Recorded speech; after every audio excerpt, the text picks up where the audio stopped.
Hello, good afternoon, Tribuners. Welcome back with me, Mutiara, in Indonesia News of Tribun Lampung. We will present you an updating and interesting information from every place in Indonesia. And here the complete news. The first news is the issue of rising fuel prices. Pertamina asks residents not to panic. The issue of rising fuel prices has triggered panic buying in Manado City.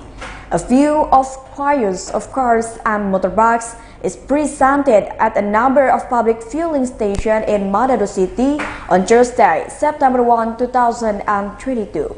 According to Tribun Manado Monitoring, the queue of vehicles snaking from the public gas station yard to the road, like at the Coco Public Refueling Station on Street Pire Tendean Manado, the queue of vehicles reaches about 100 meters. Long queues of cars secure at the Tuminting Public Refueling Station Manado, Sulawesi Province on Thursday, September 1, 2022 at around 6 p.m. o'clock. This long queue occurred because it was triggered by the news of the increase in the price of fuel oil today. According to tribunmanado.co.id's observation, the line of cars reached about 200 meters from the public gas station, causing traffic jams on the left and right sides of the road. Not only four-wheel vehicles, the queue is also two-wheel vehicles. Ricky, and public transportation driver from Tuminting, said that this was the first time such a long line had occurred because there was news of an increase in fuel prices.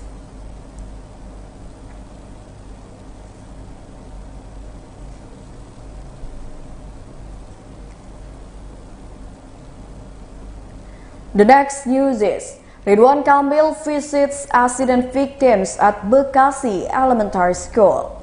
The governor of West Java, Ridwan Kamil, expressed his condolences for the track accident in the front of the Kota Baru 2 and 3 Public Elementary School in Bekasi City, which claimed many lives.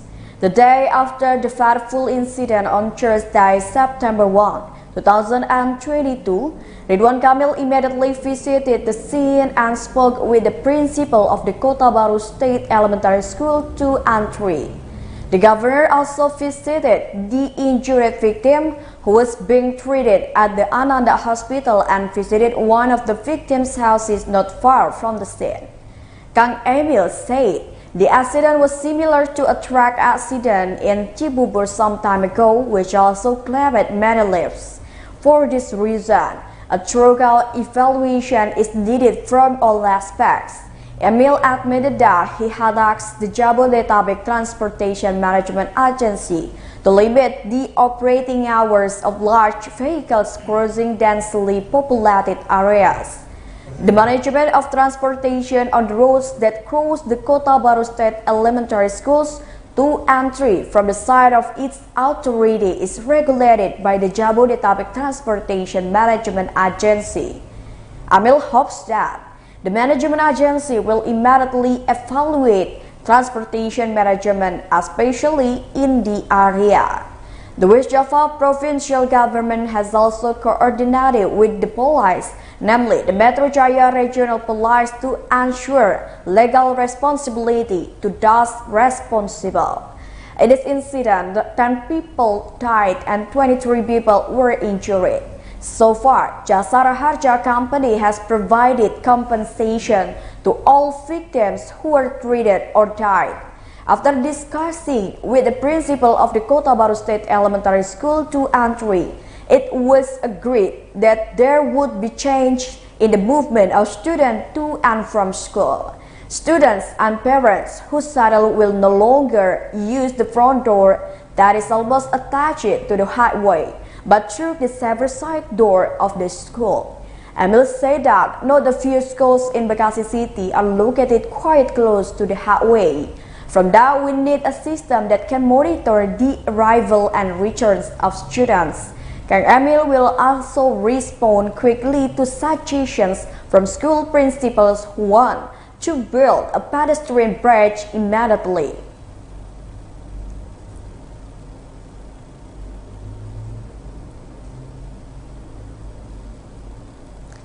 The next news is, two fishermen from Morotai Island float for 18 days in the Pacific Ocean.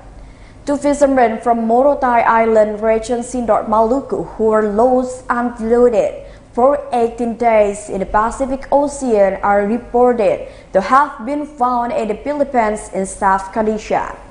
They were discovered by the fishing boat General Santos City on the 7th of August 2022. These two fishermen from Morotai were able to survive for 18 days in the middle of Pacific Ocean. The news of the discovery of the two Morotai fishermen was conveyed by the liaison between Gensan to Joseph Petlajang. The two Morotai fishermen, Buhari Mandea, with the age 47 years old from Goahira Village, North Morotai District, and Abdul Mandea, 31 years old, came from Maba Village, North Morotai District, North Maluku. Previously, two fishermen from North Morotai District, Morotai Island Regency, were reported missing while going sailing to fish for tuna. This was stated by the head of Bere Bere Village, North Morotai District, Helmi Muhammad. Helmi said that two Morotai fishermen on behalf of Buhari Mandea and Abdul Mandea had been fishing from morning until night and had not yet returned. The commander of the Search and Rescue Standby Unit, the National Search and Rescue Agency for Morotai Island Regency, Marjun Doa, confirmed the findings of the two fishermen.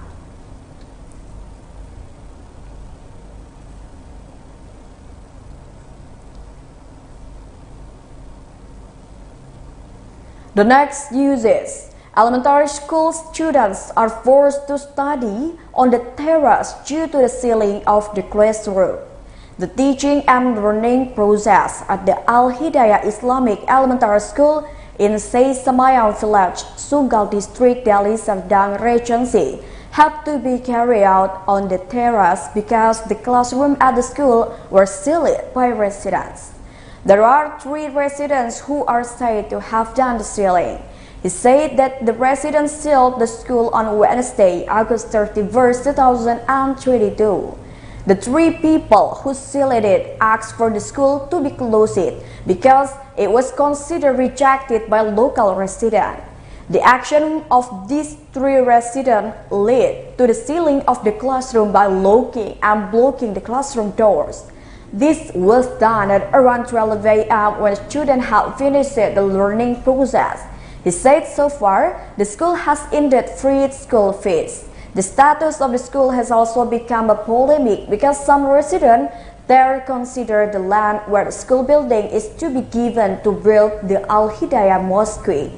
He also claimed that his party had evidence that the land was intended to build a school that was built 2004.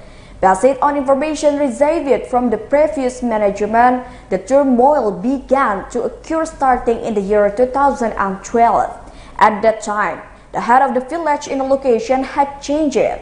The school is said to have been held in a public demonstration several times. However, he was surprised that when the school was still lacking in students, there was no turmoil. However, since the students started to get busy, then some rejections arose.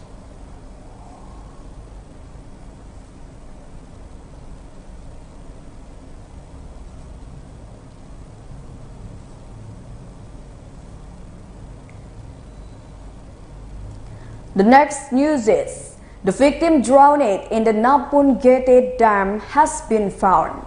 46 years old Gervasius Gedo, the victim who drowned in the Napun Gete Dam in Ilin Meadow Village, Waibilaba District, Sika Regency, was found on Tuesday, September 1, 2022 in the morning at around 34 past 10 a.m. Gervasius Gedo was found by the search and rescue team and his family. Gervasius' body floated in a bottle of water from the dam, and his family immediately held a traditional ceremony around the site. This traditional ceremony is led by Adat elders, which on Wednesday, the 31st of August 2022, in the morning, the family also held a traditional ceremony to recall dethroned Gervasius.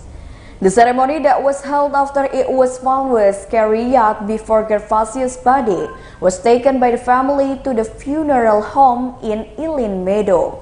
The head of the police for the Waigate sector, Second Police Inspector Iwayan Artawan, told TribunFlores.com in Maumere on Thursday, September 1, 2022 in the morning, confirming that the victim had drowned in the dam. Gervasius Gedo, a drowning victim in the Napungete Dam, Ilin Meadow Village, Waibilama District, Sika Regency, was found on Thursday, September 1, 2022 in the morning. Gervasius was found dead by the Joint Search and Rescue Team with his family and residents of Ilin Meadow Village. Gervasius was found at around 24 past 10 a.m. After being found, Gervasius was brought ashore and wrapped in a body bag belonging to the Maumere National Search and Rescue Agency, which had prepared from yesterday, Wednesday, the 31st of August, 2022.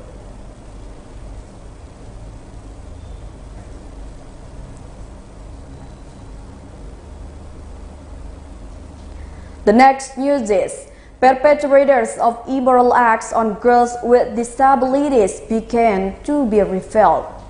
GSA is the mother of a disabled girl who is molested in Bogor begins to smile. Not without reason, the identity of the alleged perpetrator has begun to be revealed. The alleged identity of the alleged perpetrator was discovered by the mother of GSM, who tried to trace the scene of the rape of her child, which was mentioned in a park not far from the Biskita Transpakuan Ciparigi bus stop. GSA knows that the person he found is the alleged perpetrator because GSM still remembers the face of the person who drove him. Immediately, the GSA also reported the local security. The suspect has also been questioned by local authorities. Even so, the GSA stressed the main perpetrators of this obscenity case that befell his only child must be arrested and prosecuted.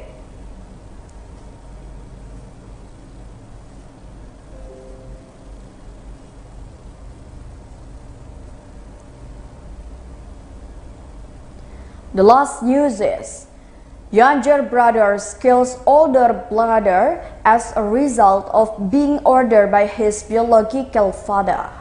The case of a father ordering his own son to shoot his sibling to death occurred in Tegal Regency, Central Java.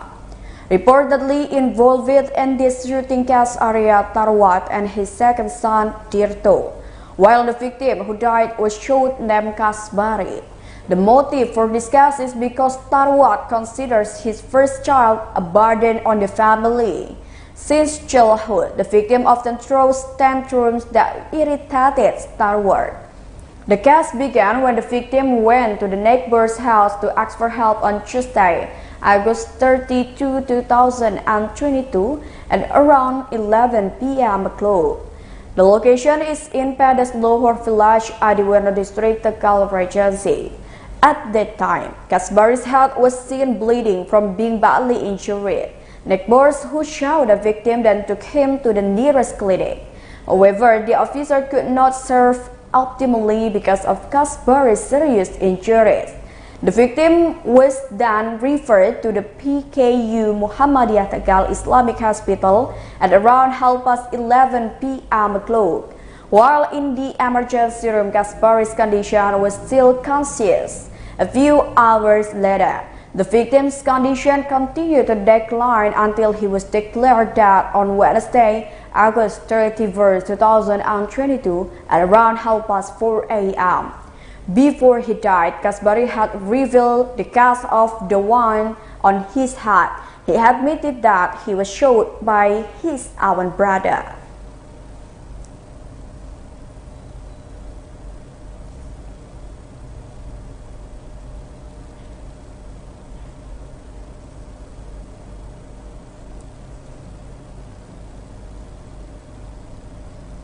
Well, I think that's all the news for today with me Mutiara. Don't forget to follow us in YouTube Tribun Lampung News Video, Tribun Lampung Facebook, Tribun Lampung Instagram, and Tribun Lampung TikTok for further information. Thank you for watching and have a nice day.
Selamat siang Tribuners, live update siang kembali hadir menyapa Anda edisi Sabtu 3 September 2022.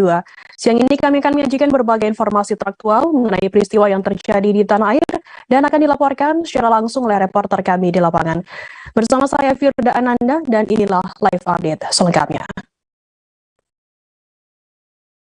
Kita ke berita pertama, Saudara Presiden Joko Widodo dan Ibu Negara Iriana Joko Widodo tiba di Kabupaten Kepulauan Tanimbar, Provinsi Maluku pada Kamis 1 September sore. Sesampainya Jokowi di Bandara Matilda Batlayeri Saumlaki KKT, Presiden Joko Widodo disambut Gubernur Maluku Murad Ismail beserta Widya Pratiwi Murad. Jokowi mendarat di Saumlaki pada pukul 17.30 waktu Indonesia Timur dengan mengendarai pesawat khusus ATR 72500 seusai perjalanan dari Timika, Kabupaten Mimika, Provinsi Papua Tengah. Informasi lebih lengkapnya akan disampaikan oleh rekan jurnalis kami dari Tribun Ambon. Ada Tanita Patiasina yang akan melaporkannya. Silakan rekan Tanita. Baik Tribuners dan rekan Firda, Presiden Republik Indonesia Joko Widodo melakukan kunjungan kerja ke Kabupaten Kepulauan Tanimbar, Provinsi Maluku selama 2 hari mulai dari hari Kamis 1 September hingga kemarin Jumat 2 September 2022. Kedatangan Jokowi ke Tanimbar ini memang antusiasnya cukup tinggi dari masyarakat karena untuk Presiden sendiri ini baru kedua kalinya Presiden Indonesia datang ke Tanimbar setelah sebelumnya Soekarno-Hatta yang pertama kali datang ke Tanimbar pada tahun sekitar 1958. Jadi memang antusiasnya cukup tinggi dan kedatangan Jokowi ini memang ada beberapa agenda yang dia lakukan yang dilakukan pada hari Jumat 2 September 2022. Yang pertama, Jokowi melakukan kunjungan ke Pasar Olilit. Dan di pasar ini Jokowi melakukan sejumlah kegiatan seperti menyerahkan sejumlah bantuan kepada sejumlah pedagang yang merupakan perwakilan dari 100 orang peserta program Keluarga Harapan atau PKH. Bantuan yang diberikan itu berupa sembako yang terdiri dari 5 kg beras, gula pasir dan juga daun teh dan minyak goreng. Selain itu juga Jokowi juga menyerahkan bantuan sosial kepada pedagang kaki lima dan bantuan tunai modal kerja kepada 100 pedagang basah. Dan selain melakukan kunjungan ke Pasar Olilit, Jokowi juga melakukan kunjungan ke kantor pos cabang Saumlaki dan juga meninjau proyek optimalisasi sistem penyediaan air minum atau SPAM di Wemomolin. SPAM ini sendiri dibangun untuk menyuplai kebutuhan air minum masyarakat di Saumlaki yang meliputi 2 sistem yaitu mata air Wemomolin dan Bomaki. Dan terakhir yang pasti Jokowi juga melakukan salat Jumat berjamaah di Masjid Baitur Rahman sebelum kembali ke Jakarta. Jadi memang Jokowi hanya berada di Tanimbar selama 2 hari dan kemarin sore Jokowi sudah balik, sempat transit ke kota Ambon dan disambut oleh ukulele dari anak-anak sekolah dasar di Ambon dan selanjutnya melakukan perjalanan ke daerah kunjungan yang lain dan pastinya ditemani oleh Gubernur Maluku Murad Ismail dan rombongan. Demikian rekan Firda dan Tribuners. Baik, terima kasih rekan Tanita dari Tribun Ambon atas laporan Anda. Selamat bertugas kembali. Akan kami tampilkan Tribuners wawancara dari Presiden RI Joko Widodo. Berikut liputannya untuk Anda. Ya, penghitungan pengelompokan wilayah itu telah dilakukan oleh Kementerian KKP, ya. Jadi kelompok-kelompoknya ada, kemudian pelabuhannya ada di mana, semuanya ada. Jadi kalau potensinya dikelompokkan masih belum cukup, ya memang biasanya tidak dimasukkan dalam kelompok wilayah perikanan. Tetapi apapun, kan kita melihat potensi di sini kan juga banyak terserap oleh kebutuhan lokal. Saya kira juga nggak ada masalah. Tidak harus ekspor, tidak. Asal untuk konsumsi masyarakat bisa, ya itu lebih baik. Karena juga menyangkut gizi anak-anak di daerah. Ya, jangan semuanya diekspor dan tidak semuanya harus masuk dalam wilayah penangkapan ikan, tidak harus seperti itu. Ya. Sejak akhir bulan Juli lalu, Ramayana Kota Bumi tutup. Gerai yang terletak di Jalan Sudirman, Kota Bumi ini tak lagi beroperasi. Pada Jumat 2 September, barang-barang yang ada di dalam Ramayana hanya tinggal papan, rak penjualan, serta etalase saja. Semua barang dagangan juga sudah tak ada lagi. Belum diketahui pasti kapan dibuka kembali Ramayana Kota Bumi ini. Informasi lebih lengkapnya akan disampaikan oleh rekan jurnalis kami dari Tribun Lampung, ada Anung Bayuardi yang akan melaporkannya. Silakan rekan Anung. Ya, rekan Firda, selamat siang Tribuners. Untuk bulan Juli kemarin diketahui Ramayana Kota Bumi Lampung Utara akhir bulannya ditutup. Berdasarkan informasi dari Kepala DPM PTSP Lampung Utara Sri Mulyana bahwa penutupan itu dikarenakan tidak sesuai dengan antara operasional dan pemasukan yang ada di Ramayana setempat. Kemudian pihak manajemen mengambil keputusan untuk menutup gerai tersebut. Padahal tempat itu satu-satunya tempat hiburan masyarakat Lampung Utara yang komprehensif ataupun yang agak lumayan hiburannya seperti permainan anak-anak, terus kemudian ada baju. Namun sangat disayangkan hingga kini Ramayana masih tutup. Belum diketahui kapan akan dibuka kembali. Namun berdasarkan keterangan Kepala DPM PTSP Lampung Utara Sri Mulyana mengatakan bahwa di tempat itu akan dibangun atau dibuka mall pelayanan publik, diantaranya untuk pengurusan izin-izin yang ada di Kabupaten Lampung Utara. Nantinya masyarakat dalam satu lokasi bisa mendapatkan pelayanan publik seperti pembuatan SIM, pembuatan KTP, dan sebagainya. Hal ini untuk mempermudah atau mendekatkan masyarakat dalam beraktivitas untuk mengurus perizinan ataupun mengurus administrasi kependudukan lainnya. Terima kasih, rekan Firda. Baik, terima kasih rekan jurnalis dari Tribun Lampung, Anung Bayuardi atas laporan Anda. Selamat bertugas kembali. Kita beralih ke informasi lainnya, Saudara. Rumah Gendang atau Rumah Adat Cekalikang di Kelurahan Galak Leleng, Kecamatan Lambaleda Selatan, Kabupaten Manggarai Timur resmi mulai digunakan. Sebelum rumah tersebut digunakan, digelarlah upacara Misa Syukur Pemberkatan. Misa Syukur ini berlangsung di halaman rumah Gendang tersebut di Kampung Cekalikang pada Kamis 1 September. Informasi lebih lengkapnya akan disampaikan oleh rekan jurnalis kami dari Tribun Forest. Ada Robert Ropo yang akan melaporkannya. Silakan rekan Robert.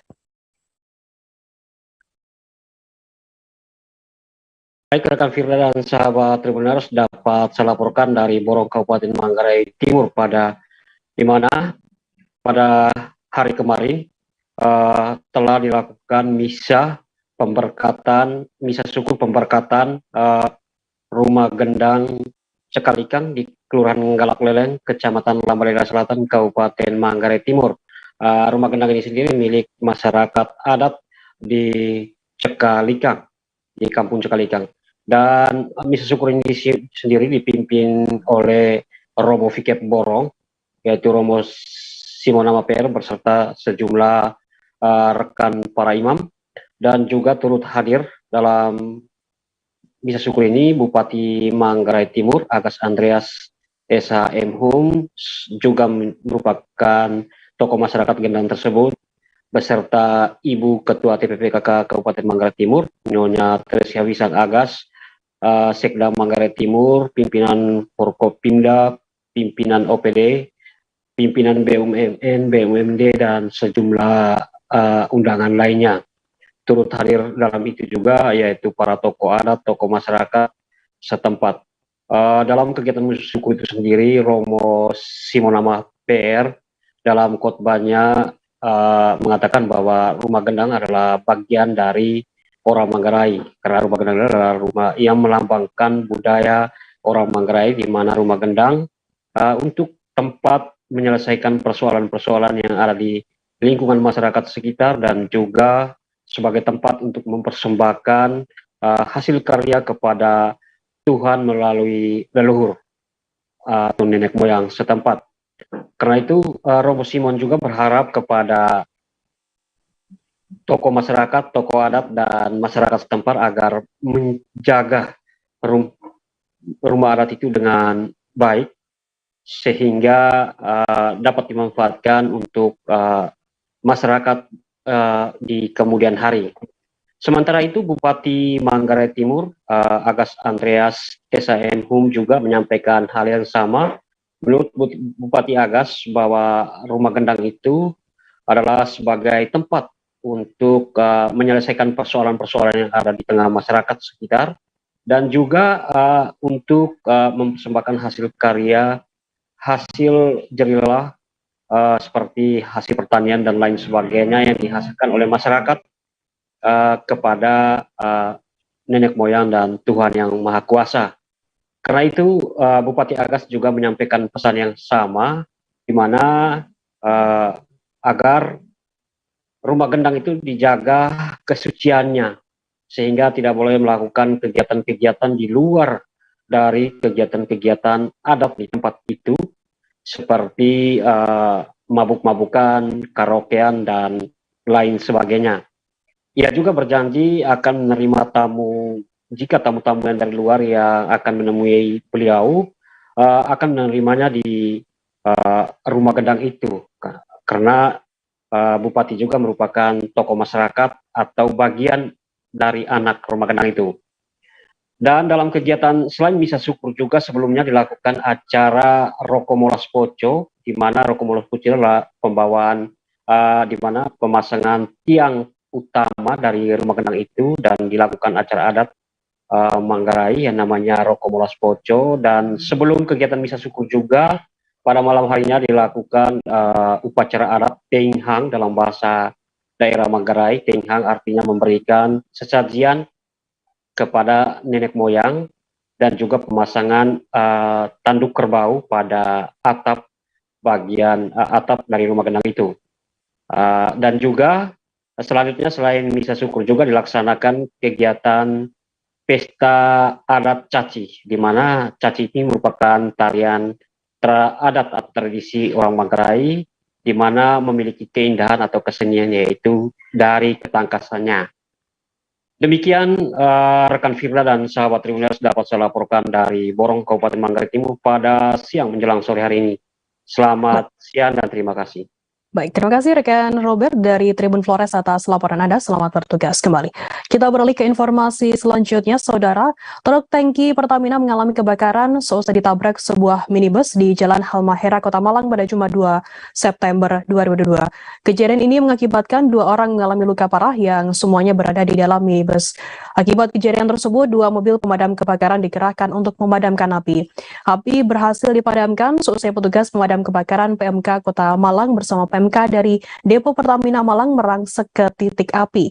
Peristiwa yang terjadi di depan Depo Pertamina Malang itu merupakan simulasi penanganan kecelakaan di jalan yang melibatkan truk tangki Pertamina. Informasi lebih lengkapnya akan disampaikan oleh rekan jurnalis kami dari Surya Malang, ada Rifki Edgar yang akan melaporkannya. Silakan rekan Rifki.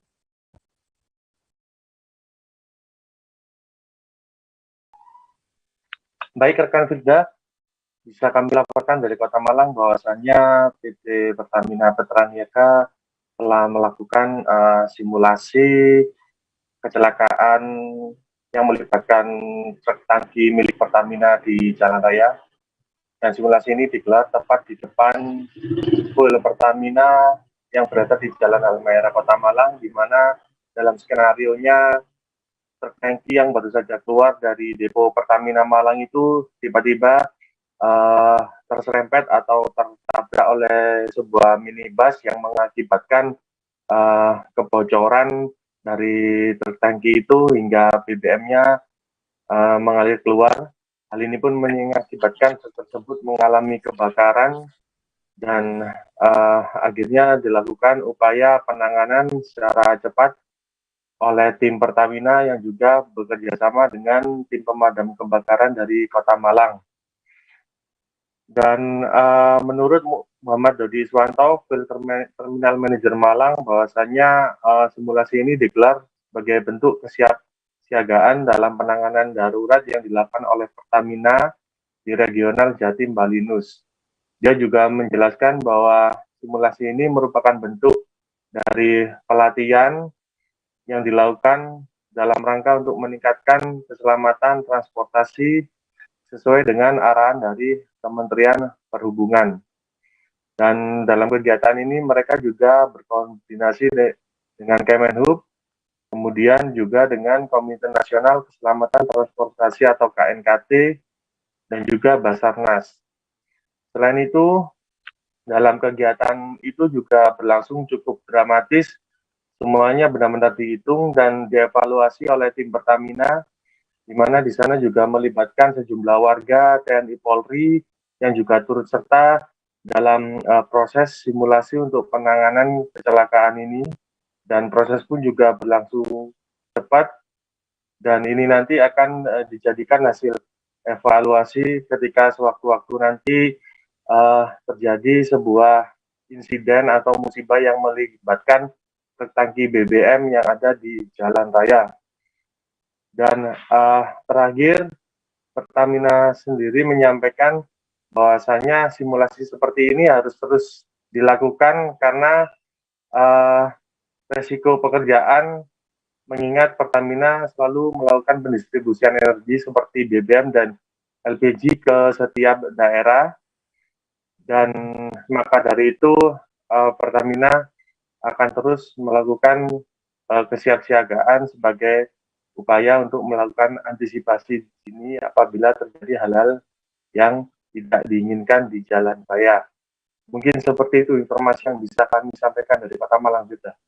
Ya, baik. Terima kasih rekan Rifki Ebyar dari Surya Malang atas laporan Anda. Selamat bertugas kembali. Kita beralih ke informasi selanjutnya, Saudara. Peristiwa tindak asusila kembali terjadi di Kabupaten Bangka Tengah, Provinsi Bangka Belitung. Mirisnya peristiwa ini dilakukan oleh EY, seorang remaja laki-laki berusia 15 tahun di rumahnya di Kecamatan Koba. Sedangkan korban tindak asusila tersebut merupakan seorang balita perempuan berumur 4 tahun. Kapolsek Koba Ibtu Rizky mengungkapkan peristiwa tersebut terjadi pada Kamis 1 September sekira pukul 3 sore waktu Indonesia Barat. Rizky menjelaskan peristiwa itu bermula ketika pelaku mencoba melakukan aksi tindak asusila dengan cara membujuk dan memberi es krim kepada korban. Informasi lebih lengkapnya akan disampaikan oleh rekan jurnalis kami dari Bangka Pos, ada Arya Bima Mahendra yang akan melaporkannya. Silakan rekan Arya. Ya, baik, terima kasih rekan Firda dan pemirsa Tribuners dimanapun Anda berada. Perlu saya sampaikan bahwa memang pada hari Kamis tanggal 1 September 2022 kemarin telah terjadi peristiwa tindak asusila, yang mana kali ini peristiwa tersebut dilakukan oleh seorang ABG laki-laki dengan inisial EY yang baru berumur 15 tahun di rumahnya yang berada di salah satu wilayah di Kecamatan Koba, Kabupaten Bangka Tengah. Dan mirisnya peristiwa tindakan asusila tersebut ia lakukan kepada tetangganya sendiri, yaitu seorang balita yang baru berumur 4 tahun. Disampaikan oleh Kapolsek Koba Ibtu Rizky Adiansa mengungkapkan bahwa kronologi peristiwa tersebut bermula ketika pada hari Kamis tanggal 1 September sekira pukul 3 sore, di mana kala itu korban ini hendak pergi bermain menemui adik pelaku yang memang masih sepantaran ya, dan memang perlu saya sampaikan bahwa korban dan pelaku ini adalah tetangga.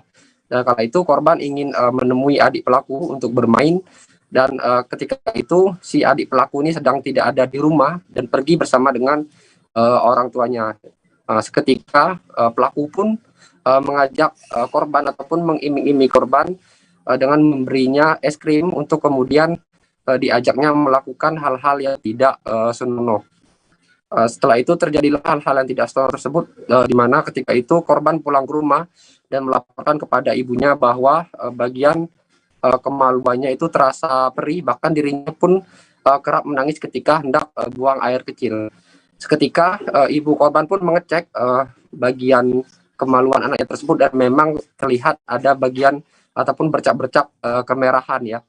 Setelah melihat ataupun mengetahui kejadian tersebut, ibu korban pun langsung melaporkan peristiwa itu ke SPKT Polsek Koba untuk dilakukan penyelidikan lebih dalam oleh anggota kepolisian.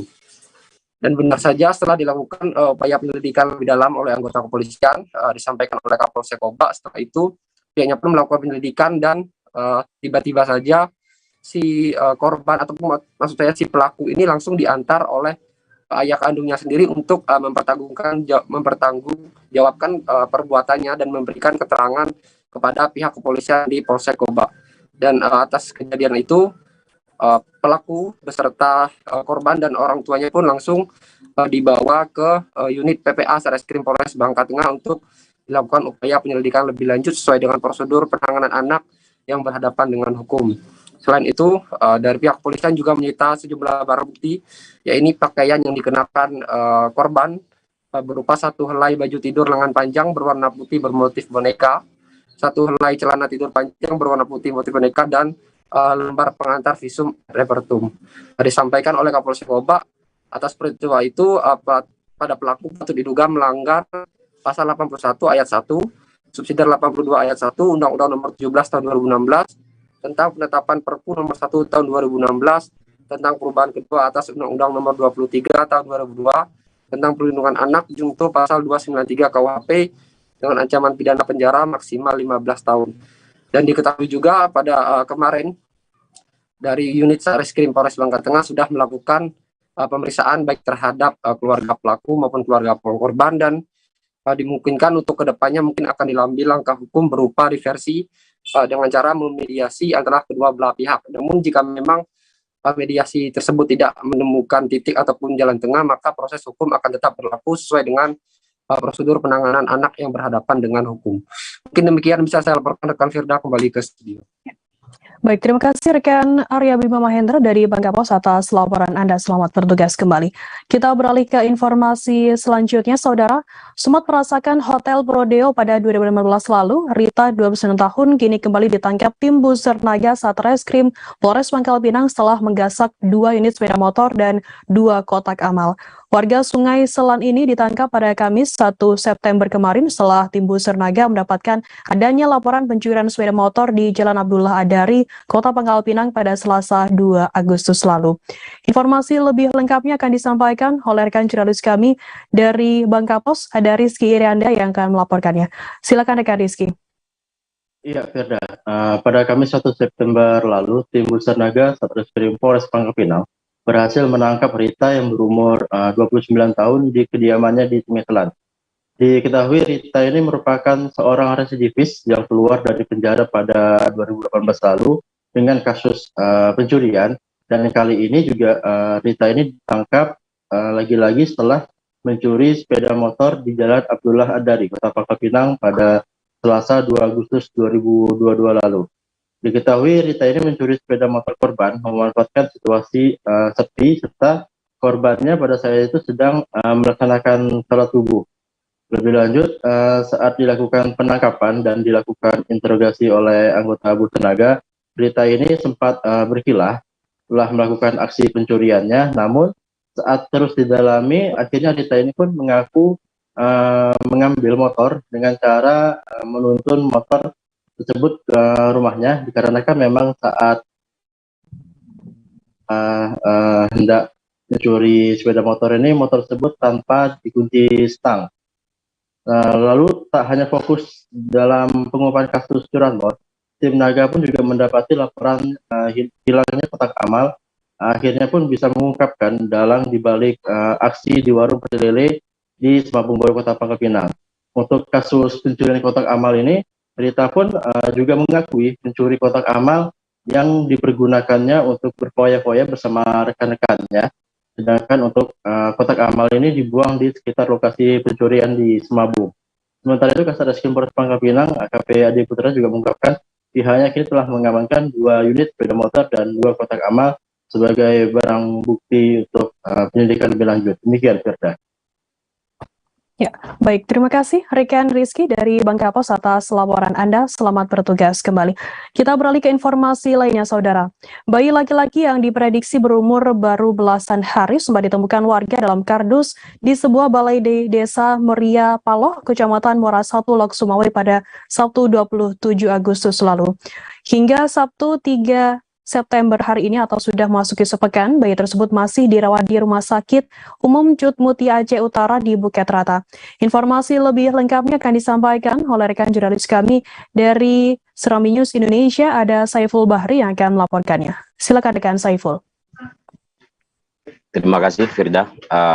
Terlebih dahulu dapat saya sampaikan bahwa pada Sabtu tanggal 27 Agustus 2022 sekitar pukul 4 pagi itu seorang warga Desa Meria Palu, Kecamatan Muara II, Kota Lusmoyo, Provinsi Aceh, yakni atas nama Murdani, mendengar tangisan bayi di dekat rumahnya, sehingga pada menjelang subuh saat itu dia langsung keluar, dan di dekat rumahnya ada sebuah balai, dan di atas balai itu dia melihat kardus, dan di dalam kardus mendengar suara tangisan bayi, sehingga langsung dia mendekati kardus tersebut, dan saat itu dia melihat ada seorang bayi laki-laki yang diperkirakan masih berumur belasan tahun. Selain bayi di dalam kardus tersebut juga ada sejumlah peralatan bayi seperti selimut, sarung tangan, topi, dan lainnya. Sehingga atas inisiatif pribadi, Murdani langsung membawa bayi tersebut masuk ke dalam rumahnya. Sehingga pada pagi hari, warga pun mulai heboh dengan temuan bayi tersebut, dan tidak lama kemudian datang pihak kepolisian. Selanjutnya bayi tersebut dibawa ke Puskesmas Muara I untuk pemeriksaan medis awal, dan tidak lama kemudian dirujuk ke Rumah Sakit Umum Cud Mutia Aceh Utara di kawasan Dukireta. Sementara itu sampai saat ini informasi dari pihak kepolisian bahwa masih melakukan penyelidikan terkait siapa orang tua bayi tersebut. Namun sejauh ini informasi di lapangan yang dihimpun pihak kepolisian bahwa yang mengantar bayi tersebut adalah dengan menggunakan sebuah unit mobil. Intinya saat ini pihak kepolisian masih melakukan penyelidikan terkait siapa orang tua anak tersebut. Sementara itu, sesuai informasi yang kita himpun dari pihak Rumah Sakit Umum Cud Mutia, bahwa saat bayi itu tiba di rumah sakit, yakni pada Sabtu atau sepekan lalu, saat proses pemeriksaan di IGD, bahwa ditemukan bahwa kondisi bayi badannya menguning, yang menunjukkan bahwa kekurangan cairan. Sehingga setelah melakukan penanganan awal di IGD, langsung bayi tersebut dimasukkan ke ruang NICU, di mana perawatan bayi dilakukan dalam inkubator. Namun sekitar 3 hari lalu kondisi bayi sehat, sehingga dipindahkan dari ruang NICU ke ruang rawat inap anak. Dan sampai hari ini atau sudah sepekan bayi tersebut masih berada di Rumah Sakit Umum Cud Mutia.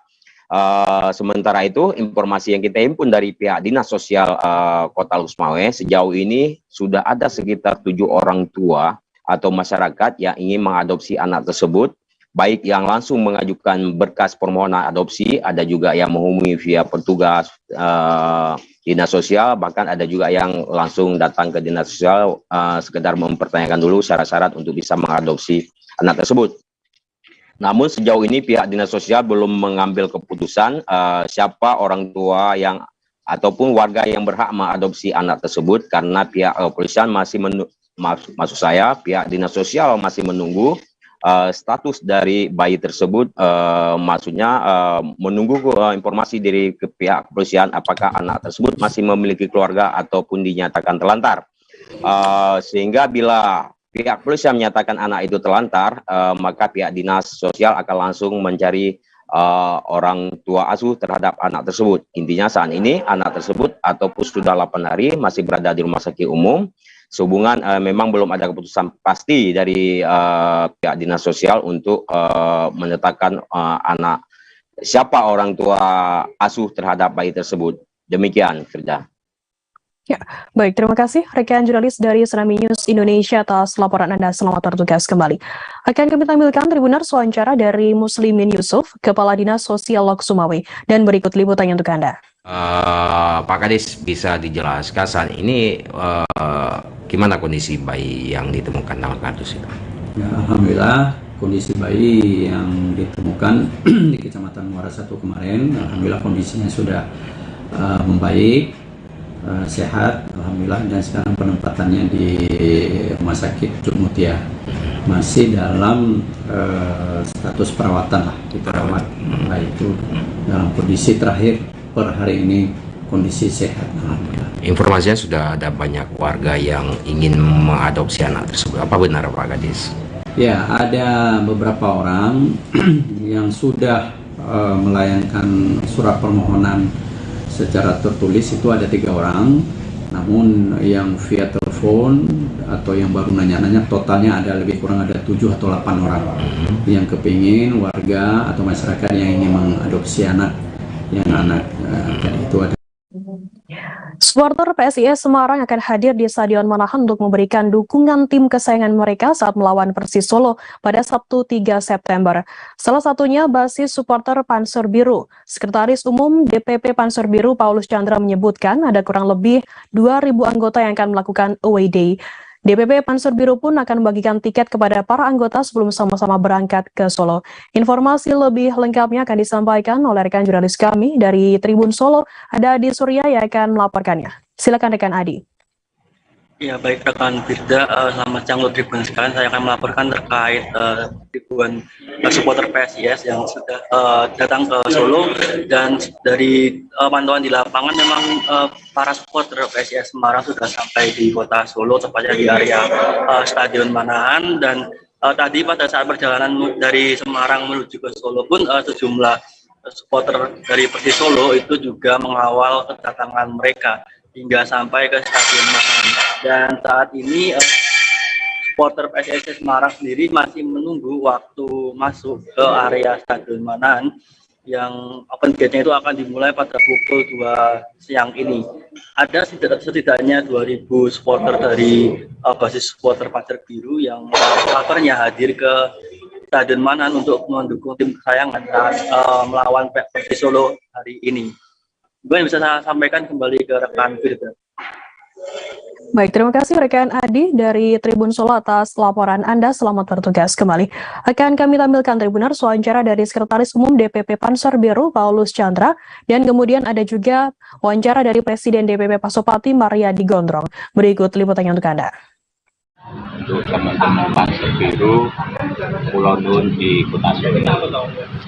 Piala Presiden beberapa kali juga berkunjung di sini. Ini kebetulan pas Liga resmi ya, Liga BRI Liga 1 ya, kita sangat mengapresiasi kedatangan mereka. Saya terima kasih, matur nuwun. Sebelum pertandingan selalu nuwun, selalu permisi. Ini hal yang luar biasa untuk mempererat sama sport. Hari ini harapan kami persaudaraan antara supporter Solo dan Semarang akan berjalan baik. Biarkan laganya aja yang level match, nanti supporternya rivalitas hanya 2 kali 45 menit, sisanya kita Mas, rencana ada berapa anggota Mas dari Panser? Dari kami total ada sekitar 2.000 anggota kami yang akan berangkat ke Jakarta. Itu khusus Panser ya? Iya. Apa kalau untuk Semarang, kalau kabarnya? Kurang tahu ya? Kita hanya mengakomodir anggota kami dari Panser.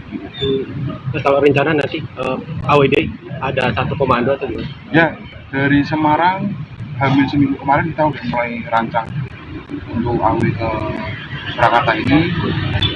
Kita satu komando, jadi nanti Seorang pria dewasa nekat memanjat tiang reklame di depan Gelora Samador Maumere demi mengibarkan bendera merah putih pada Jumat 2 September. Aksi ini memicu reaksi warga Kelurahan Kabor, Kecamatan Alok, Kabupaten Sika. Warga mengaku tak mengenal sosok pria tersebut karena wajahnya tertutup atribut kemerdekaan. Selain mengibarkan bendera, pria tersebut juga memasang 2 pamflet besar yang bertuliskan Stop Narkoba, Genosida, dan menuding DPR dikendalikan oleh pihak asing. Informasi lebih lengkapnya akan disampaikan oleh rekan jurnalis kami dari Tribun Flores, ada Paulus Kebelen yang akan melaporkannya. Silakan rekan Paulus.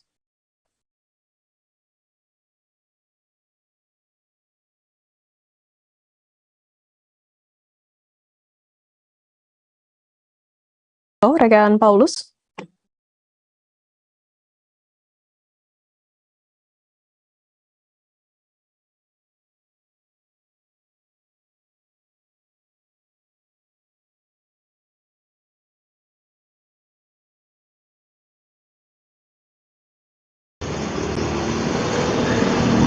Baik rekan Firda. Silakan rekan Paulus. Baik rekan Firda dan sahabat Tribuners, dapat saya laporkan bahwa kemarin pada tanggal 2 September 2022 ada seorang pria dewasa bernama Agustinus Woro nekat memanjat tiang reklame di depan Pataran Gelora Samador Bombere, Kabupaten Sika. Pria yang dikabarkan berasal dari Kabupaten Ngada ini melakukan aksi bisu meski mengancam keselamatan nyawanya sendiri. Agustinus Boros dikabarkan sudah berada di atas puncak tiang sekitar pukul 6 pagi waktu Indonesia Tengah. Orang pertama yang melihat dia adalah Aprianti, warga Kelurahan Kabor, Kecamatan Alo.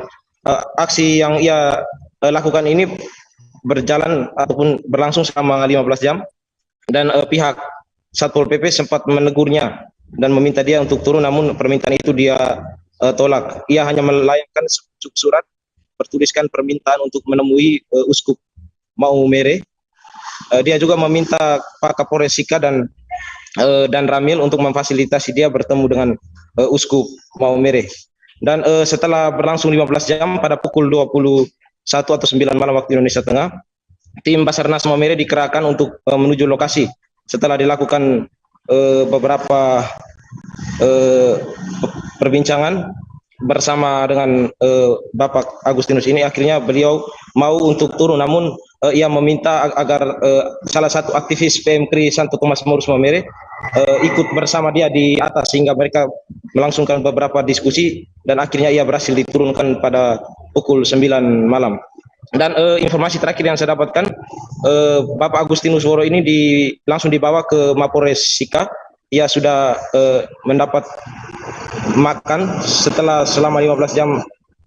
Beliau mengalami lemas karena memang kekurangan nutrisi di atas ketinggian. Demikian Firda yang dapat saya laporkan. Baik, terima kasih rekan Paulus dari Tribun Flores atas laporan Anda. Selamat bertugas kembali. Akan kami tampilkan terbenar wawancara dari Emil Goleng, Ketua RT 2 Kelurahan Kabor, Kecamatan Alok, Kabupaten Sika. Berikut liputannya untuk Anda.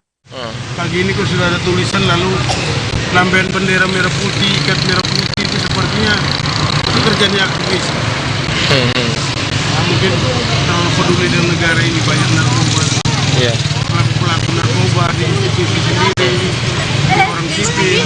Kira-kira sosok pria ini dia panjat sekitar dari jam berapa, Om? Kita kurang tahu. Kalau saya kaget dari penyampaian warga. Iya. Ketika saya melihat mengantar anak tadi ke sekolah, ya skema benar. Tapi kita kurang tahu juga ini sebenarnya yang perginya apa ya? Ya, tanggapan Om, kira-kira ini si pria ini kan dia panjat tanpa pengaman, apalagi tanpa ada pengawasan orang-orang profesional. Tanpa, mungkin ini kalau tiang ini kan sudah punya tangga-tangga. Jadi sepertinya bahwa ini mau dibilang Norman atau DGJ ya, kurang tahu lagi. Ya, baik Om. Seorang warga berkostum Spider-Man membagikan telur kepada warga di Jalan Bau Masepe, Kecamatan Ujung, Kota Parepare pada Jumat 2 September. Harga telur melonjak Rp55.000 per rak, membuat Spider-Man ini berinisiatif untuk membagikan telur kepada masyarakat. Sekitar ada 10 rak telur yang dibagikan ke pengendara jalan serta masyarakat yang membutuhkan perhatian seperti tukang becak, tukang parkir, dan penjual yang berjalan kaki. Informasi lebih lengkapnya akan disampaikan oleh rekan jurnalis kami dari Tribun Timur, ada Muhammad Yaumil yang akan melaporkannya. Silakan rekan Yaumil. Baik rekan Firda, jadi bisa saya sampaikan bahwa kemarin seorang yang kita kenal dengan Rudy Spider-Man itu membagikan berkantong-kantong plastik yang berisi telur. Nah, alasannya karena memang 1 minggu belakangan ini harga telur melonjak drastis, yaitu di harga Rp55.000 per 1 rak. Nah, dari kondisi ini bahwa harga bahan pangan yang dalam hal ini telur itu naik. Nah, sehingga Spider-Man ini membagikan telur di beberapa tempat, yaitu di Jalan Provinsi, Bau Masepe, Kota Parepare, kemudian juga bagi pedagang-pedagang sekitar yang tentunya perlu perhatian. Karena seperti yang kita tahu, telur ini adalah bahan makanan pokok masyarakat.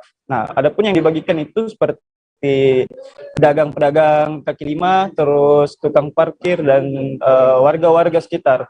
Nah, kemudian dari pembagian ini terus beranjak atau bergeser ke tempat lain, ke pemukiman warga yang dapat dikatakan lebih membutuhkan perhatian. Nah, di sana karena kostum Rudy Spiderman ini mencolok, jadi warga sekitar pemukiman pun, khususnya anak-anak, sangat menyenangi atau bergerombol di dekat Spiderman. Nah, tentu antusias anak-anak melihat Rudy Spiderman ini membagikan telur mendapat perhatian yang positif. Seperti itu rekan Firda yang saya sampaikan.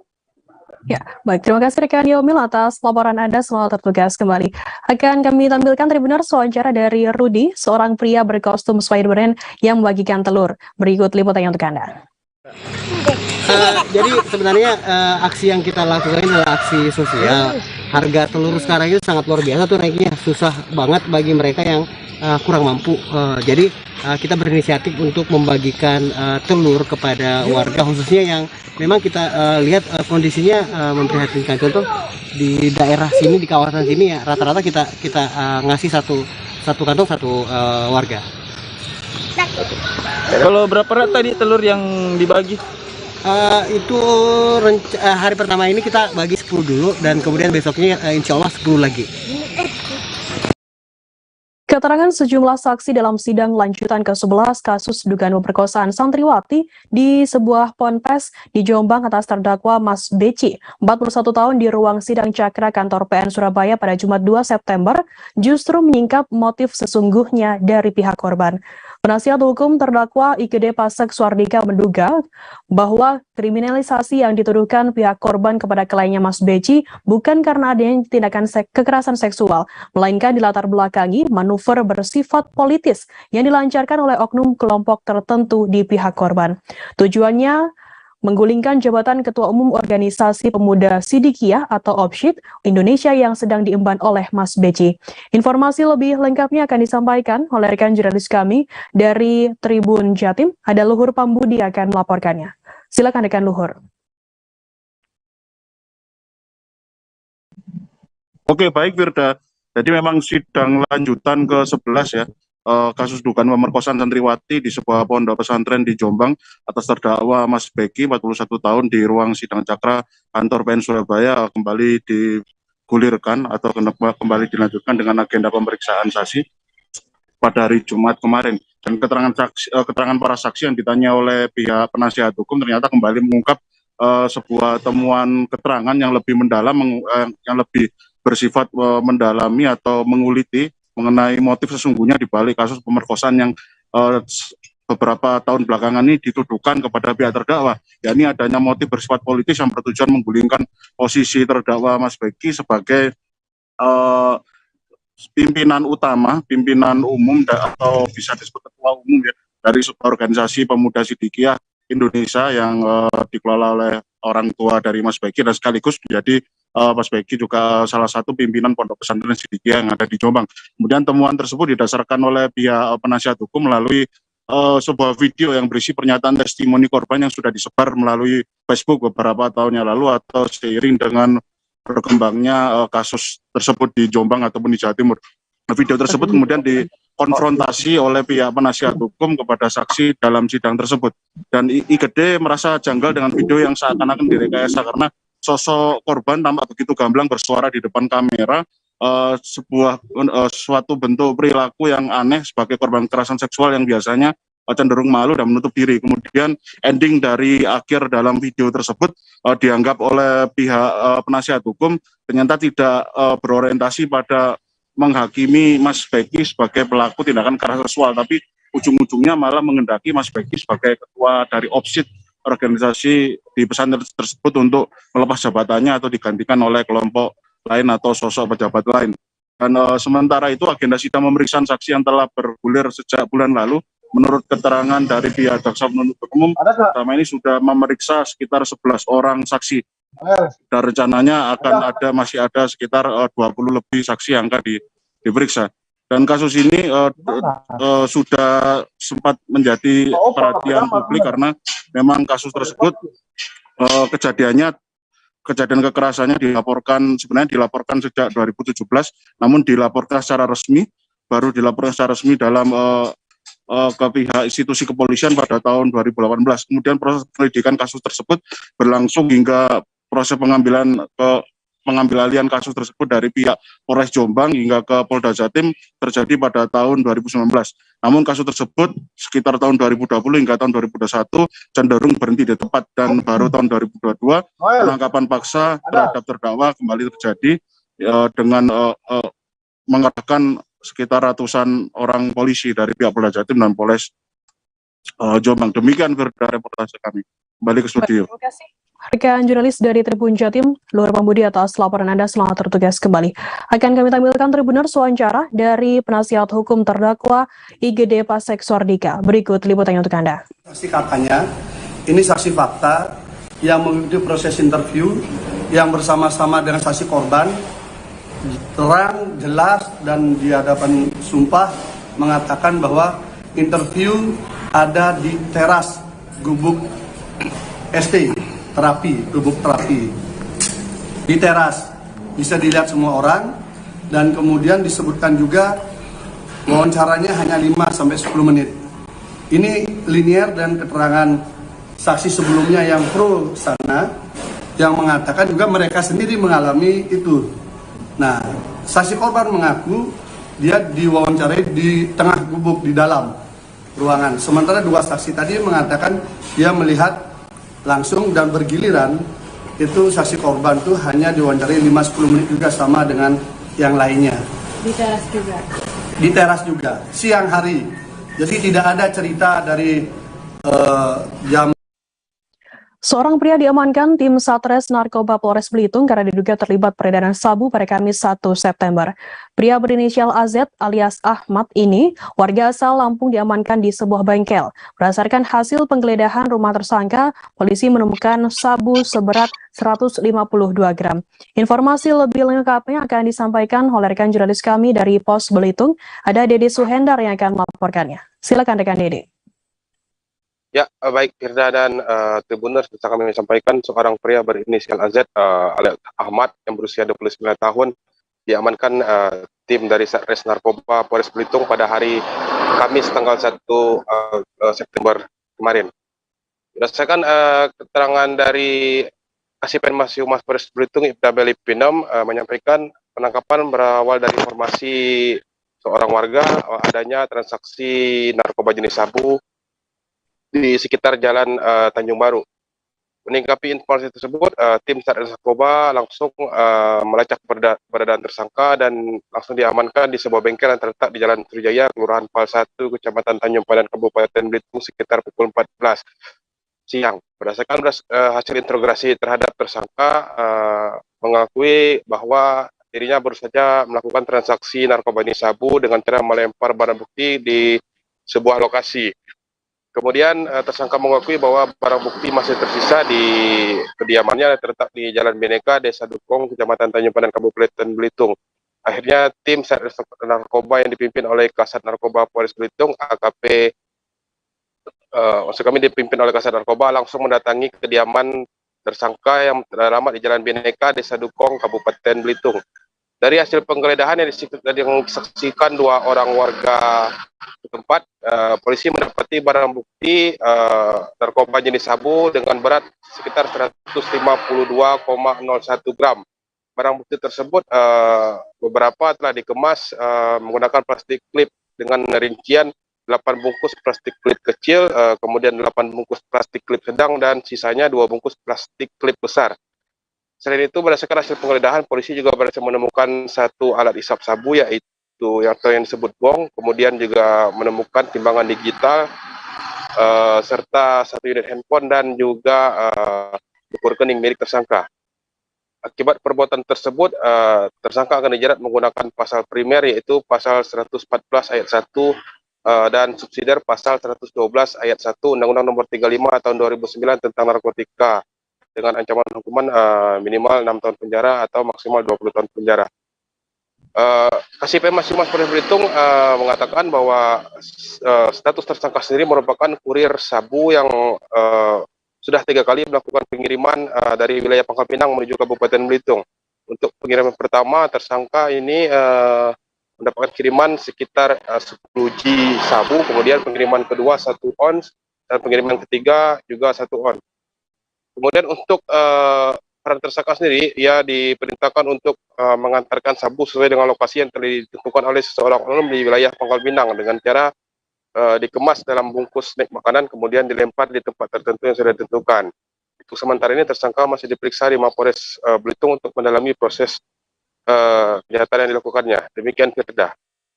Ya, baik. Terima kasih rekan Dede Swinder atas laporan Anda. Selamat bertugas kembali. Akan kami tampilkan Tribuners wawancara dari Ibda Beli Pinem, Kasih Penmas Humas Polres Belitung. Berikut liputannya untuk Anda.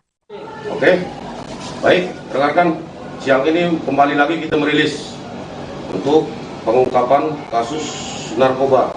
Untuk LP A94 9 Rumawi 2022 SPKT Satres Narkoba Polres Belitung Polda Kepabel tertanggal 1 September 2022. Untuk waktu kejadian Kamis 1 September 2022 sekira pukul 15.09 WIB.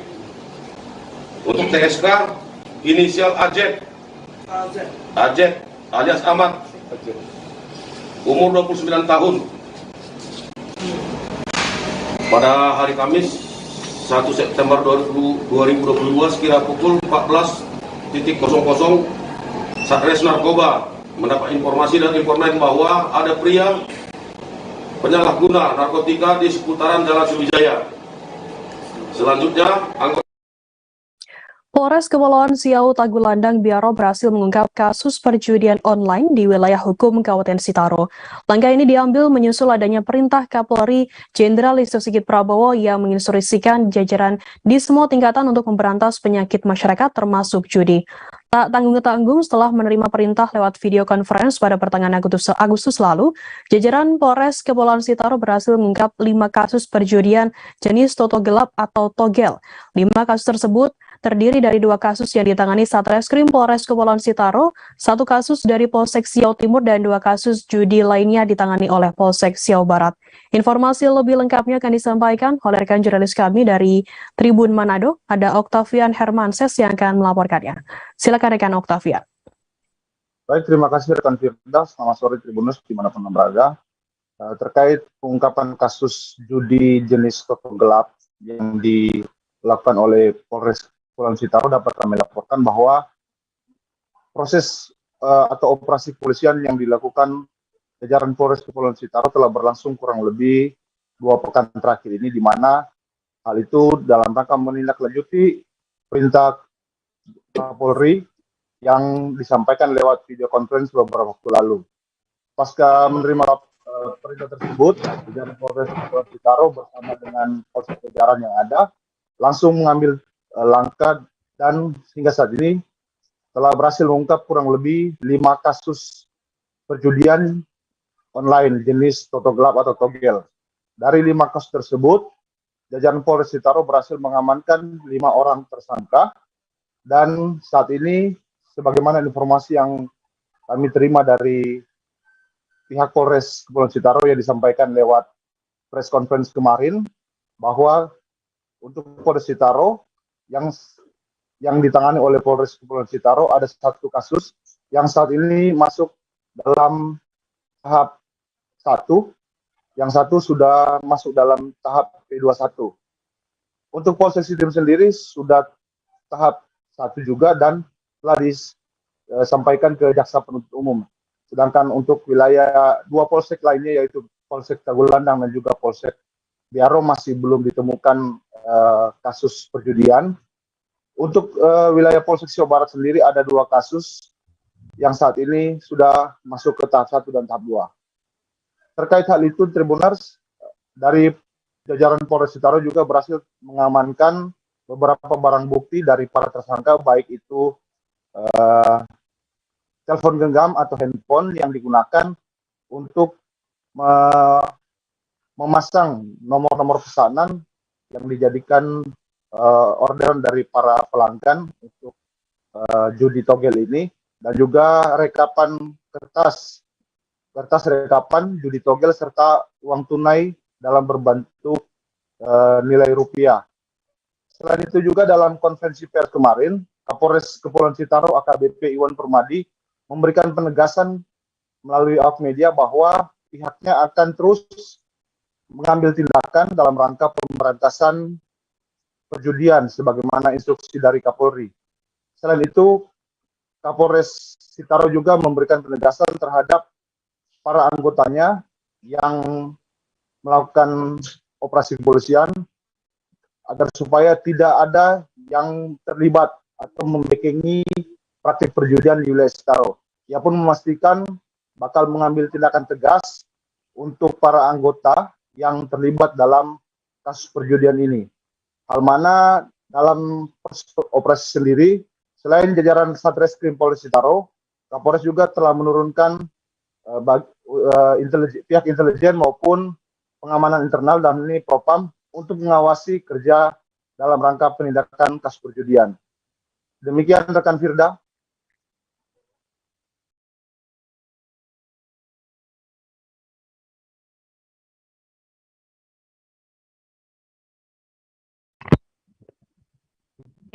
Baik, terima kasih rekan jurnalis dari Tribun Manado, Octavian Hermanses atas laporan Anda. Selamat bertugas kembali. Akan kami tampilkan Tribuners wawancara dari Kapolres Kepulauan Sitaro AKBP Iwan Permadi. Berikut liputannya untuk Anda. Pemberantasan judi online dan penyakit masyarakat yang lain. Jadi setelah kami mendapatkan berita, setelah video konferensi tersebut, selanjutnya ada STR dari Kapolda. Jadi ada STR dari Kapolda tanggal 19 Agustus tentang perintah pelaksanaan KNYD ya dalam menjaga situasi Kamtimas yang agar situasi itu kondusif. Kalau kita lihat di media sekarang kan berseliweran berita-berita tentang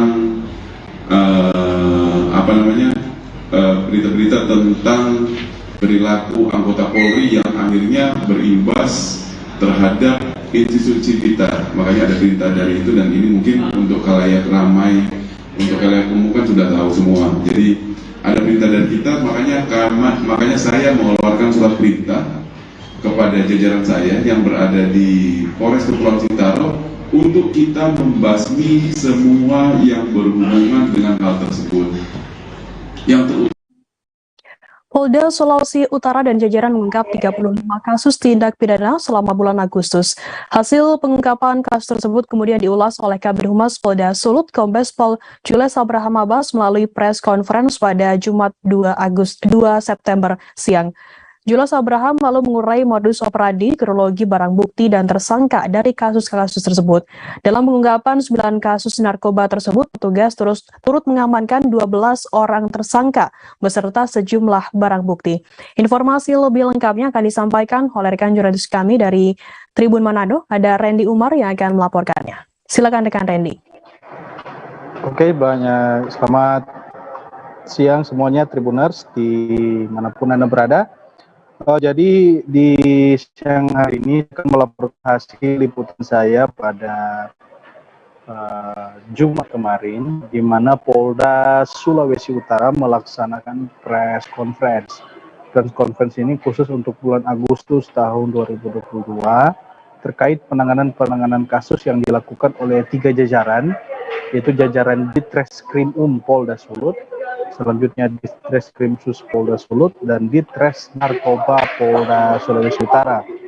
Nah, dari pengungkapan itu juga dilaksanakan press conference langsung dari Kabid Humas dan ditunjukkan juga beberapa tersangka yang saya hitung kemarin hampir mencapai 35 tersangka atau lebih ya, dan ditampilkan langsung di hadapan masing-masing Ditreskrimum.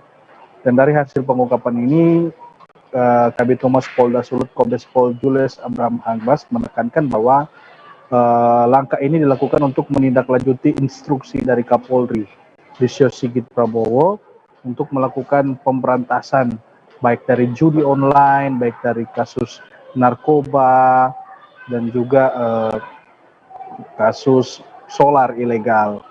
Dan pengungkapan itu dilakukan besar-besaran Tribuners, jadi Tribuners bisa melihat langsung itulah sejumlah tersangka yang dalam persiapan kala itu ya saya live, dan di situ Tribuners bisa melihat ada beberapa tersangka, ada banyak juga tersangka lain yang kala itu akan menuju ke tempat press conference.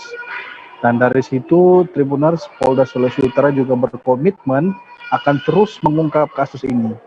Karena ini memang instruksi tegas untuk memberantas perjudian di daerah Sulawesi Utara, memberantas juga peredaran BBM legal yang saat ini di Kota Manado sangat meresahkan, BBM solar legal, dan pastinya Tribuners polisi tetap akan bersama masyarakat, membantu masyarakat untuk memberantaskan masalah ini. Oke Tribuners, itu laporan saya dari Kota Manado, Sulawesi Utara. Saya kembali ke studio. Terima kasih dan tetap semangat. Terima kasih juga jurnalis dari Tribun Manado atas laporan Anda. Selamat bertugas kembali. Kita beralih ke informasi selanjutnya, Saudara. Mulai Jumat 2 September, sepanjang ruas Jalan Rambutan Bulungan, Kalimantan Utara ditutup sementara. Penutupan itu dilakukan karena adanya pekerjaan pemasangan box culvert untuk mengantisipasi genangan air. Kepala Dinas Pekerjaan Umum dan Penataan Ruang atau DPUPR Bulungan, Hairul, mengatakan pembangunan crossing saluran dilakukan untuk menyelesaikan permasalahan genangan air yang kerap menggenang di ruas Jalan Rambutan. Informasi lebih lengkapnya akan disampaikan oleh rekan jurnalis kami dari Tribun Kaltara, ada Georgie Santana Silalahi yang akan melaporkannya. Silakan rekan Georgie. Selamat siang Tribunus, selamat siang Firda. Benar, hari ini masih tetap berlangsung adanya pengerjaan saluran air yang ada di sekitaran Jalan Rambutan. Tepatnya di Jalan Rambutan ini ada kantor Gubernur Kalimantan Utara dan kantor PDAM dan Benuanta, yang dimana akan ditutup selama 1 bulan ke depan karena ada pemasangan box culvert atau saluran beton baru yang akan dipasang di sekitaran saluran air, yang dimana untuk saat ini masalah genangan air di Jalan Rambutan masih sering terjadi karena banjir, kemudian menimbulkan berbagai macam masalah di masyarakat yang melewati daerah tersebut. Adapun Bapak Khairul mengatakan proyek pemasangan box culvert ini ada mencapai 199 juta, yang dimana juga terbagi di beberapa ruas jalan lainnya yang akan segera laksanakan perbaikan. Dan perlu diketahui pemasangan ini memiliki waktu 1 bulan. Tentunya masyarakat diminta untuk mengambil jalur alternatif supaya untuk menghindari kecelakaan maupun juga kemacetan di daerah pusat pemerintahan di Provinsi Kalimantan Utara, tepatnya sekitar kantor gubernur maupun di ruas jalan Agatis, meminta untuk tidak melewati jalur tersebut. Bahwasannya pihak DPUPR sudah menyampaikan pekerjaan ini juga akan menimbulkan banyak lumpur atau endapan-endapan lumpur yang ada di ruas jalan Agatis maupun di Jalan Rambutan. Pihaknya juga mengatakan apabila ada masyarakat yang melaksanakan dinas kerja di kantor gabungan dinas Provinsi Kalimantan Utara maupun di Danum Benuanta, PDAM tepatnya bisa memarkirkan di Gedung Gadis dan tidak perlu memarkir di depan kantor Danum Benuanta PDAM maupun kantor gubernur pada sisi selatan maupun pintu utama kantor Gubernur Kaltara. Dan perlu diketahui juga Bapak Khairul mengatakan hal-hal yang nantinya perlu disiapkan oleh masyarakat agar memakai masker maupun juga menjauhi daerah titik kegiatan proyek. Bahwasannya banyak masyarakat juga yang terlena ataupun kelabakan melewati daerah tersebut karena tidak ada pemberitahuan. Dan kali ini dari pantauan saya tadi sudah ada beberapa papan penunjuk jalan yang dimana akan ditutup sementara Jalan Rambutan dan juga di depan Jalan Agatis, yang dimana daerah-daerah tersebut akan dilakukan perbaikan saluran air supaya nantinya pada musim hujan tidak ada kembali lagi genangan di daerah rawan banjir tersebut. Demikian Firda yang bisa dapat saya sampaikan, kembali ke studio. Baik, terima kasih rekan Georgie dari Tribun Kaltar atas laporan Anda. Selamat bertugas kembali. Kita beralih ke informasi lainnya, Saudara. Direktorat Lalu Lintas Polda Metro Jaya menggelar street race atau balap jalanan resmi seri keempat di Jalan Benyamin Sueb, Kemayoran, Jakarta Pusat pada Sabtu 3 September dan Minggu 4 September. Persiapan dari tenda hingga arena jalur untuk ajang balap motor tersebut sudah hampir selesai.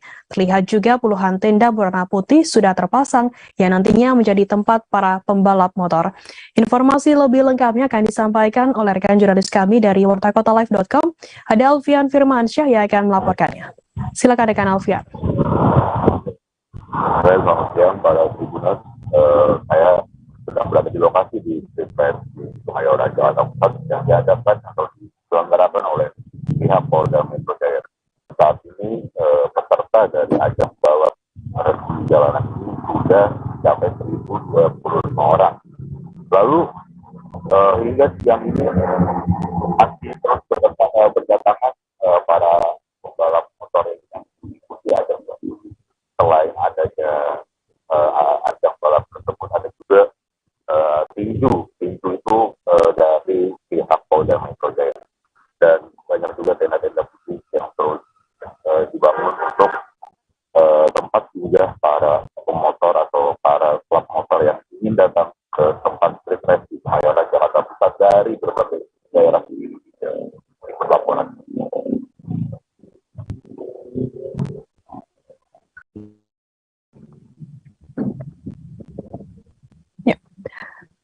Baik, terima kasih rekan jurnalis dari wartakotalive.com Alfian atas laporan Anda. Selamat bertugas kembali.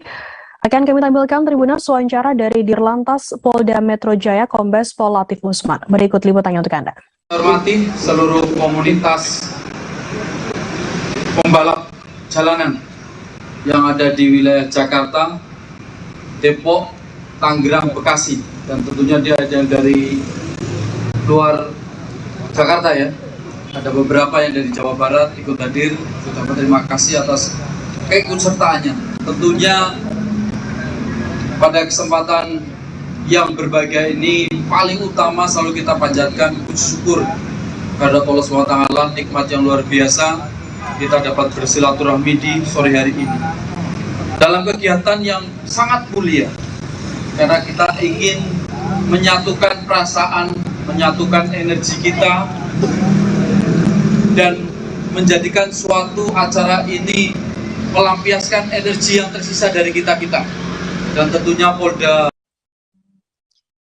Kita beralih ke informasi lainnya, Saudara. Sertu Tri Mulyanto adalah satu dari 116 prajurit yang menjalankan misi perdamaian dunia sebagai Satgas Maritim TNI 28M Unifil di Lebanon selama 1,5 tahun. Pria asal Yogyakarta tersebut merupakan kru heli Satgas Maritim Task Force 28M. Kehadirannya bersama para personil lain diwarnai isak tangis bahagia dari sejumlah anggota keluarga. Informasi lebih lengkapnya akan disampaikan oleh rekan jurnalis kami dari surya.co.id. Ada Febrianto Ramadhani akan melaporkannya. Silakan rekan Febri. Baik, jadi dalam acara tersebut tak ketinggalan beberapa di antara sanak saudara keluarga menghadiahkan cindera mata dalam bentuk bunga sebagai ucapan selamat datang. Pantauan kami di lapangan nampak dua remaja berlari begitu kencang, kemudian disambut dengan tangan terbuka dari ayahnya yang seorang prajurit. Ada juga salah satu dari mereka berkali-kali mencium balitanya, maksudnya prajurit itu mencium balitanya yang sedang digendong sambil memeluk erat sang istri. Jadi selain disambut anggota keluarga, juga ada Kepala Staf Angkatan Laut atau Kasal Laksamana TNI Yudo Margono, didamping Ketua Umum Jala Senastri Vero Yudo Margono menerima kedatangan Satgas tersebut yang berlayar dengan KRI Sultan Iskandar Muda SIM atau SIM 367 di Koarmada 2 Surabaya Sabtu 3 September 2022. Menurut Sertu Tri Mulyanto, senang rasanya usai menuntaskan misi penjaga perdamaian dunia selama 1,5 tahun. Saya disambut istri dan 2 anak, kangen berat, dan pastinya setelah acara ini kumpul sama istri dan keluarga, ujar Sertu Tri Mulyanto. Kemudian di tempat yang sama, Komandan KRI SIM 367 Letkol Laut Abdul Haris mengatakan operasi maritim ini adalah satu-satunya yang ada di dunia di bawah bendera PBB, sehingga merupakan suatu kebanggaan bagi bangsa Indonesia ketika mengirimkan kapal dan kru terbaik bergabung dengan unsur MTF. Sejak bergabung tahun 2009 hingga kini, kami adalah Satgas yang ke-13 MTF TNI kontingen Garuda 28M Unifil. Kebanggaan yang kami rasakan adalah Indonesia memiliki angkatan laut yang sejajar dengan kelas dunia. Kami lebih gahar, lebih hebat, dan bisa menjadi terkuat di Asia, tuturnya. Menurutnya, prajurit-prajurit yang dimiliki selain mempunyai kemampuan sebagai prajurit, juga sebagai duta bangsa untuk kebudayaan. Kemudian selama berada di sana, para personil diajak berdiskusi soal angkatan bersenjata. Terus kemudian kami memberikan pelatihan kepada staf saat itu, kru Angkatan Laut Jerman, karena mereka melihat langsung bagaimana kami kerja di kapal perang. Ditambah banyak penghargaan yang kami terima, ini merupakan kebanggaan bagi kami, pungkasnya. Demikian yang bisa saya laporkan, kembali ke studio. Baik, terima kasih rekan Febri dari surya.co.id atas laporan Anda. Selamat bertugas kembali. Akan kami tampilkan Tribuners wawancara dari Komandan KRI SIM 367 Letkol Laut Abdul Haris. Berikut liputannya untuk Anda. Baik, terima kasih. Perlu Bapak-Bapak sekalian ketahui bahwa Maritime Task Force Unifil adalah the only one mission in the world maritime operation. Jadi hanya satu-satunya operasi maritim yang ada di dunia di bawah bendera PBB. Sehingga ini merupakan satu kebanggaan bagi Indonesia ketika Indonesia mengirimkan kapal-kapal terbaik dan krunya yang terbaik bergabung dengan unsur Maritime Task Force di Unifil Lebanon. Kita bergabung sejak tahun 2009 hingga kini kami adalah Satgas yang ke-13 MTF TNI kontingen Garuda 28M Unifil. Kebanggaan yang kami rasakan adalah seperti yang disampaikan oleh Bapak Kepala Staf Angkatan Laut, bahwa kita tidak perlu lagi a priori dengan kemampuan kita, terutama personil, profesionalisme kita, bahwa Indonesia sudah memiliki angkatan laut yang bisa sejajar dengan angkatan-angkatan laut World Class Navy. Ya, Pak. Mobil terbaru Hyundai Stargazer masih menggunakan rem tangan tarik bukan elektrik demi mementingkan keselamatan pengemudi saat berhenti. Chief Operating Officer PT Hyundai Motors Indonesia Makmur menjelaskan, berdasarkan sumber dan segmentasi yang sudah dirancang, pihaknya memilih menggunakan rem tangan tarik. Sementara itu, produk ekspor Hyundai Motor Indonesia Bonar Pahan melanjutkan, sebelum dibuat mobil ini pastinya sudah melihat beberapa faktor, termasuk gaya hidup pengguna mobil. Informasi lebih lengkapnya akan disampaikan oleh rekan jurnalis kami dari wartakotalive.com, ada Miftahul Munir yang akan melaporkannya. Silakan rekan Munir. Baik, rekan kerja, bisa saya jelaskan, Stargazer ini merupakan produk buatan terbaru dari Hyundai Motor Indonesia, di mana bentuknya itu sangat elegan karena di bagian tengah ini menggunakan jok exit, hanya bangku dua di belakang dan di tengah-tengahnya bisa untuk penumpang melintas untuk menuju bangku belakang. Dan kenapa Hyundai ini menggunakan rem tangan? Karena memang mementingkan keselamatan dari para pemilik kendaraan.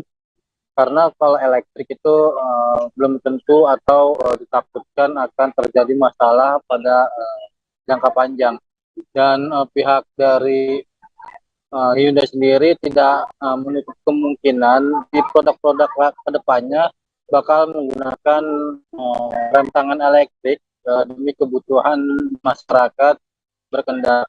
Nah, saat ini memang semua jenis Hyundai yang terbaru itu masih menggunakan rem tarik, karena dia melihat dari pasaran ataupun juga dari segmentasi peminat kendaraan roda 4 di Indonesia ini masih terpaku dengan rem tangan, bukan rem elektrik. Ya, baik, terima kasih rekan Munir atas laporan Anda. Selamat bertugas kembali. Tribuners, informasi tadi sekaligus menutup perjumpaan kita dalam live update siang hari ini. Jangan lupa saksikan terus live update di seluruh kanal YouTube dan Facebook Tribun Network. Saya Firdananda beserta kru yang bertugas pamit undur diri. Selamat berakhir pekan. Terima kasih dan sampai jumpa.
Bismillahirrahmanirrahim. Assalamualaikum warahmatullahi wabarakatuh. Selamat siang, salam sejahtera bagi kita semuanya. Om Swastiastu, Namo Buddhaya, salam kebajikan. Bapak, Ibu, dan saudara-saudara sekalian yang saya hormati, pemerintah telah berupaya sekuat tenaga untuk melindungi rakyat dari gejolak harga minyak dunia. Saya sebetulnya ingin harga BBM di dalam negeri tetap terjangkau dengan memberikan subsidi dari APBN. Tetapi anggaran subsidi dan kompensasi BBM tahun 2022 telah meningkat 3 kali lipat dari 152,5 triliun menjadi 502,4 triliun rupiah, dan itu akan meningkat terus. Dan lagi, lebih dari 70% subsidi justru dinikmati oleh kelompok masyarakat yang mampu, yaitu pemilik mobil-mobil pribadi.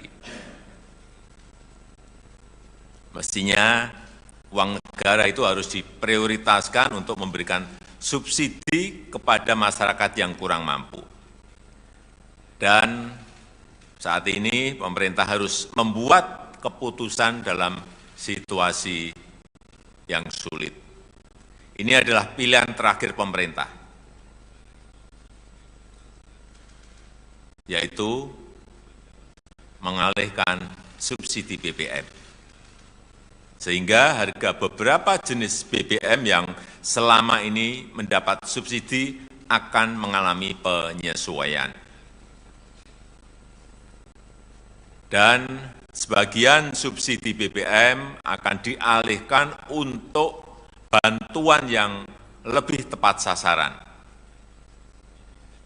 Bantuan langsung tunai BLT BBM sebesar 12,4 triliun rupiah yang diberikan kepada 20,65 juta keluarga yang kurang mampu sebesar Rp150.000 per bulan, dan mulai diberikan bulan September selama 4 bulan.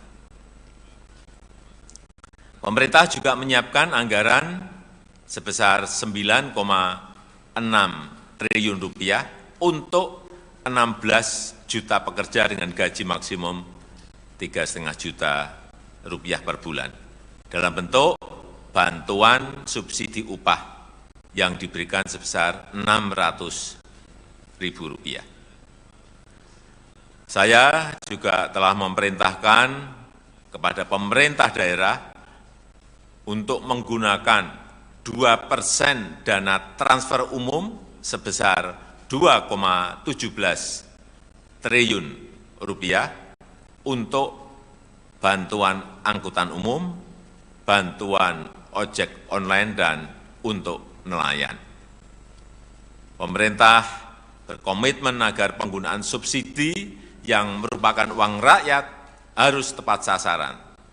Subsidi harus lebih menguntungkan masyarakat yang kurang mampu.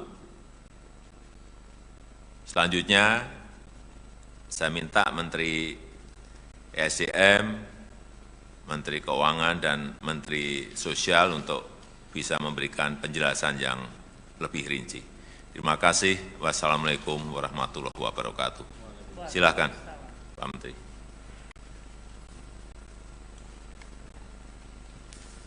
Bismillahirrahmanirrahim. Assalamualaikum warahmatullahi wabarakatuh.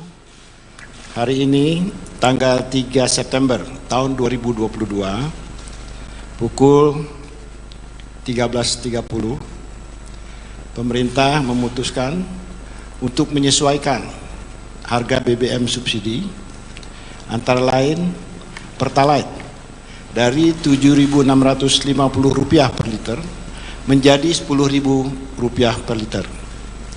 Kemudian solar subsidi dari Rp5.150 per liter menjadi Rp6.800 per liter.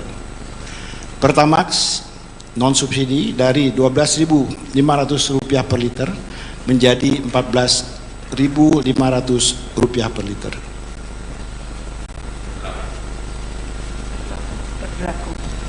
Ini berlaku 1 jam sejak saat diumumkannya penyesuaian harga ini, jadi akan berlaku pada pukul 14.30 waktu Indonesia bagian Barat. Terima kasih.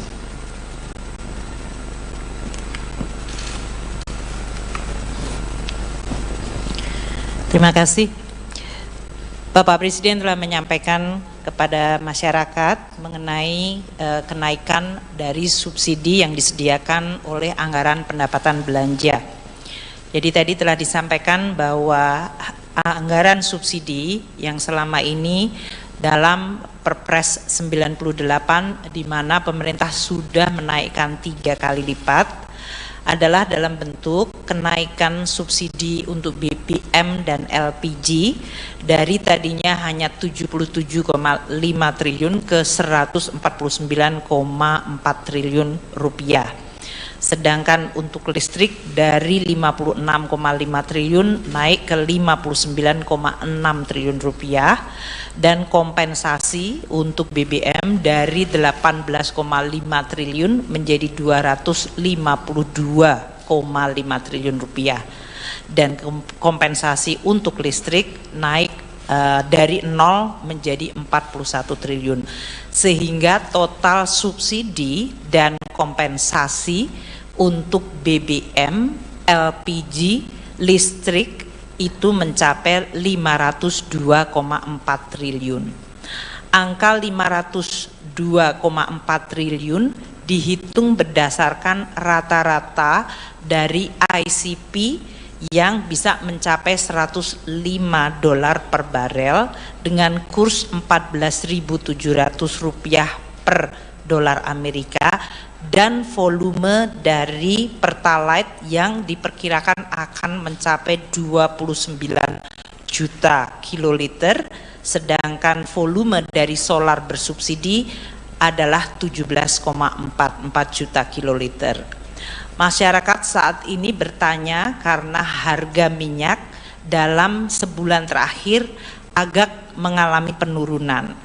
Kami terus melakukan penghitungan dengan harga minyak ICP yang turun ke $90 sekalipun, maka subsidi masih akan, atau harga rata-rata 1 tahun ICP itu masih di 98,8 atau hampir $99. Atau kalaupun harga minyak turun sampai di bawah 90, maka keseluruhan tahun rata-rata subsidi rata-rata ICP Indonesia masih di $97. Nah, dengan perhitungan ini maka angka kenaikan subsidi yang waktu itu sudah disampaikan di media dari 502 triliun tetap akan naik, tidak menjadi 698 namun 653 triliun kalau harga ICP adalah rata-rata 99, yaitu tadi turun ke $90 sampai Desember. Sedangkan kalau harga ICP di 85 sampai Desember menjadi 640 triliun. Ini adalah kenaikan 137 triliun atau 151 triliun tergantung dari harga ICP.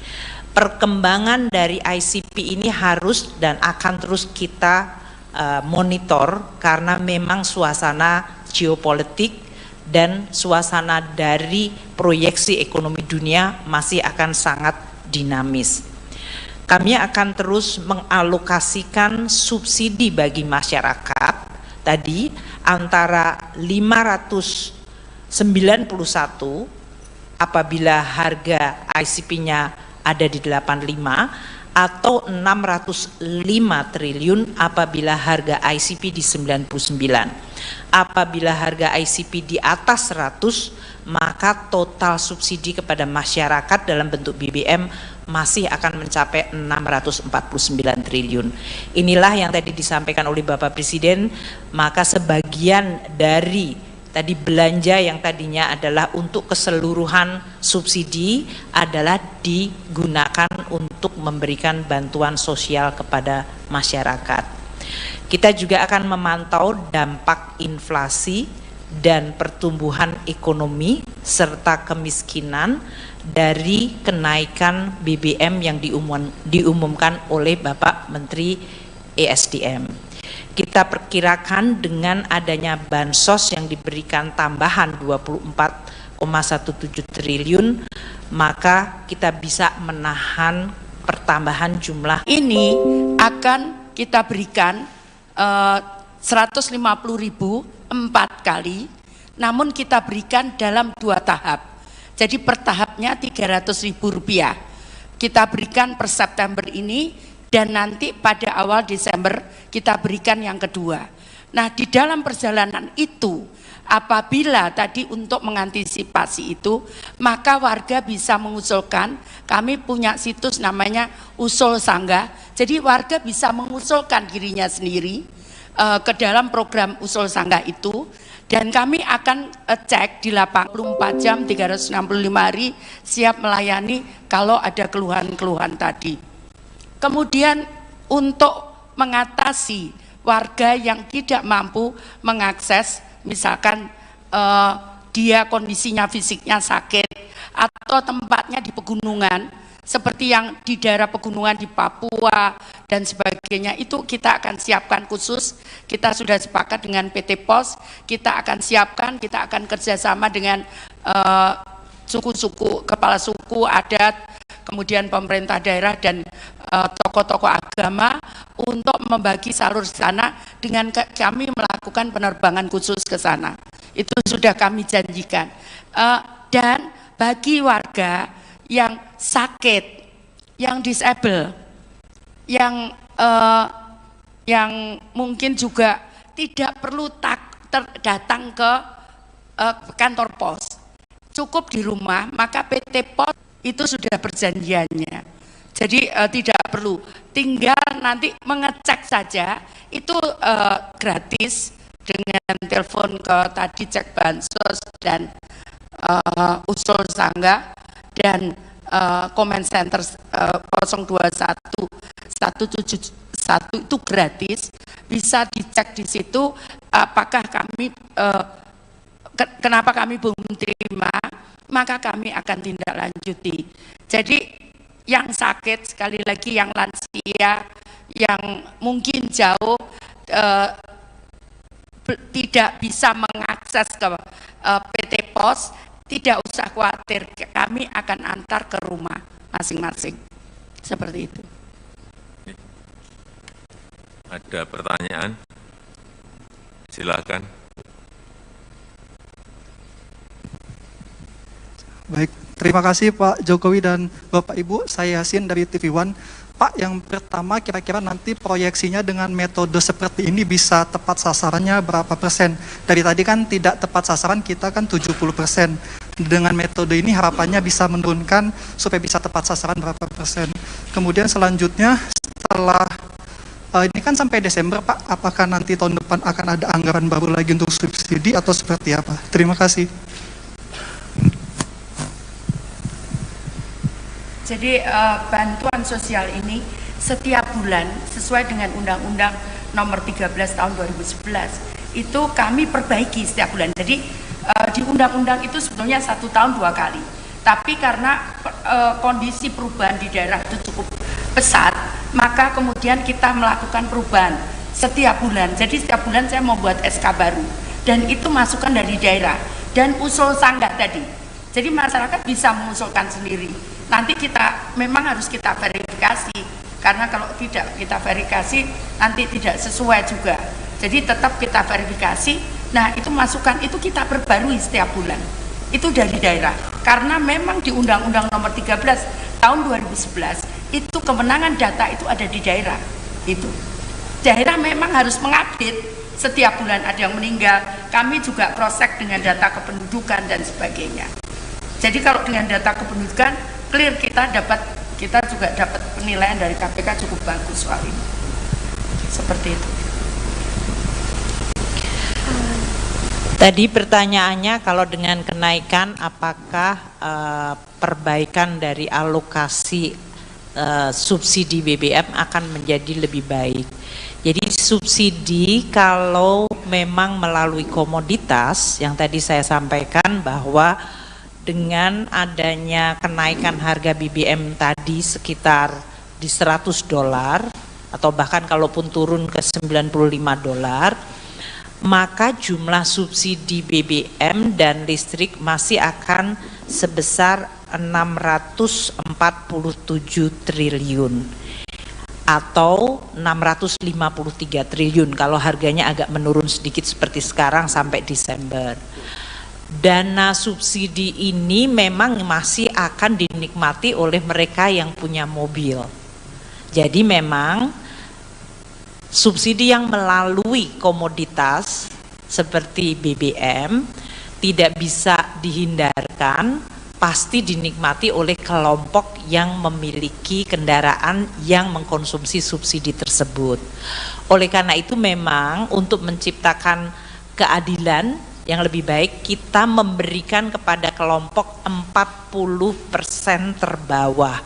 Tadi yang oleh Bu Risma 20,67 juta itu adalah 30% masyarakat termiskin. Kemudian yang dari Ibu Menaker untuk 16 juta itu kira-kira bisa mengcover hampir mendekati 50% masyarakat yang dalam posisi ekonomi terbawah. Itulah yang disebutkan 24,17 juta adalah untuk mereka.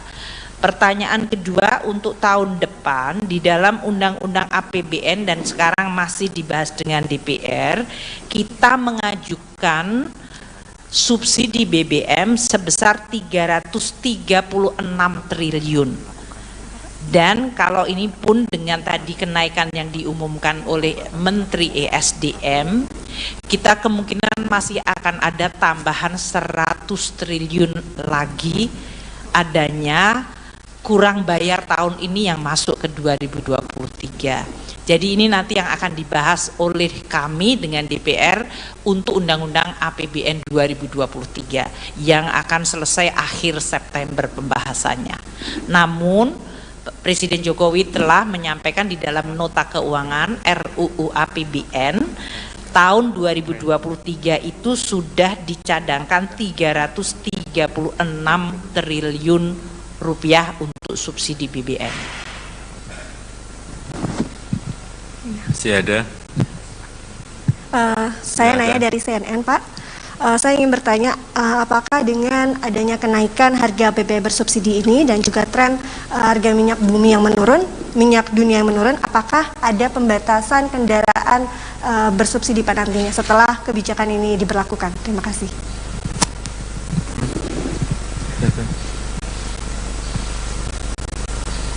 Baik, izin.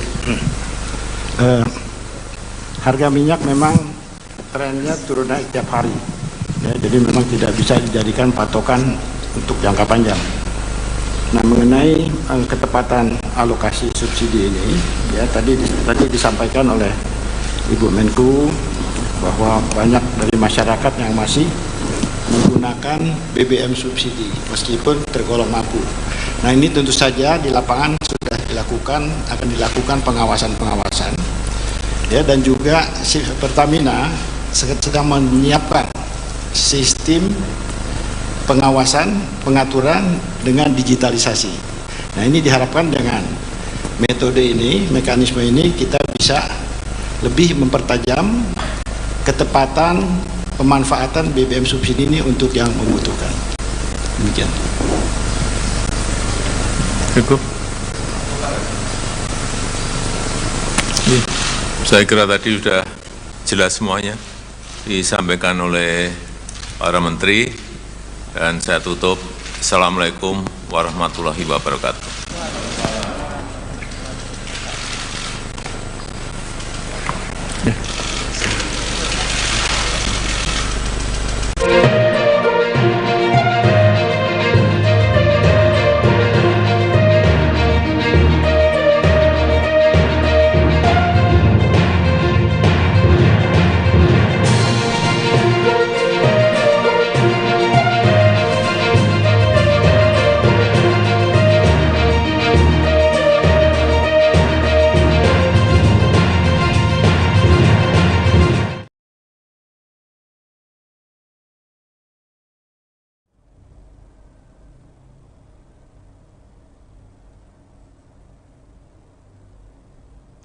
Halo Tribuners, jumpa lagi bersama dengan saya Mutiara dalam tayangan berita selebritis di Tribun Lampung.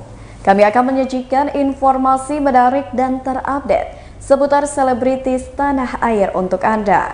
Dan inilah berita selebritis selengkapnya. Berita pertama datang dari pesulap merah, tak peduli dengan somasi Mbak Rara. Marcel Radivan alias pesulap merah belakangan ini banyak mendapatkan somasi, diantaranya dari Persatuan Dukun dan Mbak Rara si Pawang Hujan. Pesulap merah mendapatkan banyak somasi usai membongkar trik-trik dukun. Meski begitu, pesulap merah mengaku tak mau ambil pusing. Bagi pesulap merah, apa yang dilakukannya selama ini tidaklah salah. Ia hanya ingin memberikan edukasi untuk masyarakat agar tak tertipu dengan dunia perdukunan. Lebih lanjut, ia mengatakan bahwa yang selama ini digembar-gemborkan jika ia dilaporkan ke polisi hanyalah gertakan. Pasalnya, hingga saat ini belum ada panggilan polisi terkait hal tersebut. Dan ia pun merasa bahwa ini adalah ajang promosi bagi orang yang melaporkannya untuk lebih populer di dunia entertainment. Berikut wawancara dengan pesulap merah. Dengan viralnya ini akhirnya banyak menarik orang untuk bisa berinvestasi sendiri. Iya, saya pribadi sih dengan adanya musik. Maaf, tolong. Ya, dengan adanya investasi ini sih saya lebih ke arah saya bisa belajar hal baru lagi sih ke depannya. Karena memang saya menyukai mempelajari hal baru yang belum saya pernah pelajari. Nah, menurut saya ini dari apa yang Bang Rudi Salim ceritakan ke saya, ini menarik banget untuk saya pelajari hal baru ini gitu. Dan saya ya ingin memutuskan untuk konsisten belajar hal baru tersebut. Tapi lu sudah kepikiran belum sih dengan konten-konten yang akan lu bikin di production house lu sendiri? Udah kepikiran sih. Kemarin kan kita akan dibantu juga dengan Bang Rudi Salim dan timnya nanti untuk konten-konten kedepannya jadi lebih asik ditonton karena kan selama ini kan seperti yang teman-teman lihat banyak tuh yang kritisi intronya tuh masa udah jutaan intronya gitu editannya tuh masa kayak gitu. Nah itu saya sendiri yang kerja. Jadi memang selama ini tuh saya tidak bisa mempercayai orang lain untuk mengurus channel saya. Dengan adanya Bang Rudi Salim ini, dia ngasih masukan-masukan seperti ini Sel, jadi kerjaan kamu juga jadi nggak berat, nggak perlu begadang lagi. Karena seperti yang teman-teman tahu kan jadwal saya ini 3 minggu ini dari pagi ke pagi. Sering kali saya nggak tidur tuh. Jadi pulang dari syuting TV, pulang-pulang saya ngedit sendiri, upload. Makanya seminggu hanya bisa upload sekali. Nah, Bang Rudi Salim menawarkan, Sel, biar edukasinya ini nggak berhenti dan semakin banyak daya tarik masyarakat, mendingan kita upload lebih sering lagi, agar masyarakat juga semakin terluaskan nih, gitu. Karena kan selama ini kebanyakan kayak saya upload satu video, terus dipotong-potong sama orang, di-reupload di media-media lain kan. Nah, biar hal tersebut tidak semakin menyebar, re-uploadnya mendingan kita lebih seringin lagi aja edukasinya biar lebih menyebar gitu. Tapi takut nggak sih ketika mungkin lo kan selama ini bekerja sendiri sesuai dengan keinginan lo. Nah ketika sekarang ada tim, lo ketakutan nggak apa yang lo sampaikan itu ternyata tidak diinin sama tim lo sendiri gitu? Enggak. Keputusan tetap di saya kok. Keputusan tetap di saya, mau apa yang mau saya bikin, cuma lebih dibantu dalam hal editing, intro, terus juga bagaimana branding, terus juga kan selama ini nih, ini teman-teman media kan pasti ngehubungin kontak admin saya yang ada di Instagram, tidak ada yang dibalas kan. Bayangin itu sehari 1.500 chat. Tim saya yang tadinya bacain gitu ya. Semenjak viral ini nggak ada yang mau bacain nomor admin. Karena itu benar-benar sehari 1.500 chat, sekarang udah nggak dibuka sekitar 4-5 hari. Itu tinggal dikali aja tuh. Nah, dengan adanya tim dari bantuan dari Bang Rudi Salim ini dalam bentuk tim, itu nanti juga akan lebih terkoordinasi gitu ya, pokoknya terbantu lah biar teman-teman media dan klien-klien ketika menghubungi juga jelas gitu. Mau tidak mau jadi ada momen tersendiri, memanfaatkan momen nggak sih? Takut disangka memanfaatkan momen nggak sih? Apanya yang saya memanfaatkan momen? Yang memanfaatkan momen kan ini, yang memanfaatkan momen itu kan dari yang kemarin tuh kejadian, yang kata pembuktian nggak mau, bikin video pura-pura nyari saya lah, bikin video ngata-ngatain dan sebagainya. Nah itu kan yang memanfaatkan momen. Saya tuh kalau udah bahas satu pasti langsung ganti ke topik lagi. Nah saya memang berfokus untuk mengedukasi doang, nggak menyerang satu pribadi dan sebagainya gitu. Dan hal ini pun saya nggak rencanakan, bukan saya menawarkan tuh. Jadi kalau mungkin saya menawar-nawarkan, mumpung gue viral nih gue tawar-tawar. Nah itu baru memanfaatkan momen. Tapi semua ini datang begitu aja sih. Totally saya nggak ngapa-ngapain nih. Bener-bener. Tapi nggak ngeri terhambat bang, karena kemarin juga abang baru saja disomasi parah apa gitu. Terhambat gimana? Ya, jadi karyanya tuh terhambat. Mungkin dengan nanti konten-konten yang ada konsep yang udah dibuat. Ya kalau untuk kayak yang mereka itu kan menurut saya promosi doang, mereka nggak ngefek ke sayanya. Dari kemarin kan laporan juga udah datang, nggak ngefek. Sumpah apa sih? Nggak ada ngefek sama sekali. Nggak ada panggilan juga dari polisinya. Karena memang nggak masuk delik. Sengaja digembar-gemborkan untuk promosi mereka sendiri. Dan untuk hal ini nggak akan mengganggu saya pribadi. Kemarin pun saya jadwal TV dari pagi ke pagi, nggak ngefek apapun tuh laporan-laporan. Jadi mereka ya mungkin semoga bisa jadi bahan promosi untuk mereka agar bisa dapat pekerjaan yang lebih baik aja gitu aja. Bang, dikasih waktu 3 hari. 3 kali 24 jam. Apa namanya jaklian atau ancaman dari mereka? Bukan membongkar aib, membongkar rahasia atau pembodohan dari perdukunan ini sih. Jadi kalau ancaman itu ada. Kayak misalkan beberapa kali RT saya bilang, sel jam 2 pagi ada yang naik motor Ninja 250R, ini nyariin rumah kamu nih, gitu. Tapi RT saya untung bisa berkoordinasi lah, bisa menjaga privasi. Karena ketika ditanya mau ngapain nggak jawab, akhirnya kabur. Terus baru-baru ini juga ada yang nyamperin RT saya bilang di mana nih rumah Marcel, ngakunya dari padepokan gitu. Dan ya udah sampai saat ini saya masih dijegat karena totally saya nggak ada rasa takut sama sekali. Saya percaya takdir Allah Azza wa Jalla itu tetap yang utama sih. Jadi mau bagaimanapun ya tetap aman. Ini juga banyak yang setuju di luar sana bila perdukunan itu dibubarkan. Bagaimana menurut Anda? Ya bagus, memang seharusnya seperti itu. Di Pancasila kita, negara kita, nomor satunya ketuhanan yang Maha Esa, bukan perdukunan yang Maha Sakti. Jadi memang kita dituntut untuk lebih percaya ke Tuhan masing-masing, ke agama masing-masing daripada percaya perdukunan. Terus di luar sana banyak yang beralasan juga, tapi kan perdukunan ini salah satu bentuk ikhtiar. Ikhtiar dari mana?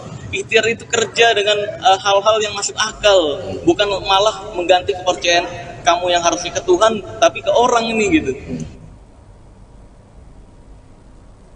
Berita selanjutnya datang dari pasangan artis tanah air. Tambah bisnis baru, Raffi Ahmad dan Nagita Slavina makin kaya raya. Pasangan artis Raffi Ahmad dan Nagita Slavina kian memperluas bisnisnya. Kali ini, Raffi Ahmad dan Nagita Slavina akan membangun apartemen di kawasan rumahnya Andara. Bahkan, Raffi Ahmad sudah mempersiapkan lahan tanah mencapai 2 hektar. Mengenai desain, Ibu Rafathar dan Ryan Zal mengaku akan membuat konsep yang modern untuk generasi milenial. Tidak sendiri, Raffi Ahmad juga turut menggandeng rekan bisnisnya Loe Mongga Homasan. Kendati demikian, ia mengaku belum memiliki layout matang mengenai apartemen yang akan dibangunnya. Untuk harga, pria 35 tahun itu pun belum bisa menjelaskan lebih lanjut. Namun dipastikan akan terjangkau bagi masyarakat. Sebab Raffi Ahmad ingin apartemennya familiar bukan hanya bagi warga Jakarta. Berikut wawancara dengan Raffi Ahmad dan Nagita Slavina. tanahnya kira-kira 2 hektar persis depan rumah, tapi ya dia berbatasan dengan komplek aku kan sebenarnya. Jadi itu aku pikir kemarin mau jadi apa ya, ngobrol-ngobrol sama Gigi, kan kenal sama Bu Romonga udah cukup lama. Beliau bikin Asiana, punya perusahaan properti namanya Asiana, bikin di Senopati Suite, daerah Senopati sukses, daerah Kemang sukses. Akhirnya aku hubungin beliau untuk minta tolong jadi konsultan. Jadi nanti Andara tuh rasa Senopati dan rasa Kemang ada di Andara, keren banget. Ini tuh yang di IG yang diminta milih-milih rumah itu bukan sih? Yang di slide itu, iya. Beda lagi. Beda lagi. Itu udah sendiri. Ini mau bikinnya apartemen atau apa? Nah, tergantung Bu Bos. Arahannya kita bikinnya apa nih? Dan ini pertama kali Trans terjun ke properti nih. Iya. Nanti berdasarkan diskusi dong, kita akan berdiskusi secara intens. Tapi kayaknya apartemen ya? Karena sementara kayaknya apartemen itu udah paling oke sih. Iya, apartemen paling. Iya, lokasinya bagus, bisa. Tadi kan kita bilang sih bisa macam-macam fasilitasnya, kayaknya cocok banget sih. Nah, kita pengennya juga, maksudnya Andara tuh, kalau dulu kan orang luar kota tuh ya, orang luar Jawa, orang luar kota tuh kan pengen ke Jakarta tuh pengen ke Dufan, pengen ke Ancol. Kalau ini orang luar kota tuh pengen ke Andara tuh ada satu apartemen yang memang bisa jadi hits, yang beli bisa orang-orang daerah, jadi tetap pelanggannya rapi dan lagi. Harganya sendiri gimana? Bangnya ini kan harga masih nggak murah ya? Boleh ya? Harga belum, harganya nanti kan ngobrol dulu. Tapi yang pasti kita pengen affordable, pengen yang terjangkau banget. Ini katanya untuk milenial juga gimana nih, Ya sebenarnya untuk semua keluarga lah, keluarga milenial, jadi semua keluarga muda bisa. Arahnya pertama kali di dunia properti, memikirkan untung dan ruginya itu seperti apa sih? Kan kita belajar sama Bumong. Bisa rugi nggak? Bumong nggak pernah rugi. Untung terus. Semua kan ada hitungannya, tapi juga pastinya nggak wajar lah semuanya. Iya. Bagi Gigi mungkin baru dalam properti, gimana sih proses developnya untuk bisa terjun kan butuh riset. Makanya sekarang zamannya kolaborasi ya, kita mencari suhu-suhunya dalam berbagai macam bisnis unit yang sedang kita mau belajar. Karena di sini ada Bu Romonga, ya kita belajar sama Bu Romonga. Ya kalau bisnis mah untung rugi mah ada, tapi kan kita bisa minimize resiko ruginya kalau bisa ya gimana pun kita tata secara baik, kita goreng dengan baik supaya nggak jadi rugi. Kemarin katanya bikin waterroom, tempat dugem itu kenapa nggak jadi? Nggak jadi kan, jadinya apartemen nggak cocok, tempat dugem di Andara nggak cocok. Mungkin gimana nih mensupport Arafi yang sekarang berdua makin banyak bisnisnya? Ya, insya Allah ya apapun itu kalau misalnya memang baik ya disupport. Menambah pundi-pundi lagi udah.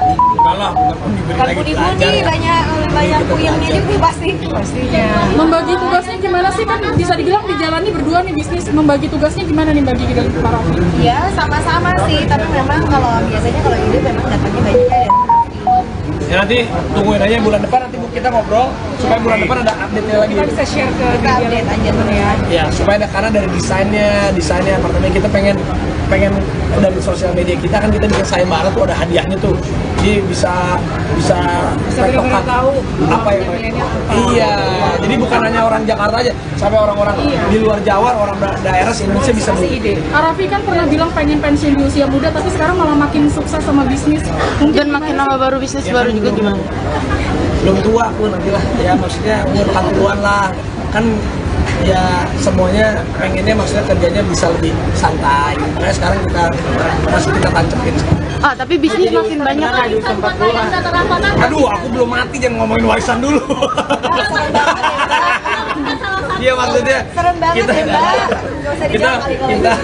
kita ya siapin buat masa depan anak-anak, tapi kan ini kan ya belajar dari Bu Romonga, siapa tahu bisa mengikuti kesuksesan beliau di bidang properti. Sip. Ini nanti akan ada itu lagi nggak sih? Tanya Bu Gigi ya, aku mau live jam 6. Bakal ada pencapaian lagi nggak sih? Bakal ada pencapaian lagi nggak sih? Ya didoain aja, pokoknya terima kasih semuanya. Kemarin jadi Kak Gigi, Rayanza lagi sekolah gimana? Persis itu ada tanahnya kira-kira 2 hektar persis depan rumah, tapi ya dia berbatasan dengan komplek aku kan sebenarnya. Jadi itu aku pikir kemarin mau jadi apa ya, ngobrol-ngobrol sama Gigi, kan kenal sama Bu Romonga udah cukup lama. Beliau bikin Asiana, punya perusahaan properti namanya Asiana, bikin di Senopati Suite, daerah Senopati sukses, daerah Kemang sukses. Akhirnya aku hubungin beliau untuk minta tolong jadi konsultan. Jadi Nanti Andara tuh rasa senopati dan rasa kembang ada di Andara, keren banget. Ini tuh yang di IG yang diminta milih-milih rumah itu bukan sih? Yang di slide itu, iya. Beda lagi. Oh, beda lagi. Itu dapat sendiri. Beda lagi. Nah, ini mau bikinnya apartemen atau apa? Nah, tergantung Bu Bos. Bu Bos, arahannya kita bikinnya apa nih? Dan ini pertama kali Rans terjun ke properti nih. Iya. Nanti berdasarkan diskusi dong, kita akan berdiskusi secara intens. Tapi kayaknya apartemen ya? Cuma sementara kayaknya apartemen itu udah paling oke sih. Iya, apartemen paling oke. Iya, lokasinya bagus, bisa, tadi kan kita bilang sih bisa macam-macam fasilitasnya, kayaknya cocok banget sih. Nah, kita pengennya juga, maksudnya Andara tuh, kalau dulu kan orang luar kota tuh ya, orang luar Jawa, orang luar kota tuh kan pengen ke Jakarta tuh pengen ke Dufan, pengen ke Ancol. Kalau ini orang luar kota tuh pengen ke Andara tuh ada satu apartemen yang memang bisa jadi hits, yang beli bisa orang-orang daerah, jadi tetap pelanggannya Raffi dan lagi. Harganya sendiri gimana? Baginya ini pasti nggak murah ya? Boleh ya? Harga belum, harganya nanti kan ngobrol dulu. Tapi yang pasti kita pengen affordable, pengen yang terjangkau banget. Ini katanya untuk milenial juga gimana nih, Ya sebenarnya untuk semua keluarga lah, keluarga milenial juga semua keluarga muda bisa. Ini pertama kali di dunia properti, memikirkan untung dan ruginya itu seperti apa sih? Kan kita belajar sama Bung. Bisa rugi nggak sih? Udah, Bung Bung nggak pernah rugi. Untung terus. Semua kan ada hitungannya, tapi juga pastinya nggak wajar lah. Iya. Bagi Kim mungkin baru dalam properti, gimana sih proses developnya untuk bisa terjun kan butuh riset. Makanya sekarang zamannya kolaborasi ya, kita mencari suhu-suhunya dalam berbagai macam bisnis unit yang sedang kita mau belajar. Karena di sini ada bulu bunga ya, kita belajar sama bulu bunga. Ya kalau bisnis mah untung rugi mah ada, tapi kan kita bisa minimize resiko ruginya kalau bisa ya gimana pun kita tata secara baik, kita goreng dengan baik supaya nggak jadi rugi. Kemarin katanya bikin waterpool tempat dugem itu kenapa nggak jadi? Nggak jadi kan, jadinya apartemen nggak cocok, tempat dugem di Andara nggak cocok. Mungkin gimana nih mensupport Arafi yang sekarang berdua makin banyak bisnisnya? Ya, insya Allah ya apapun itu kalau misalnya memang baik ya disupport pasti. Menambah pundi-pundi lagi Mbak. Kalau bukan pundi-pundi banyak puyengnya juga pasti. Pastinya. Membagi tugasnya gimana sih, kan bisa dibilang dijalani berdua nih bisnis, membagi tugasnya gimana nih bagi kita para Arafi? Ya sama-sama sih, tapi memang biasanya kalau ide memang datangnya banyaknya dari Ya nanti tungguin aja bulan depan, nanti kita ngobrol supaya bulan depan ada update-nya lagi. Kita bisa share ke update aja ya. Ya supaya karena dari desainnya apartemen kita pengen dari sosial media kita kan kita bikin sayembara tuh ada hadiahnya tuh, jadi bisa benar-benar tahu apa yang iya, jadi bukan hanya orang Jakarta aja, sampai orang-orang di luar Jawa, orang daerah Indonesia bisa beli. Ide. Arafi kan pernah bilang pengen pensiun di usia muda, tapi sekarang malah makin sukses sama bisnis. Dan makin nambah baru bisnis baru juga gimana? Belum tua aku nanti lah, ya maksudnya umur 40-an lah kan. Ya semuanya pengennya maksudnya kerjanya bisa lebih santai. Makanya sekarang kita tancapin. Tapi bisnis makin banyak kan di tempat pulang. Aduh, aku belum mati, jangan ngomongin warisan dulu. Iya maksudnya kita ya siapin buat masa depan anak-anak. Tapi kan ini kan ya belajarnya dari dulu, enggak siapa tahu bisa mengikuti kesuksesan beliau di bidang properti. Sip. Aku ini nanti akan ada itu lagi kan? Tanya Bu Gigi ya, aku mau live jam 6. Bakal ada pencapaian lagi nggak sih? Bakal ada pencapaian lagi nggak sih? Ya didoain aja Bu Gigi. Terima kasih semuanya. Gigi kemarin jadi. Gigi, Rayanza lagi sekolah gimana?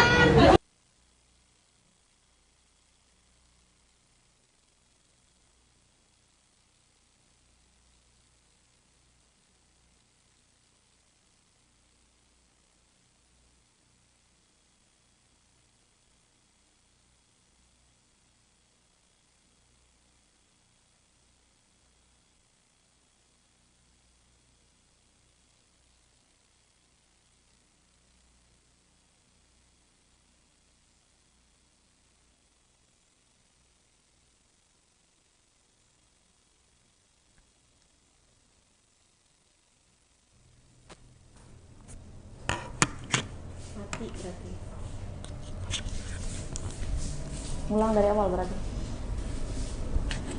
Biasa insert aja kayak kemarin. Masa mau ulang dari awal udah beda? Enggak, maksudnya ngomongnya. Iya. Padahal masih banyak loh ngetiknya di sini. Itu Udah dihidupin suaraku.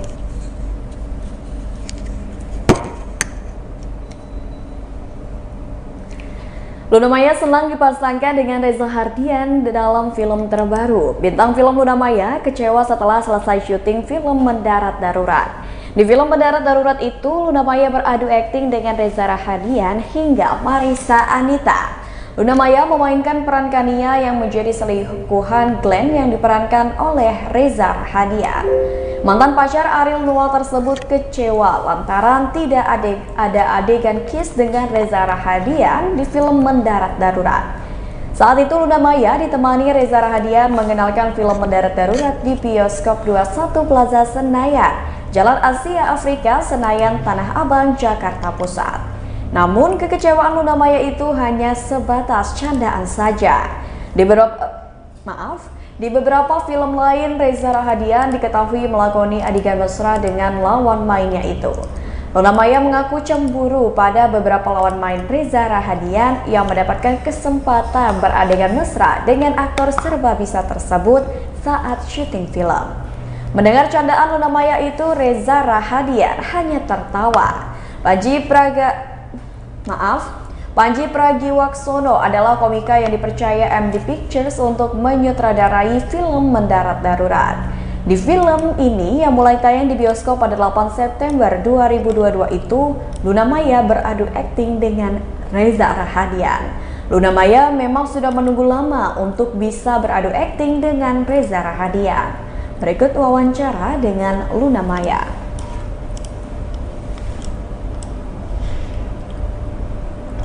Ngapain? Nggak ngapa-ngapain. Kak tadi sempat juga bilang tuh adegan bareng sama Reza itu ya. Kenapa? Adegan sama Reza tadi pertama kali. Terus nggak bisa, maaf, cium kita adegannya itu seperti apa sih Kak? Bercanda. Iya. Biasanya kan kalau main sama Reza semuanya kebagian. Dan kita belum kebagian. Tapi pertama kali main sama Kak Reza gimana Kak kesannya? Aku seneng banget sih, seneng tapi gugup ya, aku nervous lah.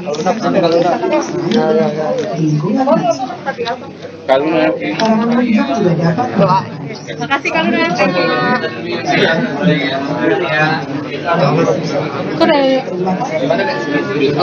Ya, Reza. Namanya dia ya, sebelahnya Ibu. Udah lumayan kan? Abi gimana? Untuk karir sendiri mungkin seperti apa Kak? Ada target lagi yang lain? Lagi capek. Aku mah lagi sakit perut jadi bingung jawabnya. Yang penting terbaik aja. Didoain yang baik-baik aja, supportnya, family, friends, semuanya. Ada nasihat khusus dari orang tua? Dari teman-teman? Aku udah gede, nggak perlu nasihat. Yang penting sehat, kata ibu aku sehat. Kemarin sempat jatuh sakit. Jatuh sakit. Iya. Habis itu kakak ikutan ini apa tuh, ikutan geng cendol mungkin seperti apa mungkin? Ikutan geng cendol itu apa sih kalau boleh tahu? Geng cendol. Biasa.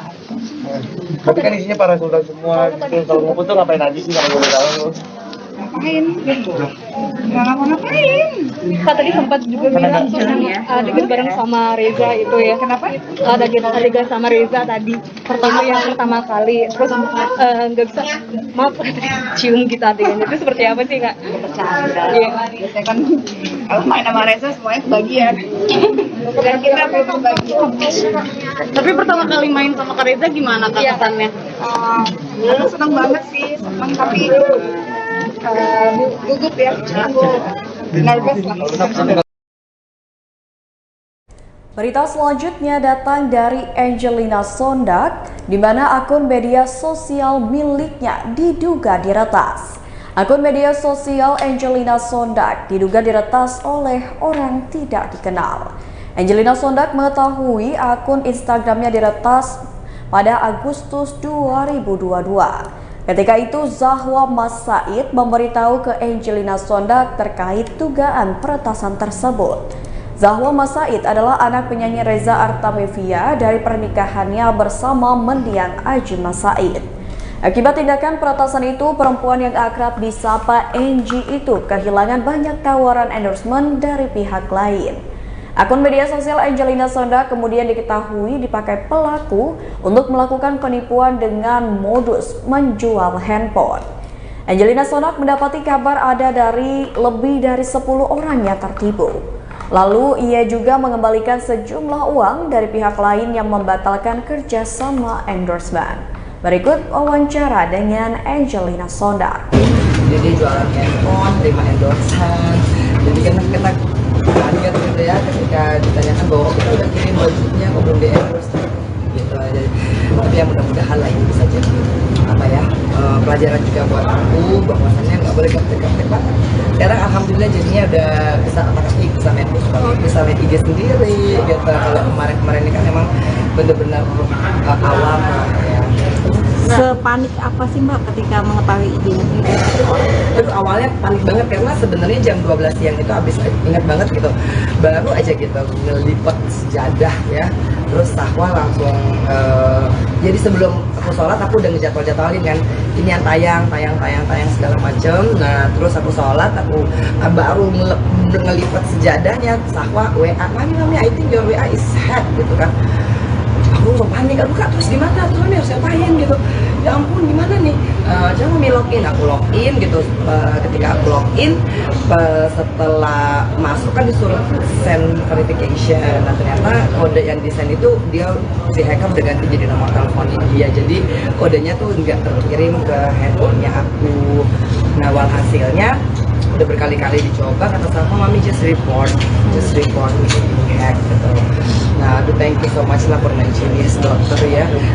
Dan setelah itu aku lapor dan emang sekarang kayaknya posisinya lagi kritis ya. Jadi nggak ada yang bisa login semuanya ya. Bismillah aja deh, aku akhirnya jadi main TikTok, aku jadi buka IG baru gitu.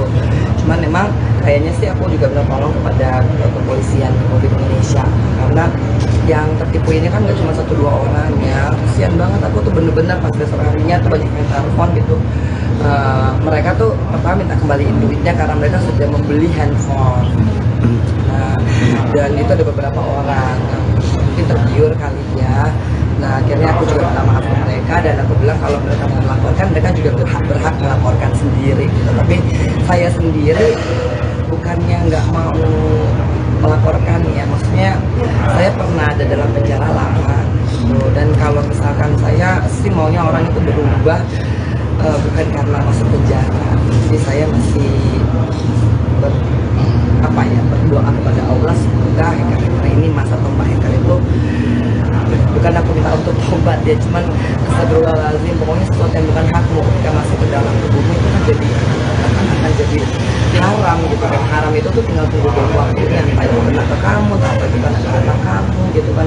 Misalnya saya sih nggak mau ngelupain gitu kan saya pasangan, cuman saya juga hanya mau mengingatkan karena memang pas malam itu dia kan minta tebusan, dia bilang tolong kasih 5 juta gitu kan. Saya bilang saya kalau 5 juta belum punya gitu, karena kan memang posisinya kan tuh akhir-akhir bulan ya masih pertengahan, terus juga memang aku bilang kalau ini bener-bener kan aku juga nggak mau ketipu gitu. Aku sampai maksudnya bukan menceramai dia, enggak, aku cuma bilang mas aku tuh dulu pernah ngambil yang depan aku tuh dulu pernah makan uang orang pas lagi kita pakai rasanya seneng kayaknya udah banyak duit punya semuanya, tapi astagfirullahaladzim ini cepat bayarannya tunai gitu, nggak berselang beberapa tahun ya Allah bersihkan. Dan aku ngerasain penjara itu udahlah kalau ke akunya sendiri, tapi akhirnya berdampak kepada anak-anak kita. Makanya benarlah kata Allah Subhanahu wa Ta'ala, jangan berikan yang haram kepada anak.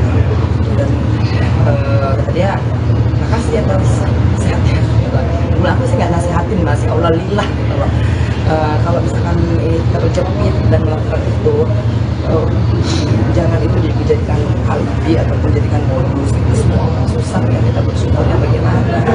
Nah kemudian akhirnya ya udah langsung aja 1 juta gitu kan. Dia bilang kalau saya nggak kedagat saya nggak gitu kan.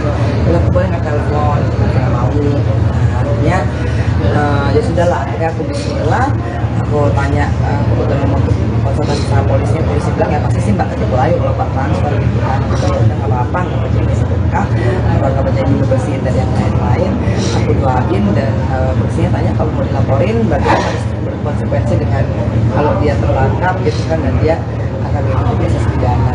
Aku terus terang berpikir mau mendoakan, cuman kasihan kalau misalkan orang yang benar-benar nabung gitu kan, terus aduh saya nggak bawa itu nomor telepon adminnya ada di Srik ya, jadi itu kasihan banget kalau kita lihat gitu. Dia benar-benar jualan palsu apa segala macam hanya untuk beli handphone gitu, dan dia udah menjual handphone yang lama buat belikan handphone yang baru gitu. Tapi Bismillah gitu kan, aku langsung ya Allah ya Rozak ya Rozak ya Allah, kalau mungkin rezekiku ketukar, aku yakin Allah pasti akan membuka rezeki. Berita selanjutnya, lama sendiri Edric Chandra sempat carikan jodoh untuk Luna Maya. Presenter Edric Chandra mengaku sempat mencarikan jodoh sahabatnya Luna Maya. Namun menurut Edric, mantan kekasih Ariel Noah itu memiliki selera yang berbeda. Lebih lanjut, Edric belum mau buka suara terkait isu pernikahan Luna Maya yang akan dilaksanakan tahun depan. Kendati begitu, sebagai seorang sahabat, Edric terus memberikan dukungan apabila Luna Maya benar akan melangsungkan pernikahannya di 2023. Tak menutup kemungkinan saat ini Luna tengah didekati oleh seorang pria. Hal itu terucap dari mulut Edric. Sayangnya, Edric Chandra belum membeberkan siapa pria yang dimaksud itu. Berikut wawancara dengan Edric Chandra. Banget nih jadi atensi publik. Bagaimana kalau pakai ya itu mah yang penting duit ya, semuanya ya kembali lagi ke duit. Pokoknya yang penting ya bisa menghibur orang lah, intinya kita bikin konten buat menghibur orang, bisa bikin orang jadi senang, bisa happy, terus dapat orang yang sefrekuensi, jadi ya udahlah pas gitu. Jadi kalau dari itu duit ya sebenarnya. Sebenarnya kita berbuat cuan sih. Pencapaiannya di cuan. Enggak sih, tapi kayak di luar dari itu kita juga sering kayak apa ya, bertukar pikiran, sharing. Jadi pas lagi gabung berdua, bikin apa yuk ya langsung aja bikin gitu. Awal mulanya Iya, awal mulanya pas lagi ada. Awal mulanya kita sering berapa kali kita ada kejadian apa nih, direkam yuk bareng-bareng. Orang saya terima, Anda terima nih gitu. Kenapa nggak bikin aja ya, bikin kayak reels atau bikin yang kayak TikTok. Akhirnya orang pada suka ya udah dilanjut. Kenapa sih kalian persahabatan kalian? Persahabatan bagai kepompong. Yes. Kita mah ya udah kayak kakak adik sih, jadi udah tahu dia banget, keluarga. Tahu istrinya juga, anaknya gitu. Jadi tim-timnya juga tahu saya. Nggak cemburu ya? Tidak semuanya, tidak. Kayak keluarga juga. Pernah berantem kok? Berantem sering. Berantem hanya di konten. Lebih kepada kayak kurang deh gitu.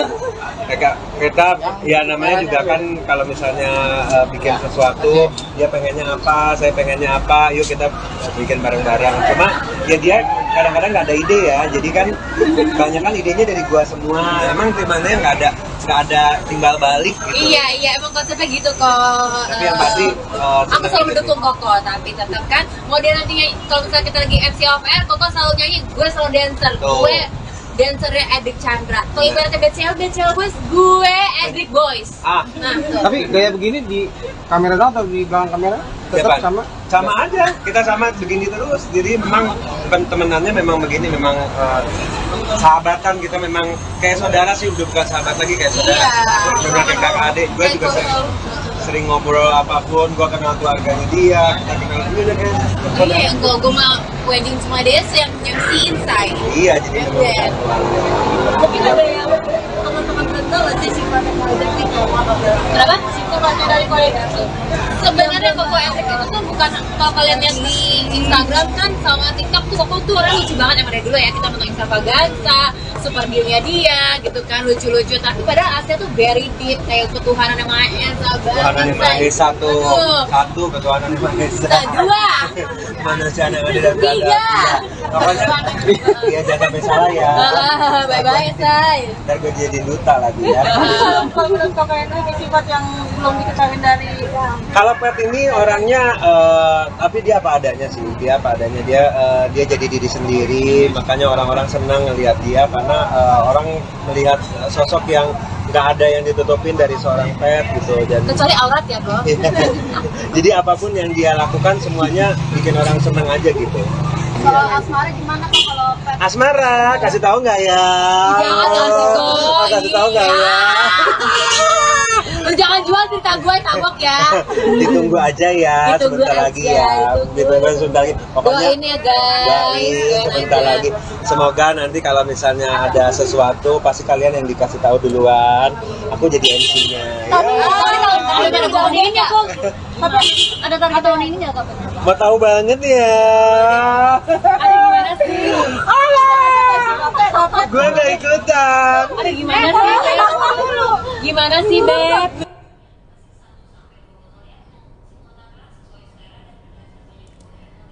Baiklah Tribuners, itulah berita selebritis bersama dengan saya Mutiara.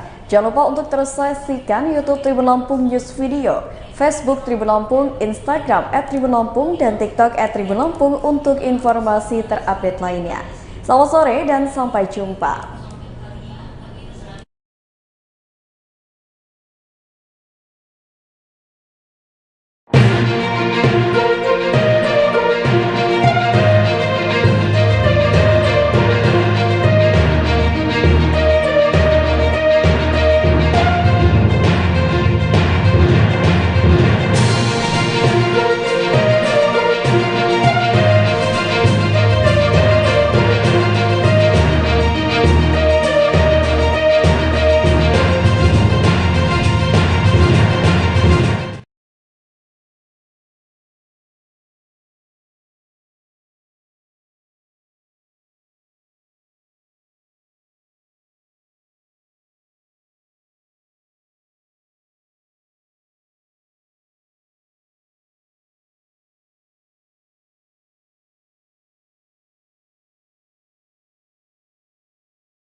Seperti biasa, kami akan memberikan informasi terkait sejumlah wisata dan kuliner untuk Anda. Tentunya akan disampaikan secara langsung bersama sejumlah reporter kami yang ada di berbagai daerah.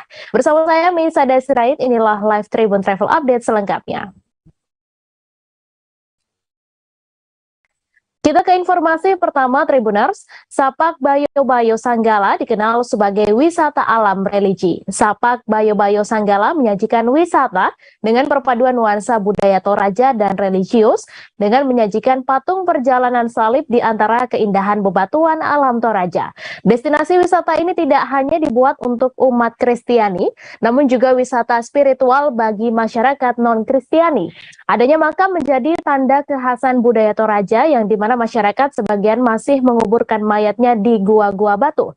Lalu seperti apa wisata religi Sapak Bayo-Bayo ini? Selengkapnya akan disampaikan Kristiani Tandirani dari Tribun Timur. Silahkan rekan Kristiani.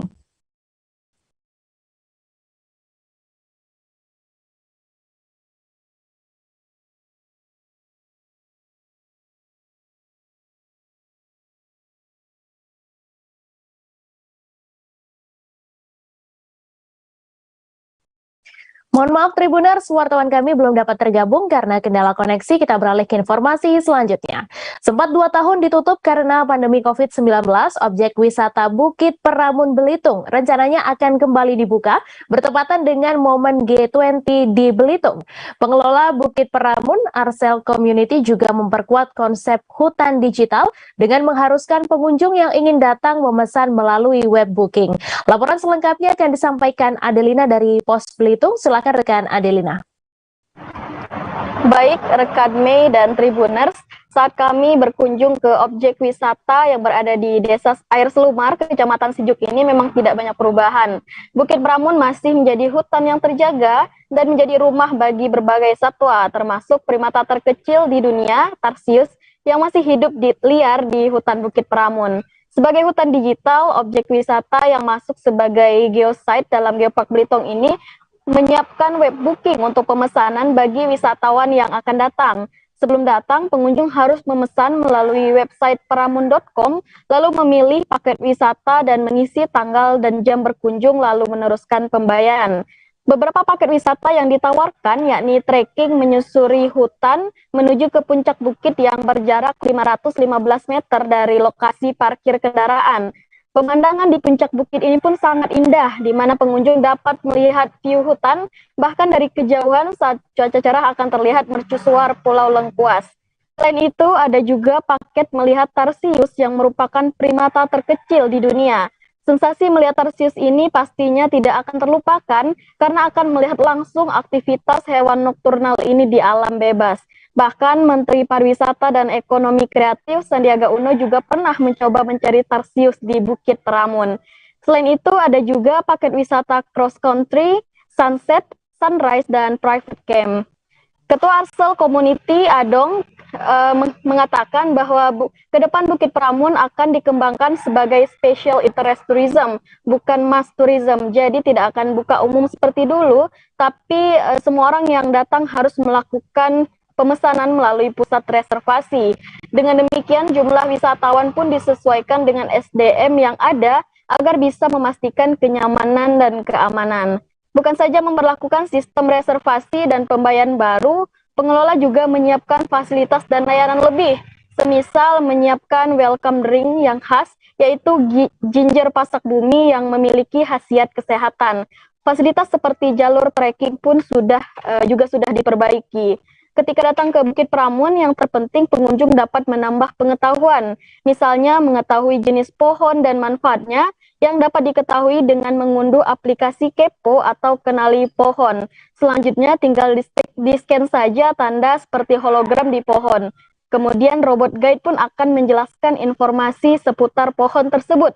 Tidak hanya itu, ada juga aplikasi khusus yang membuat pengunjung bisa membeli kuliner. Jadi meskipun tidak ada penjual kuliner di Bukit Pramun ini, pengunjung dapat memesan melalui aplikasi. Kemudian kulinernya langsung diantar ke lokasi. Selanjutnya Bukit Pramun juga akan terus dibuka, di mana pihak pengelola juga akan menjalankan 2 sistem baru antara pengunjung lokal Belitung dan pengunjung dari luar daerah maupun luar negeri. Pengelola juga berharap Bukit Pramun terus eksis dengan mengusung visi wisata dengan 3 konsep pengelolaan, yakni hutan untuk kehidupan, konservasi untuk masa depan, dan wisata berkelanjutan. Demikian rekan Mei.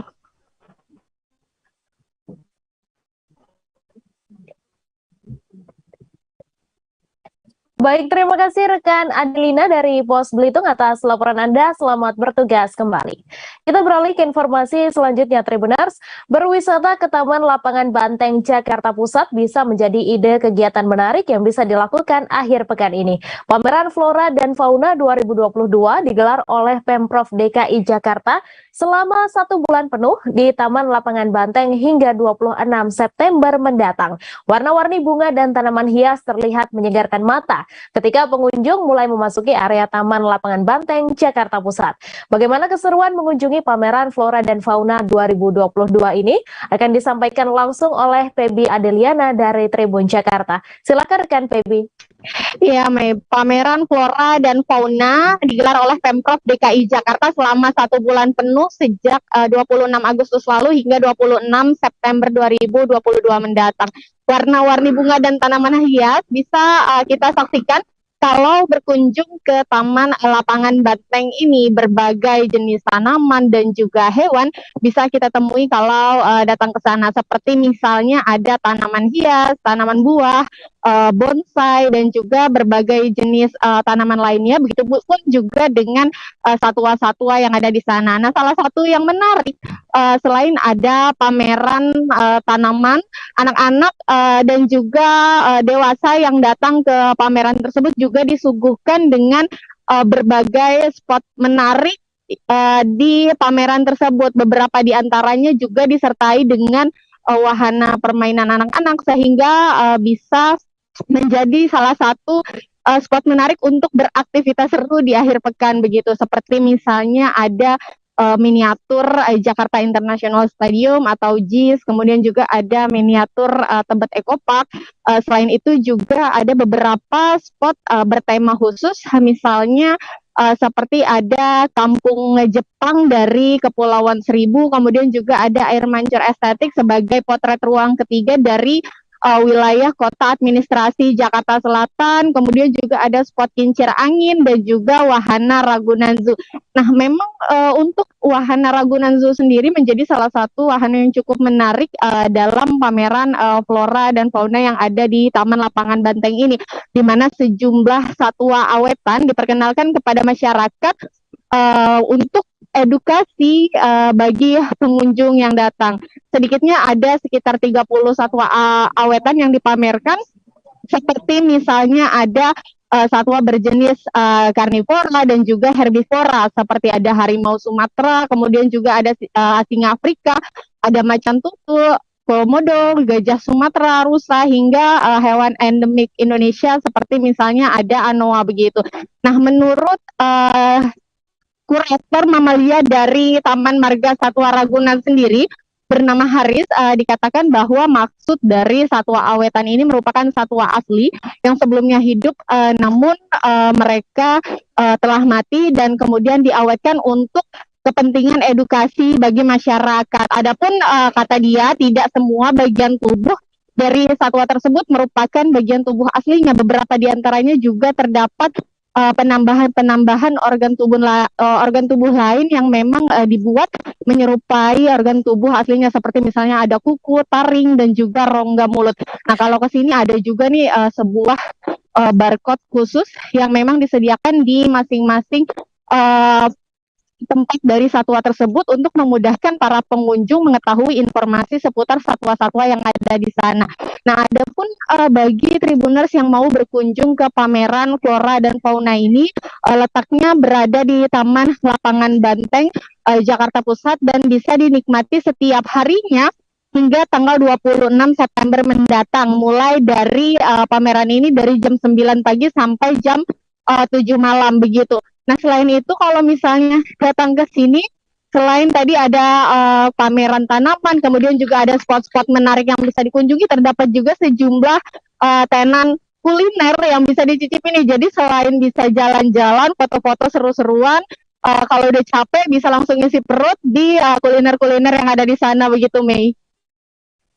Oke, terima kasih Pebi Adeliana dari Tribun Jakarta atas laporan Anda. Selamat bertugas kembali. Berwisata bersama keluarga ataupun kerabat di wilayah Bogor dengan suasana yang asri dan pemandangan alam tentunya menjadi suatu keinginan untuk melepas penat. Salah satunya di wisata Jungle Blessing yang berlokasi di Kampung Legok Keramat, Desa Cibadak, Kecamatan Sukamakmur, Kabupaten Bogor. Jungle Blessing ini sudah berdiri sejak 1,5 tahun yang lalu. Di wisata Jungle Blessing ini terdapat belasan fasilitas menarik untuk pengunjung. Di dalamnya terdapat 6 buah kolam renang, 4 spot foto yang instagramable, dan 5 unit villa yang disewakan untuk wisatawan. Untuk mengetahui bagaimana keseruan berwisata di Jungle Blessing Bogor ini, Reynaldi dari Tribun Bogor akan menyampaikan informasi selengkapnya. Silahkan rekan Rey.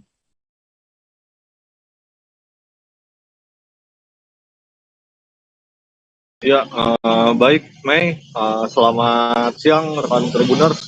Jadi memang di Bogor ini banyak tempat wisata yang cocok untuk akhir pekan dikunjungi oleh keluarga, bahkan kerabat-kerabat kalian. Jadi salah satunya yang berada di kawasan Desa Cibadak di Kecamatan Sukamakmur, Kabupaten Bogor, Jawa Barat, yaitu wisata Jungle Blessing. Nah, jadi wisata Jungle Blessing ini memang sudah berdiri sejak 1,5 tahun silam. Jadi di wisata Jungle Blessing ini juga memang para wisatawan yang datang langsung disuguhkan dengan pemandangan-pemandangan alam, bahkan di pandangan tersebut para wisatawan bisa langsung memandang sejauh mata memandang itu seperti hamparan pegunungan, bukit, bahkan pesawahan. Sehingga untuk wisata Jungle Blessing ini ada juga Jungle Blessing ini juga terdapat beberapa fasilitas lainnya yang cocok untuk para wisatawan, yaitu diantaranya ada kolam renang. Jadi kolam renang ini spotnya memang berbeda-beda, bahkan yang menariknya kolam renang ini juga lokasinya berada di pinggir sungai, bantaran sungai tersebut. Jadi selain itu banyak juga spot-spot foto lainnya yang berada di dalam kawasan Jungle Blessing. Nah, jadi memang untuk spot favoritnya itu ada di spot foto di area Jungle Blessing, dan juga untuk para wisatawan dapat bila ingin bermalam di area Jungle Blessing itu wisatawan dapat menyewa villa atau kamar yang berada di Jungle Blessing. Jadi untuk penyewaan villa ini sendiri di Jungle Blessing ada 5 unit villa yang disewakan untuk dengan kapasitas 10 orang, dan selain itu wisatawan juga dapat mendirikan tenda atau berkemah di area Jungle Blessing. Jadi Jungle Blessing ini sendiri memang konsepnya seperti perkampungan yang berada di Bali. Jadi untuk masuk ke area Jungle Blessing ini sendiri, wisatawan dapat melihat seperti suasana pada perkampungan yang berada di Bali. Jadi untuk harga tiket masuk ke dalam Jungle Blessing ini sendiri untuk akhir pekannya itu seharga 40.000, dan untuk hari biasa atau awal pekan itu 30.000.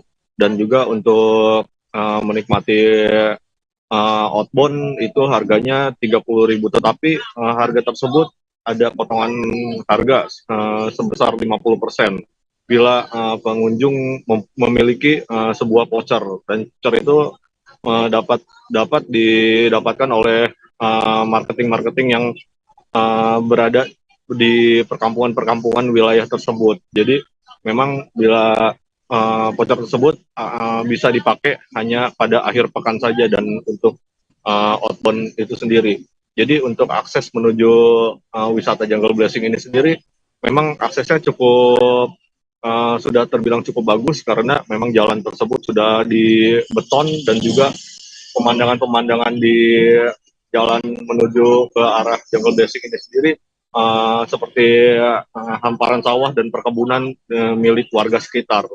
Jadi tidak membuat begitu bosan untuk para wisatawan. Bahkan untuk parkirannya sendiri di Jungle Blessing ini untuk motor dan mobil mampu menampung puluhan kendaraan di dalamnya. Seperti itu, Mei. Baik, terima kasih rekan Ray dari Tribun Bogor atas laporan Anda. Selamat bertugas kembali. Bakso dan mie ayam sudah sangat populer dikenal oleh masyarakat Indonesia. Kedua kuliner ini biasa dijual menggunakan gerobak ataupun hadir berupa warung makan pada umumnya. Namun di Jalan Juanda, Depok, Jawa Barat ada kuliner bakso dan juga mie ayam yang menawarkan tempat makan dengan konsep kafe kekinian, yakni bernama Si Bakso dan Mie Ayam. Si Bakso dan Mie Ayam menghadirkan tempat makan bakso dan mie ayam dengan konsep minimalis industrialis. Wah, seperti apa ya sensasi menikmati bakso dan mie ayam ala kafe industrialis ini? Muhammad Dipa dari Warta Kota akan menyampaikan laporan selengkapnya untuk Anda. Silakan rekan Dipa.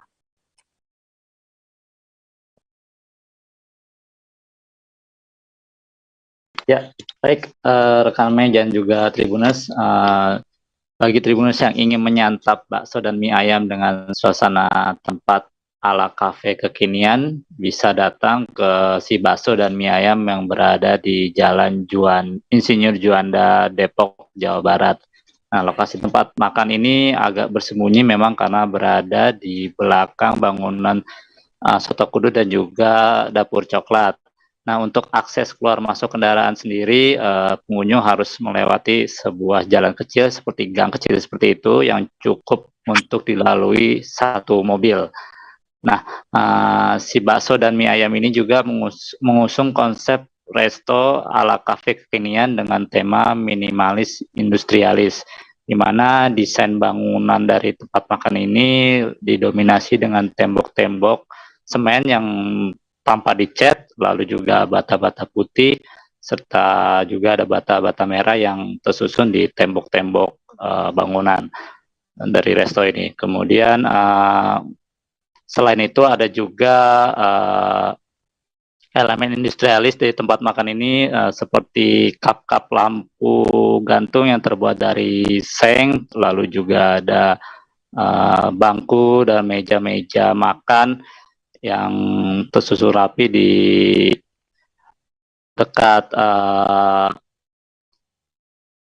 tempat makan ini, yaitu bangku-bangku kayu dan juga meja dan juga bangku-bangku kayu ini tersusun rapi di tempat makan ini. Di sampingnya ada juga teras yang dimana ada banyak bebatuan di situ sebagai untuk menambah kesejukan dari tempat makan ini sendiri. Nah, untuk makanannya sendiri, si bakso dan mie ayam ini menghadirkan atau menawarkan menu-menu bakso seperti bakso polos, lalu juga bakso campur, dan juga ada bakso goreng.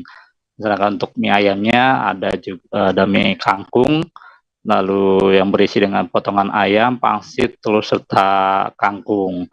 Nah, untuk satu porsi bakso campur di si bakso dan mie ayam ini dibanderol dari mulai harga 24.000, sedangkan untuk mie ayam, khususnya untuk mie ayam kangkungnya, dibanderol seharga Rp28.000. Nah, untuk jam operasional dari si bakso dan mie ayam ini sendiri buka setiap hari dari pukul 8 hingga pukul 9 malam. Ya, demikian rekan Mei yang bisa saya laporkan. Baik, terima kasih rekan Dipa atas laporan Anda, dan Tribuners wartawan kami juga telah menghimpun wawancara dengan pegawai si bakso dan mie ayam. Berikut tayangannya untuk Anda. Mas Indra, boleh cerita nggak, ini kedai si bakso ini adanya mulai kapan sih Mas? Ya, untuk cabang pertama kita di Sawangan dari Maret 2021. Oh gitu. Ya, terus yang pertama. Yang kedua di BSD, kita opening tanggal 2 Januari 2022. Baru tahun kemarin. Nah, ini opening tanggal 3 Mei, habis Lebaran, 1 hari pas. Oh, 1 hari pas ya. Ini yang cabang ketiga. Cabang ketiga dan yang terbaru di sini ya. Yang terbaru. Ya. Mas, boleh dijelasin ya, ini konsepnya apa sih Mas? Kedainya? Ya, konsepnya kita minimalis, industrialis. Terus menu-menu yang ditawarkan apa aja Mas? Biasanya kita bestsellernya untuk minunya kita ada es teler, es doger, es kacang merah. Es kacang merah ya. Untuk makanannya kita ada mie ayam kangkung sama bakso rusuk biasanya. Bakso rusuk ya. Okay. Untuk makan ringannya kita ada bakso goreng. Bakso goreng juga. Desa Wisata Kejawar Banyumas memiliki berbagai wisata yang patut untuk dicoba. Menjadi salah satu desa wisata yang memiliki potensi di Kabupaten Banyumas, Desa Kejawar menawarkan berbagai wisata di desanya. Kearifan lokal yang masih kental di dalamnya, bahkan belum banyak orang yang tahu, membuat Desa Kejawar menjadi desa cikal bakal berdirinya Kota Banyumas terdahulu. Informasi selengkapnya terkait Desa Wisata Kejawar ini akan disampaikan langsung oleh Imah Masitoh, wartawan Tribun Jateng, yang akan menyampaikan laporan selengkapnya. Silakan rekan Imah. Ya, selamat siang Tribuners. Kali ini saya akan memberikan informasi terkait dengan wisata yang ada di Kabupaten Banyumas. Ya, wisata ini memang belum banyak masyarakat tahu yang ada di Kabupaten Banyumas, karena ini wisata terbilang baru, yakni Desa Wisata Kejawar. Desa Wisata Kejawar ini ditetapkan sebagai desa wisata sejak dari bulan Juni 2022, yang mana di dalam desa wisata ini memiliki beberapa potensi wisata yang bisa dicoba untuk Tribuners semuanya, yang bisa untuk berrekreasi sekaligus tempat belajar. Ya, Desa Kejawar ini merupakan salah satu desa tertua yang di Kabupaten Banyumas, di mana desa ini juga menjadi salah satu cikal bakal berdirinya Kota Banyumas. Ya, Desa Wisata Kejawar ini memiliki beberapa wisata yang bisa dikunjungi oleh Tribuners semuanya. Dan karena kearifan lokal yang masih melekat di daerah ini menjadikan wisata-wisata yang ada di desa wisata ini berbau dengan tradisional atau kebudayaan. Desa Kejauhan ini desa yang berada di Kecamatan Banyumas, yakni sekitar 2,5 km dari pusat alun-alun Banyumas atau dapat ditempuh sekitar kurang lebih 5 menit dari pusat alun-alun Banyumas. Ya, ini menjadi salah satu wisata, salah satunya yang sering dikunjungi yakni wisata makam Kiai Merangi Semu, atau ini adalah salah satu tokoh masyarakat yang cukup disegani di daerah tersebut karena beliau adalah ayah angkat dari Bupati Banyumas yang pertama, yakni Adipati Merapat atau Joko Kaiman.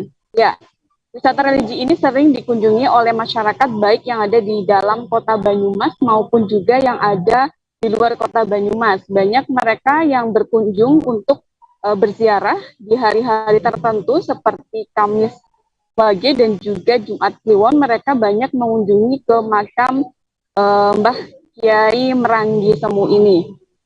Selain itu, di daerah atau di desa wisata ini juga ada beberapa salah satu tradisi yang terkenal yakni ketika bulan Sura atau Muharram ini ada tradisi gunungan, di mana gunungan ini berasal dari hasil bumi yang nantinya akan diperebutkan oleh masyarakat untuk mengambil dari hasil gunungan tersebut sebagai wujud rasa syukur atas nikmat yang diberikan oleh Allah. Kemudian selain wisata religi, ada juga beberapa wisata yang patut dikunjungi juga untuk Tribuners semuanya, yakni ada wisata seperti Kampung Dolanan Kuno, yakni sebuah kampung yang ada di desa Kejauhan ini ada memperkenalkan mainan-mainan tradisional yang memang saat ini jarang sekali anak-anak memainkan. Ini bisa dikunjungi ke desa wisata ini karena di sana selain memproduksi juga menyewakan dan juga menjual belikan permainan-permainan kuno yang saat ini memang tidak semua anak tahu terkait dengan mainan tradisional ini. Kemudian juga di sana ada jagongan kuna dan juga kesenian-kesenian Banyumas yang masih kental dan cocok untuk Tribuner selain untuk berrekreasi dan juga belajar di desa wisata Kejawar ini. Begitu Mei. Baik, terima kasih rekan Imah atas laporan Anda. Selamat bertugas kembali. Kita beralih ke informasi selanjutnya Tribuners. Sapak Bayo-Bayo Sanggala dikenal sebagai wisata alam religi. Sapak Bayo-Bayo Sanggala menyajikan wisata dengan perpaduan nuansa budaya Toraja dan religius dengan menyajikan patung perjalanan salib di antara keindahan bebatuan alam Toraja. Destinasi wisata ini tidak hanya dibuat untuk umat Kristiani, namun juga wisata spiritual bagi masyarakat non-Kristiani. Adanya makam menjadi tanda kekhasan budaya Toraja, yang dimana masyarakat sebagian masih menguburkan jenazah di gua-gua batu. Lalu seperti apa wisata religi Sapak Bayo-Bayo ini? Selengkapnya akan disampaikan Kristiani Tandirani dari Tribun Timur. Silahkan rekan Kristiani.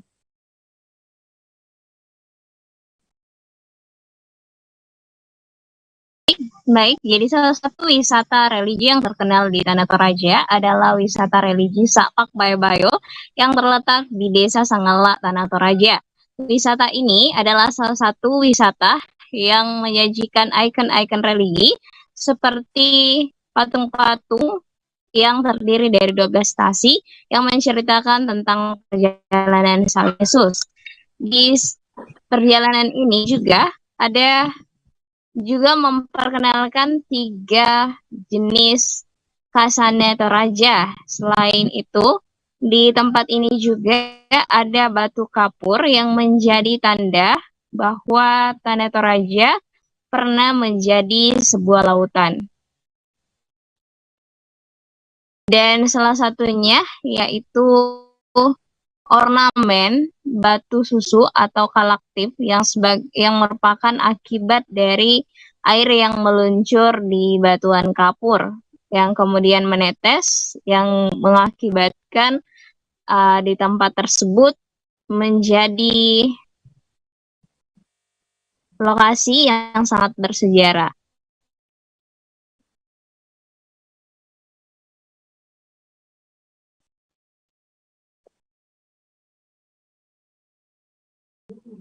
Meskipun wisata ini dikhususkan untuk religi khususnya umat Katolik, namun tidak hanya umat Katolik yang bisa berkunjung ke tempat ini. Tempat ini juga bisa dikunjungi oleh umat non-Kristiani sebagai tempat untuk daya spiritual, wisata spiritual. Di dalam Gua Batu ini terdapat juga kuburan-kuburan yang merupakan salah satu peninggalan kebudayaan Tanah Toraja.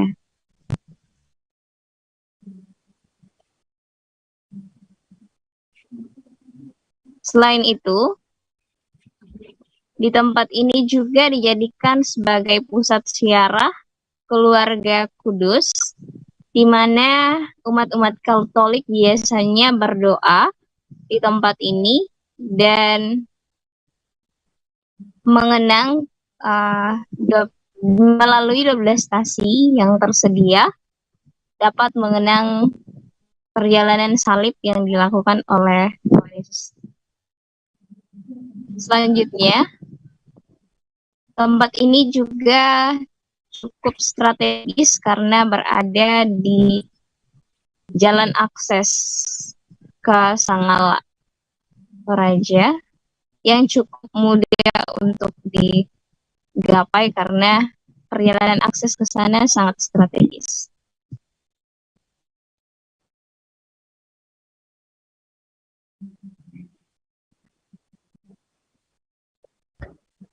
Baik, terima kasih rekan Kristiani atas laporan Anda. Selamat bertugas kembali. Kita beralih ke informasi selanjutnya Tribuners. Car Free Night di Sekana Kelambi Daro Palembang yang telah di-launching pada Jumat 2 September kemarin menyajikan para pelaku UMKM dan para komunitas atraksi hingga seni budaya. Saat di-launching ada puluhan tenda pelaku UMKM yang tersusun secara rapi. Pelaku UMKM tersebut ada dari pelaku kerajinan tangan dan kuliner. Khusus kuliner, pemerintah Kota Palembang membuat 3 zona, yaitu zona kuliner khas Palembang, khas Sumatera Selatan, dan kuliner kekinian yang sedang tren. Untuk mengetahui apa saja yang tersaji di Car Free Night Sekana Kelambi Daro Palembang ini, akan disampaikan langsung oleh Widya dari Tribun Sumsel. Silahkan rekan Widya. Baik, terima kasih rekan Mei. Car Free Night atau CPN di Sekana Kelambi Daro ini kemarin sore atau hari Jumat tanggal 2 September tahun 2002 itu di-launching secara langsung oleh Wali Kota Kota Palembang Haji Hanojoyo. Dan di dalam launching tersebut itu para CPN itu menyajikan beberapa puluhan tenda UMKM dan beberapa atraksi hingga seni dan budaya. Pada saat di-launching tersebut itu terlihat berjejeran sekitar 10-an tenda UMKM yang berwarna merah dan melihat ada atraksi seperti atraksi seular ya. Nah, untuk di CPN ini, pemerintah Kota Palembang menyiapkan 3 zona, itu ada zona pelaku UMKM, ada kerajinan tangan dan kuliner. Untuk kuliner sendiri itu ada kuliner khas Palembang, kuliner khas Sumatera Selatan, dan kuliner kekinian yang lagi hits di Kota Palembang. Seperti kuliner di Kota Palembang itu terlihat di beberapa puluhan tenda UMKM yang berwarna merah itu terdapat jualan pempek, jualan model, jualan tewan, jualan laksan, celimpungan itu ada semua di CPN ini. Dan juga untuk kerajinan tangan itu sendiri ada seperti jualan tas kerajinan tangan, seperti rajutan dan lainnya. Untuk makanan Sumatera Selatan untuk makanan kekinian itu ada seperti kondok, seperti makanan Italian yaitu sup dan lainnya. Dan tak hanya itu, para pengunjung itu bisa sambil menikmati kuliner yang ada CPN di Sekana Kelambi Daro itu sambil bisa melihat beberapa atraksi yang disajikan oleh komunitas di Kota Palembang atau di Provinsi Sumatera Selatan, yaitu seperti atraksi ada yang memainkan ular dan juga ada yang memakai maskot Kota Palembang seperti ada maskot Ampera dan lainnya. Dan juga di situ ada atraksi robot-robot oleh komunitas robot di Kota Palembang. Dan juga tak hanya itu, di Sekana Kelambi Daro ini CPN ini berlangsung pada setiap malam Sabtu dan malam Minggu di sepanjang jalan raya sekitar 450 meter. Dan di jalan tersebut ada penutupan jalan sekitar dari jam 5 sore hingga jam 24 hingga jam 12 malam. Baik rekan Mei. Baik, terima kasih Widya atas laporan Anda. Selamat bertugas kembali. Rumah makan Padang menjadi tempat paling ramai saat jam-jam makan siang. Apalagi mayoritas masyarakat di Indonesia pasti mengakui kelezatan dari masakan Padang. Lalu keberadaan rumah makan Padang pun sangat mudah ditemui di berbagai daerah. Kali ini wartawan kami dari Tribun Jateng akan merekomendasikan beberapa rumah makan Padang yang terkenal enak di Kota Pekalongan, Jawa Tengah. Fajar Bahrudin Ahmad akan memberikan rekomendasinya untuk Anda. Silakan rekan Fajar.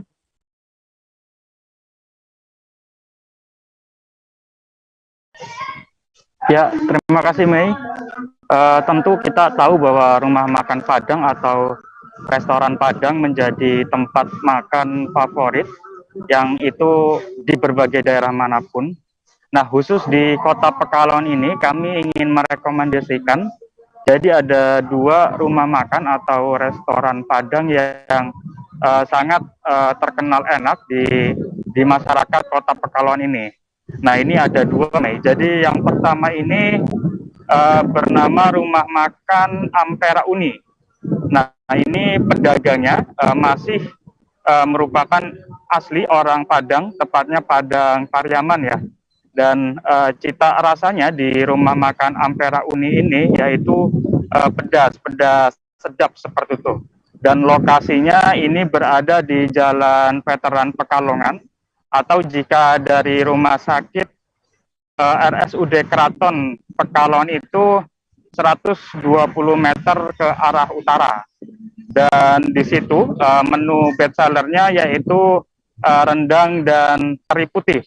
Nah, sementara untuk harga di RM Ampera Uni ini dibanderol mulai Rp12.000 dan paling mahal yaitu gulai kepala kakap seharga Rp35.000. Nah, lalu rekomendasi yang kedua yaitu rumah makan Rajanya Rendang. Nah, ini pun pedagangnya masih keturunan dari orang Padang. Akan tetapi masakannya ini sudah berkolaborasi dengan cita rasa masakan Jawa, sehingga rasanya itu cenderung pedas manis seperti itu. Dan lokasinya ini berada di Jalan Gajah Mada Pekalongan dan dekat dengan stasiun Pekalongan ya. Jadi kalau dari stasiun Pekalongan itu 100 meter ke arah timur. Dan sama di sini tentu sesuai dengan namanya Rajanya Rendang, bestseller di sini juga dari rendangnya. Nah, sementara untuk harga itu mulai dari Rp12.000 dan untuk harga rendangnya itu seharga Rp22.000. Nah, jadi masyarakat yang berada di Kota Pekalongan atau sedang kerja di Pekalongan bisa mencoba dan merasakan 2 rekomendasi rumah makan Padang ini, dan tentunya keduanya ini memiliki cita rasa dan kekhasan yang berbeda dan masing-masing seperti itu, Mei. Baik, terima kasih rekan Fajar atas rekomendasi Anda, dan Tribuners wartawan kami juga telah menghimpun wawancara dengan pemilik rumah makan Ampera Uni dan pemilik rumah makan Rajanya Rendang. Berikut tayangannya untuk Anda. Sini ada kota, ada kikil, ada limpa, rendang, udang, semuanya komplit. Kalau harga mulai berapa nih? Harga yang paling tinggi kepala kakak 35. Kalau paling murah? Yang paling murah telur 12.000. Apa saja? Menunya mulai dari 12.000, terus yang menu spesialnya di sini rendang yang paling ini bestseller lah. Kalau menu selain rendang apa aja, mungkin kikil, ayam atau? Selain rendang ada kikil, ada ikan-ikan juga banyak, terusan telur, limpa, paru, ayam ada ayam kampung, ada ayam. Ketua Persatuan Dayung Seluruh Indonesia atau PODSI Maluku Utara, Kelvin Nur, mengaku perkembangan dayung di Provinsi Utara dari tahun ke tahun belum berkembang sesuai diharapkan, namun memiliki kesempatan menjadi atlet profesional. Hal ini diungkapkan Ketua PODSI pada saat menggelar perlombaan dayung pada Pekan Olahraga Provinsi Maluku Utara keempat tahun 2022 di Kota Ternate yang berlokasi di Landmark. Lomba ini bertemakan raih prestasi di Kota Rempah menuju PON 21 di Aceh dan Sumatera Utara 2024. Untuk mengetahui bagaimana keseruan lomba dayung di ajang Porprov Maluku Utara 2022 ini akan disampaikan langsung oleh Yunita Kaunar dari Tribun Ternate. Silakan rekan Yunita. Ya, baik. Terima kasih rekan Mei di studio dapat kami laporkan secara langsung dari Kota Ternate, Maluku Utara, bahwa pada pagi tadi pukul 10 waktu Indonesia Timur, bertempat di Kota Ternate, Maluku Utara, digelar lomba, diantaranya lomba dayung dalam Porprov yang keempat tahun di Maluku Utara. Lomba dayung ini terdiri dari 5 kelompok atau 5 grup. Satu grup terdiri dari 12 orang dalam ajang lomba dayung tersebut akan berlangsung selama 2 hari. Jadi untuk hari pertama di hari ini belum diketahui siapa pemenang dari lomba tersebut. Untuk pemenang nanti diumumkan pada besok ketika finish. Untuk lomba dayung tersebut terdiri dari 12 orang ini berlangsung di Kota Ternate.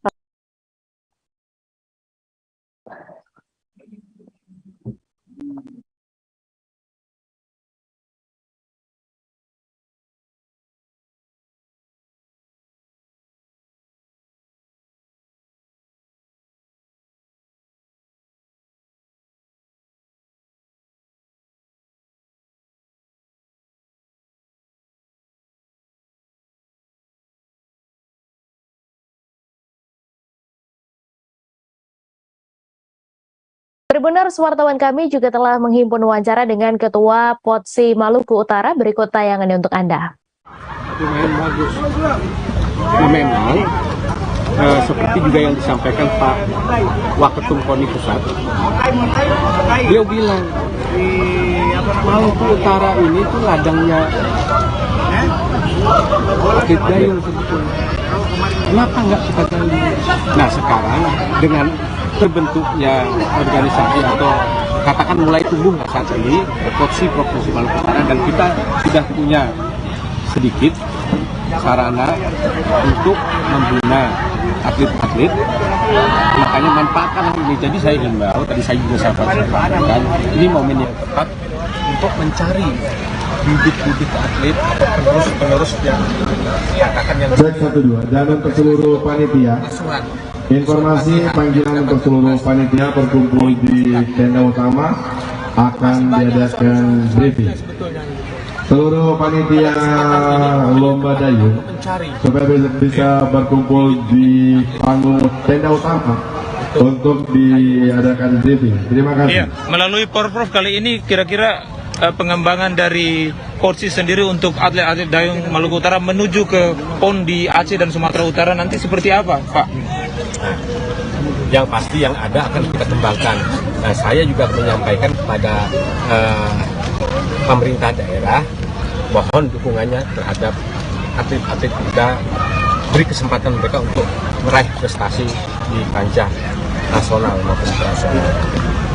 Jadi saya sampaikan juga, ini dengan kegiatan eksibisi ini kami menghimbau kepada pemerintah kabupaten kota untuk memberikan kesempatan kepada putra-putri terbaik kita untuk berlatih di olahraga dayung. Tribuners, informasi tersebut sekaligus mengakhiri perjumpaan kita pada live Tribun Travel Update kali ini. Saya Misa Desiraib beserta kru yang bertugas pamit undur diri. Terima kasih dan selamat berakhir pekan.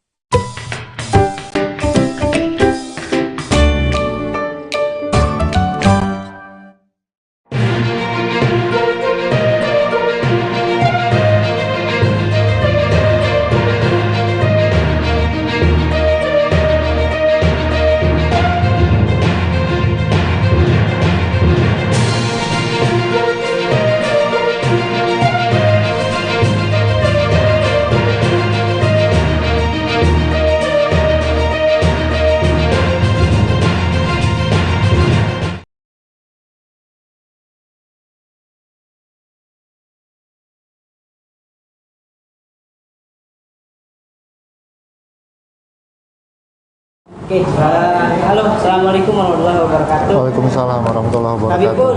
Iya pun. Halo Tribuners, kembali lagi bersama saya Rekan Tribun Lampung di Adi Pratama dalam kesempatan wawancara eksklusif. Dan kali ini kita akan mewawancarai Ketua ID Lampung terpilih, Bapak Josi Harnos. Ya, betul. Mungkin bisa kita sapa dulu. Halo, Bang. Ya, siap. Gimana Bang belakangan kabar-kabar kita ini, Bang? Ya, alhamdulillah baiklah semuanya. Kemarin baru pelantikan, dilantik langsung oleh wakil ketua 2 pengurus besar ID dari Jakarta, Dr. Mahesa Paranadipa di Swiss Bell di hari Minggu tanggal 28 kemarin. Iya. Ya Tribuners, kita ingin lebih mendalami sosok dari Dr. Josi ya. Dr. Josi sendiri yang hari ini sebagai Ketua ID Lampung yang baru saja dilantik pada hari Minggu tanggal 28 Agustus 2022. Tribuners, kita ingin awali dari perjalanan karir Bang Josi ya. Bersama Bang Josi. Bang, mungkin kita bisa kasih tahu Bang kepada para Tribuners dan juga para masyarakat Lampung, Dr. Josi ini gimana sih Bang perjalanannya Bang sampai ke Ketua ID nih Bang? Oke, baik. Sedikit ya saya cerita singkat aja. Jadi kalau misalnya dari historinya, saya masuk ke Lampung ini khususnya langsung ke Kabupaten Lampung Tengah itu di tahun 2010. 2010 saya dulu langsung masuk dalam keanggotaan anggota ID cabang Lampung Tengah. Terus tahun 2012 saya diminta untuk oleh ketua ID cabang Lampung Tengah saat itu untuk menjadi salah satu pengurus di ID cabang Lampung Tengah sebagai sekretaris 2. Lalu di tahun 2016 tiba-tiba saya diminta juga oleh teman-teman sejawat yang ada di Lampung Tengah untuk menjadi salah satu kandidat ketua di cabang Lampung Tengah dan terpilih di tahun 2016. Lalu 2016, 17, 18, 2018 ada pemilihan ulang lagi dan secara aklamasi terpilih lagi dan akhirnya yang harusnya memang akhir dari tahun ini selesai masa jabatan saya, ternyata dari beberapa sejawat ketua ID cabang dari kabupaten kota pada saat pelaksanaan musyawarah wilayah pemilihan ketua ID wilayah atau provinsi karena masa jabatannya sudah habis dan saya diminta untuk ikut salah satu menjadi kandidat yang memang diminta dari beberapa ketua ID cabang kabupaten kota, dan ternyata hasilnya ya saya terpilih menjadi ketua ID wilayah Lampung atau provinsi Lampung, menggantikan Profesor Dr. Asep Sukohar, MKes spesialis KKLP. Seperti itu. Artinya memang perjalanan kita sudah ada di ID kabupaten Bang. Ya, betul. Sebenarnya pengurus dari 2012, terus juga jadi ketua 2016, terus sampai dengan sekarang dan akhirnya ketua ID wilayah Lampung. Seperti itu. Bang Josi, mungkin kita bicara tentang Abang sendiri Bang. Kalau profesi kita di kedokteran nih sebagai apa nih Bang kalau di kedokteran Bang? Saya dokter umum. Saya dokter umum. Saya sedikit mungkin tentang profil diri saya gitu. Kalau untuk saya sendiri sebenarnya saya bertugas di luar dari keorganisasian. Saya bertugas di Puskesmas Bandar Jaya. Saya kepala puskesmas di Bandar Jaya. Baru per bulan November 2021 kemarin. Sebenarnya sih kalau sudah pernah bertugas di mana aja sudah nggak karu-karuan melanglang buana. 2012 pernah jadi direktur Rumah Sakit Islam Asifa sampai dengan 2014, terus masuk menjadi ke dalam dunia ASN, aparatur sipil negara. Terus 2016 masuk di jajaran struktural RSUD Demang Seploraya. 2018 masuk ke jajaran kepengurusan struktur di Dinas Kesehatan Kabupaten Lampung Tengah sampai akhirnya di 2021 diminta untuk jadi oleh Bapak Bupati menjadi Kepala Puskesmas Bandar Jaya, seperti itu sampai dengan sekarang. Sampai dengan sekarang. Ya. Artinya kita dari 2010 tadi Bang ya, dari 2010 sudah menempati posisi-posisi strategis Bang ya, baik itu di rumah sakit atau di per 2012. Per 2012. Kalau misalnya per 2010 itu saya masih dokter jaga di rumah sakit swasta, satu rumah sakit swasta lah di Lampung Tengah. Tapi begitu masuk di 2012 saya menjadi direktur rumah sakit Desa Masifa, terus ya mulailah berpindah-pindah karirnya seperti itu kurang lebihnya. Ya. Nah, sekarang ini Bang Josi diminta atau dipercaya nih Bang untuk menjadi ketua ID Lampung. Ya. Gimana nih Bang? Awal sekali kita diminta untuk jadi ketua ID Lampung, perasaannya gimana Bang setelah dilantik nih Bang? Awalnya saya nggak mau. Nggak mau. Ya begini, sahabat-sahabat sekalian, disitulah mungkin perlu kita sadarin bahwa amanah itu bukan sesuatu yang enak. Amanah itu bukan sesuatu yang gampang terima begitu aja terus nama kita terpampang mungkin seperti kayak sekarang foto di mana-mana. Nggak segampang itu, nggak sesederhana itu berpikirnya. Tapi di sini adalah kita dituntut untuk mampu punya kapasitas, kapabilitas untuk membawa sesuatu. Mungkin kalau untuk meningkatkan sebuah organisasi atau membawa menjadi lebih maju itu terlalu muluk-muluk lah. Yang sederhananya mempertahankan fungsi dasar atau fungsi utama dari sebuah organisasi dari ke arah tujuannya itu bisa sampai di situ, itu yang luar biasa. Berkembang itu bonus, maju itu bonus, tapi bisa mempertahankan sesuatu yang sifatnya hal-hal yang dasar itu yang lebih sulit. Jadi justru yang di saat kepengurusan sebelumnya dipimpin oleh Profesor Dr. Asep Sukohar sudah bisa membawa ID wilayah sampai sedemikian berhasilnya. Nah bukan kesulitan ya, jadi tantangan saya justru bagaimana caranya mempertahankan itu. Gimana pun juga terlalu muluk-muluk kalau saya bilang saya akan membuat dobrakan ini itu, nanti dulu. Pondasi organisasi ini yang harus kita perkuat. Kalau bangunan setinggi apapun, kalau pondasinya nggak kuat, percayalah dia akan tumbang. Semegah apapun itu, kalau pondasinya kita tidak paham, pondasinya kita salah dalam membuat campurannya atau mungkin organisirnya dan sebagainya, pasti akan hancur. Maka hal-hal dasar itulah yang harus kita perkuat lagi.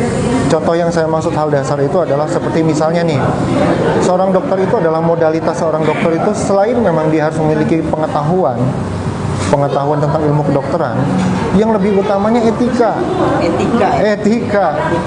Bagaimana bisa dokter itu bisa dianggap sudah melakukan tugas yang besar, tugas yang mulia, menjadi orang yang baik dan sebagainya, dokter yang baik dan sebagainya, kalau seandainya ukuran etika itu tidak pernah dilakukan. Nah itulah salah satu fungsi dari organisasi. Fungsi dari organisasi itu untuk menjaga standar etikanya seorang dokter, untuk menjaga standar keilmuannya seorang dokter, baik disiplin ilmu apapun spesialisasinya, entah itu spesialis anak, bedah, atau kandungan, atau penyakit dalam dan lain sebagainya, syaraf dan sebagainya. Pokoknya itu kembali kepada fungsi organisasi dalam menjaga dari keilmuannya mereka, dan juga standar keilmuannya, standar kompetensinya, standar pengetahuannya, dan juga etika yang lebih utama. Dua hal yang harus seimbang antara keilmuan dan etika.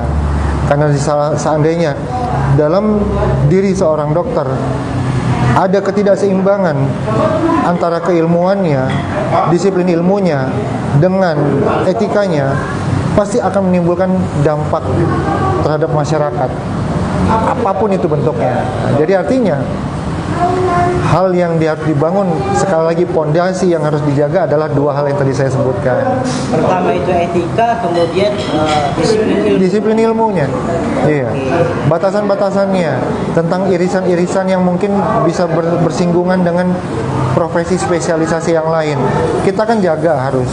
Contoh misalnya nih, dokter spesialis bedah digestif dengan dokter bedah umum, sama-sama bedah. Digestif itu bagian abdomen, perut. Kalau umum, dari ujung kaki sampai ujung rambut itu semuanya bagian umum, sama halnya seperti dokter umum. Tapi setiap bagian spesialisasi ataupun non spesialisasi itu ada ukurannya, ada batasan-batasannya. Batasan-batasan itulah yang fungsi kita untuk menjaga dan mengingatkan. Jangan sampai ada yang overlap, tapi jangan juga sampai ada yang substandar atau di bawah standar. Itulah peran ID, Bang. Itulah peran ID salah satunya. Yang kedua, etika. Bagaimana etika seorang dokter? Ada 3 etika. Etika terhadap diri, etika terhadap profesi, etika terhadap orang banyak.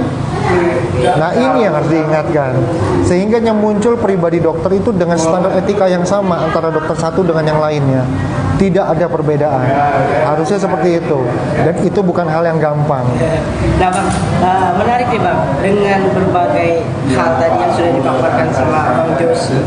Alasannya kenapa nih, Bang, mau dipercaya menjadi ketua ID Lampung, Bang? Apa nih yang mendasar dari Abang sendiri, Bang? Oke, mungkin mohon maaf jika mungkin dianggapnya terlalu berlebihan, tapi saya lebih baik berbicara apa adanya ya.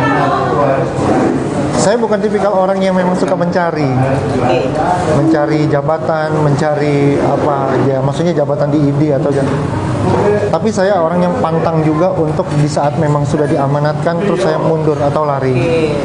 Di saat memang itu sudah ada di depan mata saya, bagi saya oke, Tuhan menyediakan saya yang pasti saya diberikan kesanggupan. Saya pasti dimampukan. Jadi saya menjalankan bukan karena kehebatan atau mungkin kemampuan, tapi saya kembalikan di saat memang apa yang disuguhkan oleh Tuhan, pasti Dia akan menyeimbangkan dengan Dia pasti akan memberikan kemampuannya. Bukan kemampuan saya pribadi, karena saya tidak bisa apa-apa. Seandainya pun bisa, itu kebetulan Tuhan yang mengizinkan untuk bisa, bukan karena saya. Nah, Bang, kembali ke ID, Bang. Tadi Abang menjelaskan bahwa ID itu bisa saya ambil tadi sebagai wadahnya para dokter yang memang di situ akan ada semacam regulasi lah, Bang, ya, standar-standar dokter itu melakukan pekerjaannya gitu. Nah, mungkin, Bang, di ID ini yang akan Abang lakukan di dalam waktu dekat lebih khususnya kepada mekanisme ID kepada dokter ini seperti apa? Baik. Semenjak terpilih dan dilantiknya, maka langkah yang awal harus dilakukan oleh ID adalah untuk menentukan langkah kerja dalam sebuah rapat kerja. Jadi yang akan saya lakukan dalam beberapa waktu dekat ini, insya Allah adalah rapat kerja ID wilayah untuk menentukan apa kegiatan atau mungkin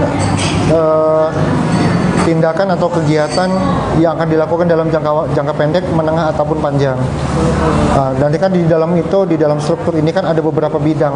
Ada bidang organisasi, ada bidang BHP 2A atau pembelaan advokasi dan pembelaan anggota, ada bidang tentang apa P2KB, artinya P2KB itu tentang pengembangan profesi berkelanjutan. Jadi artinya menjaga standar keilmuan tadi. Terus juga ada bidang hubungan masyarakat dan kemitraan. Terus juga ada macam-macam. Nah, masing-masing bidang itu nanti akan memberikan masukan program-program yang akan kita tetapkan dari organisasi. Setelah disepakati di dalam rapat kerja, maka itulah yang akan kita membuat menyusun timeline kegiatan yang sesuai dengan penjadwalannya, kapan ini rundown-nya akan dilakukan sesuai tanggal atau schedule-nya. Seperti itu. Nah, Abang sendiri sudah pernah menjadi ketua ID Lampung Tengah, Bang, ketika itu, dan memang pada saat itu Pak Asep Supohar masih sebagai ketua ID Lampung. Nah, kalau Abang melihat sendiri untuk ID ini keberhasilan atau hal-hal yang perlu dievaluasi yang untuk di Rapi Tarwil ini apa sih, Bang, mungkin, Bang?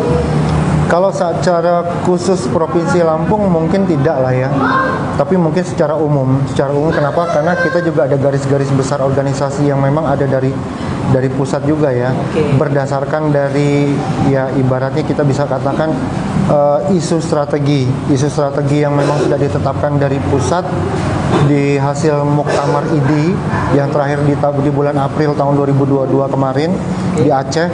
Itu ya khususnya tentang penguatan organisasi, karena di mana mungkin ada kekhawatiran munculnya organisasi-organisasi baru di luar IDI dan lain sebagainya.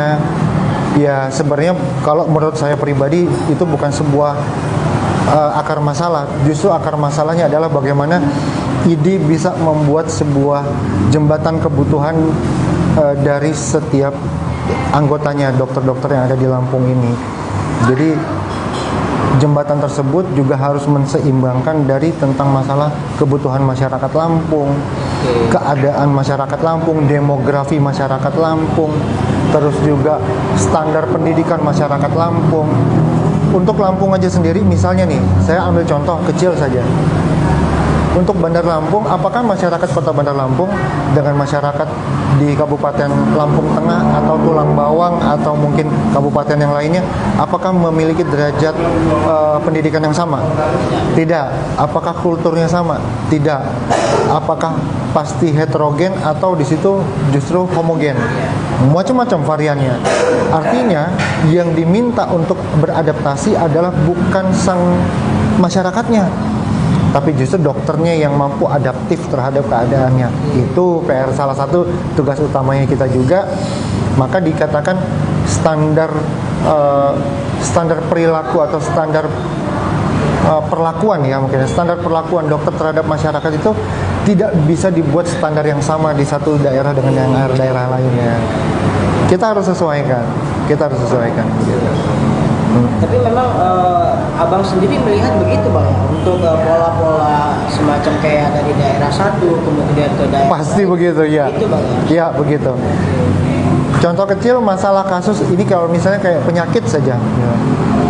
Apakah penyakit malaria itu yang ada di Bandar Lampung, khususnya di daerah pesisir di Bandar Lampung ini, di daerah Teluk, daerah mana dan sebagainya, itu ditemukan di Lampung Tengah? Kan tidak. Ya gitu contohnya. Artinya kan perilaku dokternya terhadap menghadapi atau sistem penguasaan materi penyakit di satu daerah aja dengan daerah lain aja sudah pasti berbeda penekanannya gitu loh. Kecuali ya yang lainnya yang sifat-sifatnya dasarnya sama ya itu kita nggak perlu diskusikan. Berarti sistem penerapannya pemberlakuannya pasti akan sama juga standarnya. Itu. Tapi kalau secara umum IDI sendiri di Lampung sudah berjalan cukup baik bang ya? Alhamdulillah. Dulu yang pertama kali yang saya tahu ya, yang pertama kali jadi ketua IDI di Lampung itu di tahun 80 berapa ya, saya lupa. Itu Dokter Purnama. Lalu berganti ada Dokter Ruskandi, spesialis anak, ada Dokter Hernowo, ada berikutnya baru Prof Asep, selesai Prof Asep baru saya yang terakhir ini, yang saat ini. Jadi memang sudah kiprahnya bukan baru. Dan sementara kalau ID-nya sendiri secara nasional, ID itu kan terbentuk dari tahun 1950. Bisa jadi ya, itu adalah organisasi profesi tertua di Indonesia. Organisasi profesi, bukan organisasi kepemudaan atau apa, bukan ya. Organisasi profesi tertua di Indonesia bisa jadi memang ID satu-satunya yang pertama. Iya. Nah, bang, sebagai ketua IDI Lampung yang tentunya menaungi ya bang ya, banyak para dokter, para profesi-profesi kedokteran. Kira-kira apa sih bang yang bisa kita sampaikan atau semacam kayak himbauan atau apa gitu kepada para dokter-dokter itu bang? Banyak ya kalau misalnya mau bicara tentang masalah himbauan. Kalau untuk menasihati tidak, tapi lebih kepada memberikan masukan. Dan juga selain masukan yang khususnya adalah saya secara pribadi tidak bisa dan tidak akan mungkin mampu untuk menasihati siapapun kecuali diri saya yang sudah memulai perubahan itu dahulu. Artinya paling tidak saat ini saya concern kepada bagaimana saya berperilaku. Sehingganya di saat saya berbicara dengan sejawat saya yang lain, saya sudah memiliki dasar bahwa saya sudah di posisi apa yang sudah saya sampaikan, gitu. Jadi mungkin artinya bahasanya saya belum mau berpikir apa yang mau saya sampaikan kepada teman-teman sejawat saya anggota ID sewilayah Lampung, tapi lebih kepada bagaimana saya menetapkan dan menentukan sikap saya sesuai dengan etika, sesuai dengan kode etik yang sudah ada di artinya di organisasi saya ini, gitu, teman-teman dokter, organisasi ID. Itu lebih penting. Yang paling menekankan tadi Bang ya, bicara etika ini. Etika, betul. Termasuk saya. Makanya artinya bagaimana saya bisa berbicara gembar-gembor tentang etika, sementara saya sendiri belum bisa mengaplikasikan apa yang ada di dalam etika kedokteran itu. Gitu.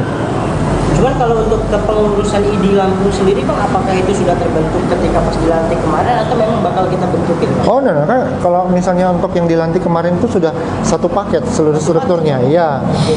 Ketua, wakil-wakil ketua, sekretaris, wakil-wakil sekretaris, bendahara, wakil-wakil bendahara, dan semua susunan struktur organisasi bidang-bidang yang sudah terbentuk. Termasuk di dalam ID itu ada 2 bagian yang tidak bisa terpisahkan. Dalam ID itu ada lagi namanya MKEK, ada juga MPPK. Nah, kalau MKEK itu adalah majelis yang memang khusus untuk mengingatkan dan juga ibaratnya menyidang, mempertimbangkan etika dari profesi seorang dokter. Sementara kalau MPPK itu lebih kepada pengupdatean atau pembaharuan dari pengembangan ilmu kedokterannya. Jadi yang saya katakan tadi kan, pondasinya ada 2 hal, pengembangan ilmu kedokterannya secara ilmiah dan evidence based. Yang kedua baru etikanya. 2 hal yang tidak bisa terpisahkan. Nah, roda organisasi ini berjalan, ada struktur inti di bawahnya, di luar dari MPPK maupun MKIK tersebut. Gitu. Nah Bang, mungkin terakhir Bang, kita bisa sampaikan kepada masyarakat seiring berjalannya kehidupan, artinya perkembangan kesehatan ini kan perlu adanya pola hidup sehat ya Bang. Ya, betul. Pada seluruh masyarakat pada umumnya. Kira-kira bagaimana Bang yang bisa kita sampaikan tentang pola hidup sehat ya? Baik, pola hidup sehat. Saya ingin mengatakan dulu, setiap manusia itu punya kemampuan metabolisme berbeda-beda. Setiap manusia itu punya habit atau kebiasaan berbeda-beda. Setiap manusia itu punya secara genetis keturunannya, kulturnya dan lain-lainnya sebagainya berbeda-beda. Paling tidak, yang paling sederhana kepada seluruh masyarakat Lampung pada khususnya, belajarlah untuk mengenali batasan sehat tubuh kita masing-masing, sehingga kita menemukan titik keseimbangan kita tuh di posisi yang mana. Karena yang dikatakan sakit itu pasti ada gangguan keseimbangan. Contoh kecil, kenapa kalau dikatakan orang suka sakit kepala, ternyata begitu diperiksa kolesterolnya tinggi, artinya dia terlalu banyak dalam konsumsi makanan berlemak. Nah, berarti tidak seimbang. Buat takaran dan kenali diri, dan biasakan jika sudah mengetahui, mengenal diri dengan standar keseimbangannya itu, itulah yang harus dijaga. Jangan melakukan sesuatu berlebihan. Baik itu berolahraga, tidak boleh berlebihan. Tidak boleh juga kekurangan. Makan tidak boleh berlebihan, tidak boleh juga kekurangan. Pola hidup istirahat, tidur tidak boleh berlebihan, tidak boleh juga kekurangan. Jadi kunci dari kebaikan tubuh kita tetap kembali kepada fungsi keseimbangan. Seperti itu. Oke, luar biasa. Kita sudah berbincang langsung dengan Ketua ID Lampung, Bang Josi Carlos, yang sudah sempat atau menyempatkan waktunya untuk berbincang dengan kita. Terima kasih banyak. Ya, sama-sama ya teman-teman Tribun. Mudah-mudahan kita bisa berjumpa lagi. Insya Allah. Insya Allah. Dan tadi pesan dari Bang Josi untuk menjaga keseimbangan dalam apapun, terutama mengenal diri kita. Gitu. Ya, betul. Oke Tribuners, mungkin itu yang bisa kami bicarakan pada kesempatan siang menjelang sore hari ini. Saya reporter dari Lampung, jadi Pratama pamit undur diri. Assalamualaikum warahmatullahi wabarakatuh. Waalaikumsalam.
Halo Tribuners, jumpa lagi nih bersama dengan Mutiara di Fakta Film Tribun Lampung. Nah Tribuners di rumah, kalau kita kemarin sudah membahas tentang beberapa film, dan kali ini Mutiara juga akan membahas fakta menarik dari film yang sudah tayang di bioskop dan mungkin saat ini masih tayang nih di bioskop. Jadi kalau kita ketahuin kan belakangan ini bioskop Indonesia itu lagi penuh sama film-film horor nih. Bahkan dalam waktu dekat akan ada film horor terkenal yang akan segera tayang di bioskop tanah air. Nah, mengenai tentang film apa sih yang akan Mutiara bahas untuk kali ini, pada episode kali ini Mutiara akan memberikan sedikit clue-nya. Jadi film ini bercerita tentang sosok noni Belanda. Wah, kira-kira udah kebayang gak sih film apa yang bakal Mutiara ceritakan nih kan fakta menariknya? Ya bener banget, jadi film yang akan dibahas kali ini adalah film Ivana. Nah mungkin Tribuners di rumah ini ada yang udah nonton atau mungkin masih belum nonton dan masuk wishlist. Nah Mutiara akan memberikan sedikit gambaran mengenai film Ivana ini kepada Tribuners di rumah. Nah, jadi Ivana ini menceritakan tentang sesosok noni Belanda yang dulunya itu memang tinggal di Indonesia.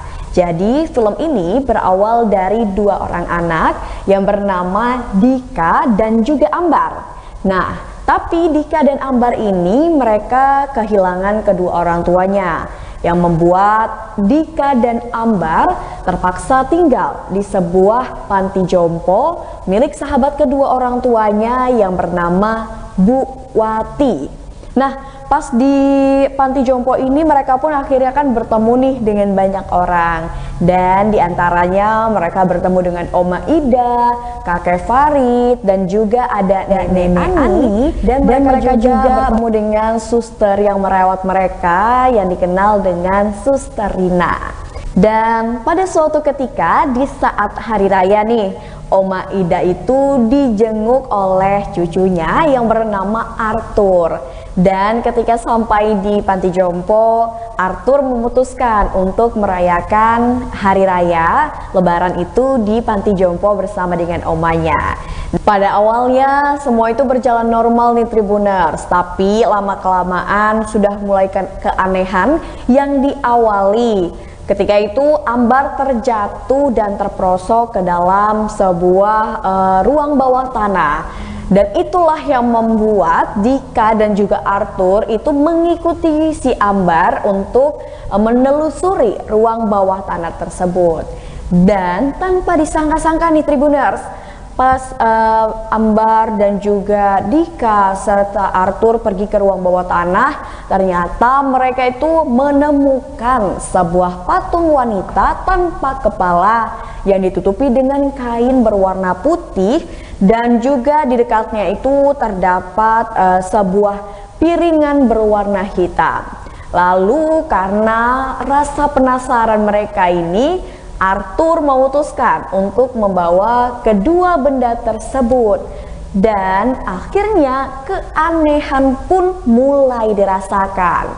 Nah, karena si Ambar ini ternyata memiliki kekuatan supranatural nih Tribuners. Jadi si Ambar ini sudah mulai merasakan hawa-hawa kalau ada sesosok yang membuat mereka itu merasa takut gitu. Jadi kayak ada sesosok yang menakuti mereka dengan penuh amarah dan sebagainya. Dari situlah udah mulai nih muncul teror-teror yang disebabkan oleh hantu Ivana, dan itulah yang ngebuat suasana di panti jompo itu menjadi mencekam, dan akhirnya banyak sekali kejadian-kejadian. Wah, seperti apa ini kejadian-kejadiannya itu? Nah, kalau itu Mutiara nggak bisa nih ceritain lebih detail dan lebih lanjut, langsung aja kalau Tribuners penasaran, tonton di bioskop terdekat film Ivana ya. Nah, berbicara tentang film Ivana nih Tribuners, jadi dibalik sosok atau inspirasi film Ivana ini ternyata terinspirasi dari sosok Ivana yang merupakan noni Belanda itu sendiri, dan memang ini sosoknya itu nyata loh Tribuners. Ini diceritakan dari sebuah novel karya Risa Saraswati. Ya mungkin Tribuners di rumah yang sering banget nonton film horor, mungkin YouTube horor, cerita-cerita horor, udah kenal sama yang namanya Risa Saraswati. Jadi Risa Saraswati ini memang dikenal dia ini sering membuat konten terkait dengan cerita-cerita horor, karena memang dia ini memiliki kelebihan untuk bisa merasakan makhluk-makhluk supranatural. Bahkan nih Tribuners, katanya pemeran Ivana di dalam film ini juga pernah loh secara langsung berdialog dengan si arwah atau sosok Ivana ini melalui mediasi yang dilakukan oleh Risa Saraswati. Wah, kayaknya memang film ini nih bikin penasaran ya Tribuners di rumah ya, dan harus kayaknya ditonton gitu kan, karena katanya film ini tuh memang membuat kita tuh menjadi merasa ketakutan yang luar biasa gitu, karena selain visualnya ditambah lagi film ini tuh memang mengambil dari kisah nyata si sosok Ivana ini tadi. Nah, berbicara tentang sosok Ivana kali ini yang akan dibahas dalam Fakta Film Tribun Lampung, Mutiara akan ngebahas tentang fakta sosok Ivana. Tribuners di rumah jadi harus tahu ada beberapa fakta menarik tentang Ivana. Pertama, Ivana adalah sosok nyata. Jadi dia ini bukan hanya sekedar fiksi, tapi memang pernah ada seorang noni Belanda yang bernama Ivana van Dijk. Dia adalah keturunan Belanda dan dia tinggal di Indonesia pada zaman penjajahan Jepang. Nah, jadi Ivana ini terlahir di Hindia Belanda dan kedua orang tuanya itu bernama Pieter van Dijk dan juga Suzy, sangat dekat dengan orang-orang pribumi atau yang disebut dengan bangsa Indonesia. Dan keluarga van Dijk ini menghabiskan waktu yang panjang di Hindia Belanda hingga akhirnya mereka pun jatuh cinta dengan Indonesia. Pokoknya Indonesia nih ya namanya saat ini gitu. Jadi memang Ivana ini lahir dari keluarga yang sangat cinta akan Hindia Belanda atau sekarang yang lebih dikenal dengan Indonesia. Dan fakta yang kedua, Tribuners harus tahu, Ivana ini adalah sosok yang sangat baik pada awalnya. Ya Tribuners, jadi kenapa sih Ivana ini disebut sebagai tokoh yang sangat baik pada awalnya? Jadi Ivana ini sebenarnya berbeda dengan tokoh-tokoh Belanda pada umumnya nih di zaman penjajahan dulu banget nih Tribuners. Jadi di saat orang-orang Belanda itu tidak terlalu cinta dengan Indonesia, Ivana ini justru sebaliknya. Bahkan saking cintanya dengan Indonesia, kedua orang tua Ivana ini memutuskan untuk memberi nama adik Ivana dengan nama Dimas. Nah, nama Dimas ini kan memang terkenal khas asli Indonesia gitu. Nah, makanya kedua orang tua dari Ivana ini memutuskan untuk memberi nama putra mereka atau adik Ivana ini dengan nama Dimas. Dan hal itu malah membuat Ivana dan keluarganya itu dikucilkan oleh orang-orang Belanda yang tinggal di Indonesia pada saat itu. Dan itu pun membuat mereka itu diejek-ejek terus, bahkan karena dengan nama Dimas itu membuat mereka dikucilkan dari lingkungan mereka. Dan itulah yang membuat akhirnya Ivana yang tadinya sangat baik, sangat tulus dan sangat sopan, akhirnya dia merasa sangat kecewa dan merasa dikhianati. Dan dari situlah Dimas ini mendapatkan beberapa perlakuan yang kurang mengenakan dari teman-teman lingkungan di sekolahnya. Apalagi dengan nama Dimas yang dipegangnya, jadi itu tuh membuat seolah-olah Dimas ini memang bukan orang Belanda gitu. Mereka menganggap Dimas itu bukan orang Belanda tapi orang Indonesia. Nah, ngebuat Dimas itu akhirnya dikucilkan atau diolok-olok nih oleh teman-temannya. Dan fakta yang ketiga tentang Ivana adalah kisah tragis dari keluarganya. Jadi ada yang dulu itu namanya Rudolf Boer yang merupakan jenderal, dan ayah Elizabeth memindahkan Peter dan keluarganya ke kota lain karena dianggap terlalu dekat dengan pribumi Indonesia. Dan karena itulah mereka akhirnya memutuskan untuk memindahkan Peter dan keluarganya. Lalu amarah Rudolf pun memuncak tatkala si Dimas ini, adiknya Ivana itu, mendekati putrinya.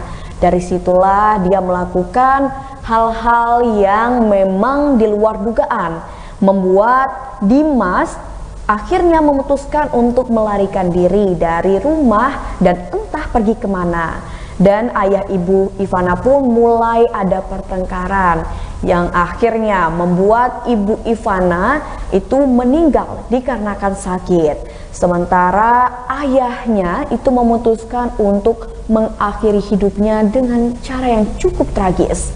Wah, memang keluarga Ivana ini nih sangat luar biasa ya ceritanya. Dari yang karena nama Dimas itu tadi dia diolok-olok, terus ditambah karena saking dekatnya pribumi mereka dipindahkan, yang membuat akhirnya mereka itu bertengkar satu sama lain dan akhirnya memutuskan untuk ayahnya memutuskan untuk mengakhiri hidupnya sendiri. Wah, memang kisah yang benar-benar tragis nih Tribuners. Dan fakta selanjutnya nih yang harus kita ketahui tentang Ivana. Jadi dahulu kala Ivana ini karena memang dia benci sekali dengan orang-orang dari bangsanya sendiri atau dari orang-orang Belanda yang tinggal di Hindia Belanda atau Indonesia, akhirnya Ivana memutuskan untuk bekerja pada negara Jepang, di mana ia siap untuk menjadi seorang informan nih Tribuners bagi orang-orang Jepang yang saat itu memang sedang menjajah Indonesia juga. Dimana saat itu si Ivana ini dekat dengan satu petinggi nih di Jepang yang bernama dengan Matsuya. Disitulah Ivana itu seperti dalam perjanjian kalau Ivana akan memberikan informasi terkait dengan Belanda asalkan Ivana itu merasa nyawanya itu diselamatkan oleh Matsuya. Jadi Ivana itu tidak dibunuh nih oleh Matsuya, makanya Ivana pengen menjadi seorang informan. Bahkan di saat masa penjajahan itu Ivana pun sempat menjadi wanita penghibur. Nah, memang sangat tragis sekali nih kisah Ivana ini ya Tribuners. Terus setelah itu Ivana akhirnya memutuskan untuk menjadi informan bagi Jepang. Dia pun memberikan informasi terkait dengan orang-orang Belanda di Indonesia saat itu yang membantu pergerakan dari Jepang itu sendiri. Dan fakta selanjutnya yang cukup mengenaskan untuk kita dengar dan kayaknya itu tuh cukup tragis nih dari seorang Ivana. Jadi Ivana ini meninggal dengan cara yang cukup tragis. Tadi kan Mutiara sudah jelaskan kalau misalkan memang Ivana ini itu dia itu jadi seorang informan nih bagi orang Jepang dengan harapan kalau nyawanya atau dirinya tidak akan dibunuh oleh orang-orang Jepang. Tapi ternyata semua itu salah dan Ivana yang sudah memberikan informasinya mengenai Belanda malah dibunuh oleh tentara Jepang pada saat itu. Dan Ivana mendapatkan penyiksaan dari tentara Jepang pada saat itu. Jadi Ivana ini penuh dengan rasa dikhianati, dikecewakan dan sebagainya. Dan lebih tragisnya lagi, selain disiksa, Ivana pun akhirnya dibunuh dengan cara dipenggal. Wah, miris sekali ya memang kisah Ivana ini. Jadi itulah yang membuat arwah Ivana ini ternyata penasaran dan selalu katanya arwahnya itu memang memiliki perasaan-perasaan yang penuh dengan amarah dikarenakan masa lalunya yang memang begitu tragis nih Tribuners. Dan fakta yang selanjutnya ini tuh berdasarkan cerita di filmnya. Jadi Ivana ini adalah sosok yang memiliki tendensi untuk membunuh siapapun. Hal ini memang bisa dikatakan sesuai dengan apa yang dialami Ivana ketika dulu semasa hidupnya, di mana ia sering mendapatkan perlakuan yang sangat tidak pantas, yang sangat tidak baik, di mana ia mendapatkan perlakuan dikucilkan dari lingkungannya, dia diolah keluarganya yang membuat akhirnya kedua orang tuanya itu meninggal. Yang satu mengakhiri hidupnya dan yang satu meninggal dikarenakan sakit. Sementara adiknya kabur entah kemana dan Ivana akhirnya memutuskan untuk menjadi informan Jepang, malah dia akhirnya dibunuh dengan cara yang tragis. Dan dari sinilah akhirnya arwah Ivana itu gentayangan dan penasaran nih Tribuners katanya. Karena Ivana ini menahan amarah, dia ingin membalaskan dendam kepada siapapun yang ditemuinya gitu, karena dia itu memang banyak sekali hal-hal yang nggak bisa diungkapkan oleh Ivana semasa hidupnya. Nah Tribuners, bagaimana nih tadi fakta-fakta tentang Ivana yang udah Mutiara jelaskan, mungkin sedikit menambah informasi Tribuners di rumah tentang film Ivana, dan mungkin malah jadi yang tadinya belum tertarik untuk nonton film Ivana jadi lebih tertarik gitu kan. Jadi ini adalah katanya sih salah satu film horor yang cukup menegangkan dan sangat luar biasa. Bahkan nih Tribuners, fakta tentang film Ivana ini katanya dia itu bisa menembus 1 juta penonton loh dalam 1 minggu tayang gitu di bioskop tanah air. Jadi Tribuners di rumah jangan lupa untuk nonton nih film Ivana, karena dibalik film yang bagus itu tadi terdapat kisah atau fakta mengenai sosok Ivana itu sendiri yang memang kita nggak tahu gitu kan, seperti apa kehidupannya dahulu. Dan ini kita berdasarkan dari cerita ringkasan dari novel yang dibuat oleh Risa Saraswati nih Tribuners. Nah Tribuners, mungkin itu aja tadi fakta film bersama dengan Mutiara mengenai fakta sosok Ivana Sinoni Belanda katanya hantu tanpa kepala ya. Jadi itulah tadi perjumpaan kita di Fakta Film dalam film Ivana bersama dengan Mutiara. Jangan lupa Tribuners untuk terus saksikan Fakta Film hanya di YouTube Tribun Lampung News Video, dan sampai jumpa di Fakta Film berikutnya.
Tribuners, wisata Lampung kali ini ada di Lembah Hijau loh.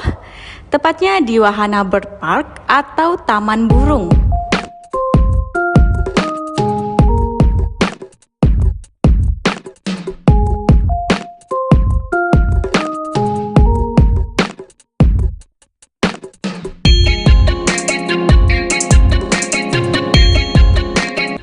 Bird Park menjadi salah satu bagian dari klaster wisata Taman Satwa Lembah Hijau yang letaknya ada di Jalan Raden Imba Kusuma Ratu, Sukadanaham, Kota Bandar Lampung.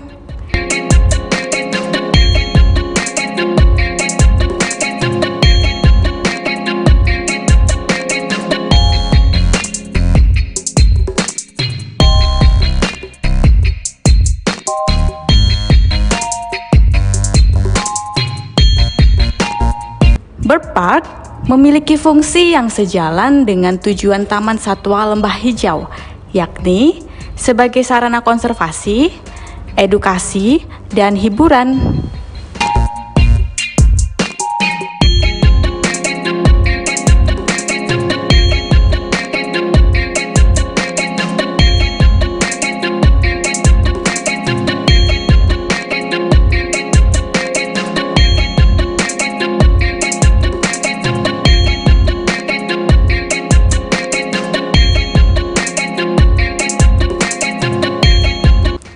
Di sana, wisatawan bisa menjelajah kampung burung dan melakukan hal-hal menyenangkan seperti berinteraksi langsung sampai melihat suguhan pertunjukan atraksi atau yang biasa disebut dengan Flybird Show.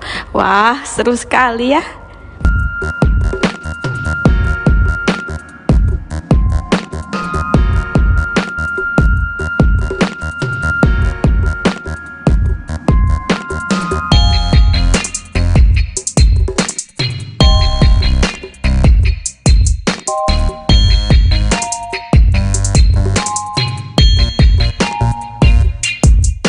Di dalamnya terdapat beragam koleksi burung eksotis langka dari seluruh Indonesia.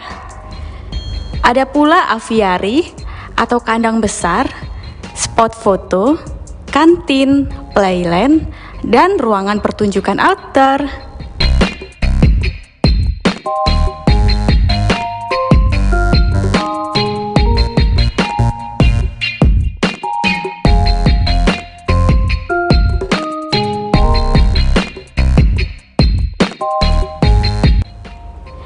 Di Bird Park, wisatawan bisa melihat kemolekan burung pelikan, rangkong, merak hijau, jambul putih, kakatua seram, cucak rowo, kasuari, beo, nuri, dan masih banyak lagi.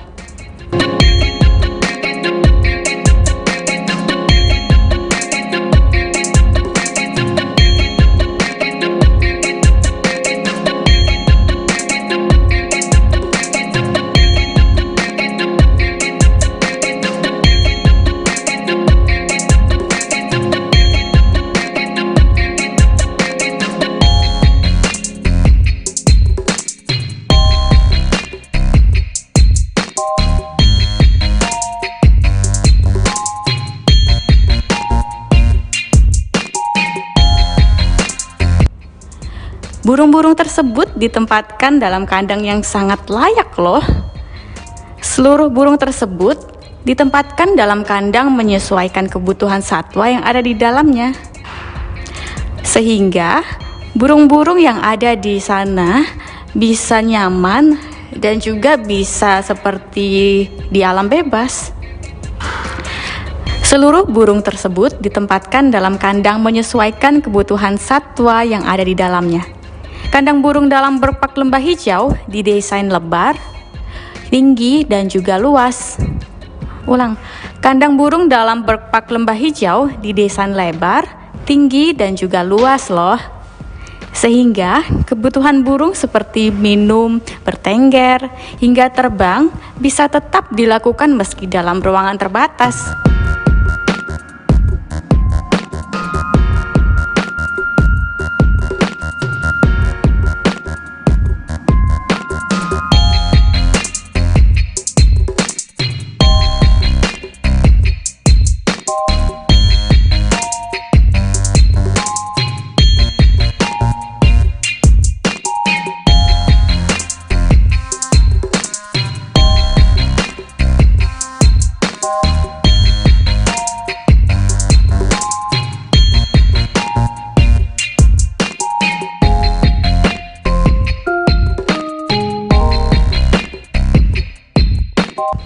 Didapati juga beberapa pohon dan tanaman. Ada juga kolam air minum, serta rumah kecil sebagai pelengkap habitat dalam kandang. Dalam berpark, wisatawan juga akan menjumpai kandang raksasa bernama aviari. Wisatawan bisa masuk ke dalam untuk melihat burung terbang dengan bebas. Aviari memiliki pintu masuk berlapis 3 loh, sehingga burung-burung di dalamnya saat pengunjung masuk tidak serta-merta langsung terbang bebas keluar.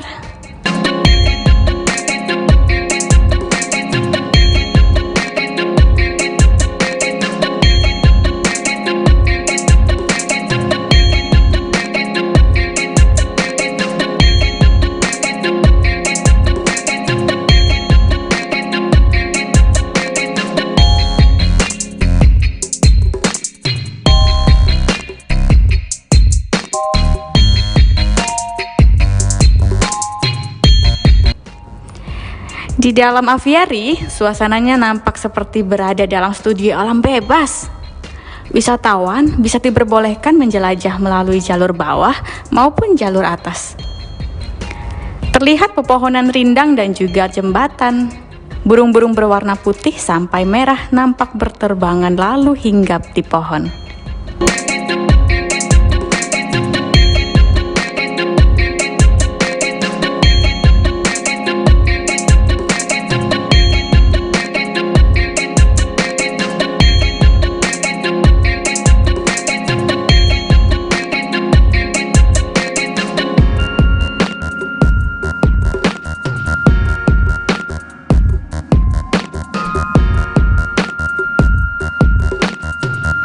Melihat burung dari dekat sekaligus jadi spot foto favorit yang instagramable.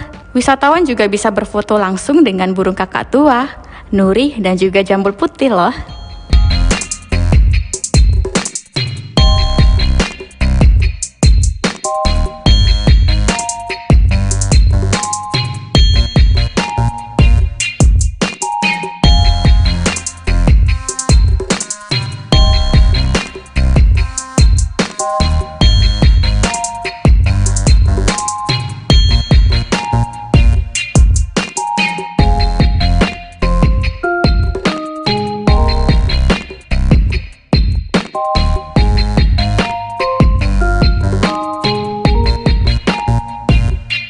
Burung-burung yang sudah jinak akan bertengger di lengan maupun di bahu ketika akan diambil momennya.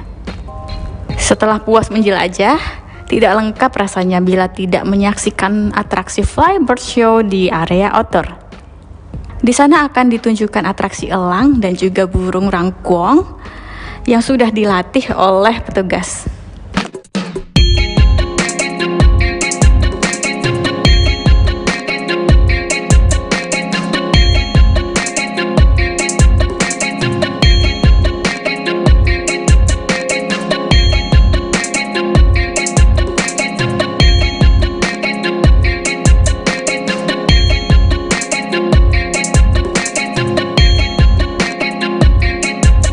Flybird Show biasa ditampilkan 2 kali dalam sehari, yakni pada pukul 10 pagi dan juga pukul 3 sore. Sementara untuk pertunjukan satwa lain, diadakan pada arena pertunjukan outdoor pada pukul 11 siang dan juga pukul 1 siang.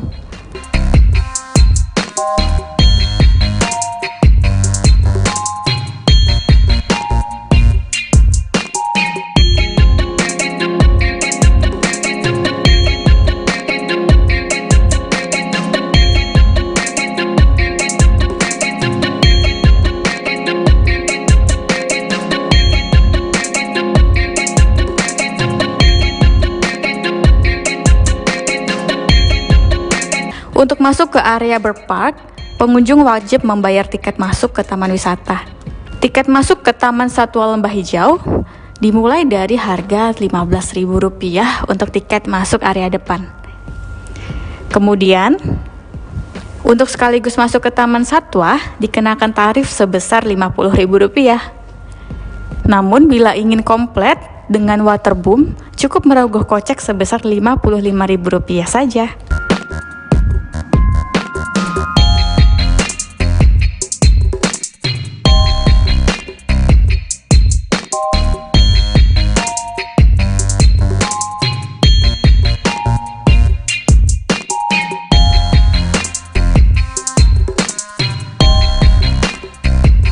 Baiklah Tribuners, itulah tadi wisata Lampung di Bird Park Taman Satwa Lembah Hijau. Sampai jumpa.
Selamat malam Tribuners, jumpa lagi bersama dengan saya Mutiara dalam tayangan berita terkini Lampung di Tribun Lampung. Kami akan menyajikan informasi menarik dan terkini untuk Anda dari berbagai daerah di Provinsi Lampung. Dan inilah berita terkini selengkapnya. Presiden Joko Widodo dan Menteri Airlangga jadi saksi nikah putra Gubernur Arinal. Presiden Joko Widodo dan Menteri Perekonomian Airlangga Hartarto menjadi saksi akad nikah putra Gubernur Lampung Arinal Junaidi, Isfansa Mahani, dan Mareta Putriyanti pada Sabtu 3 September 2022 di Lamban Agung Rumah Dinas Gubernur Lampung. Presiden Jokowi saat menjadi saksi mengenakan jas hitam, peci hitam, dasi merah, dan masker berwarna coklat. Sementara Menteri Airlangga yang juga Ketua Umum Partai Golkar mengenakan penutup kepala manuk megem berwarna emas serta selendang emas khas Lampung dan beskap hitam. Presiden sebagai saksi dari pihak mempelai laki-laki, sedangkan Airlangga Hartarto sebagai saksi dari mempelai wanita. Sementara pakaian kedua pengantin serba putih dengan ikat kepala khas Lampung. Nuansa background ada menara siger di bagian atas pelaminan dengan sentuhan berwarna putih. Bunga warna kuning turut menghiasi tempat pelaminan pengantin.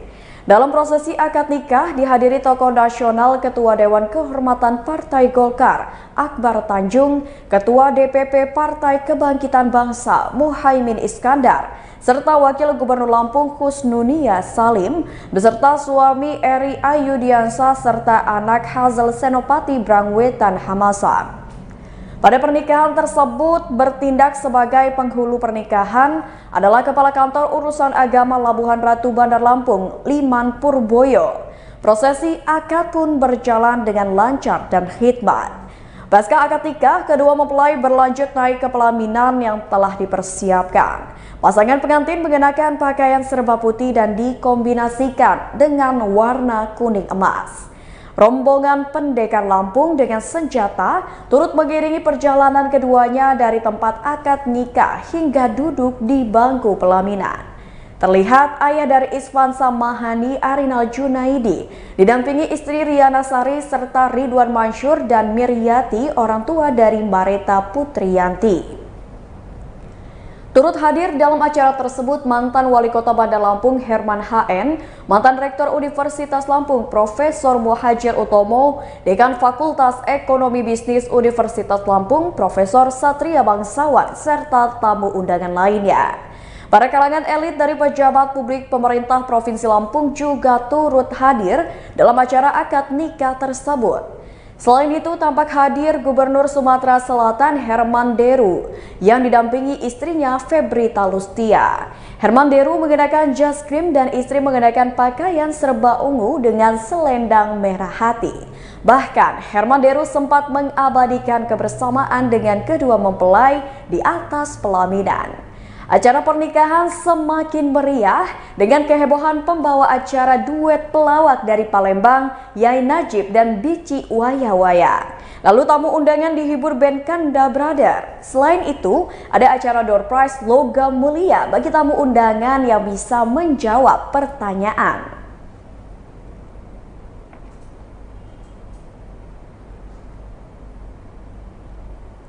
Berita selanjutnya. Warga gemetar terima BLT dari Presiden Jokowi di kantor pos Pahoman.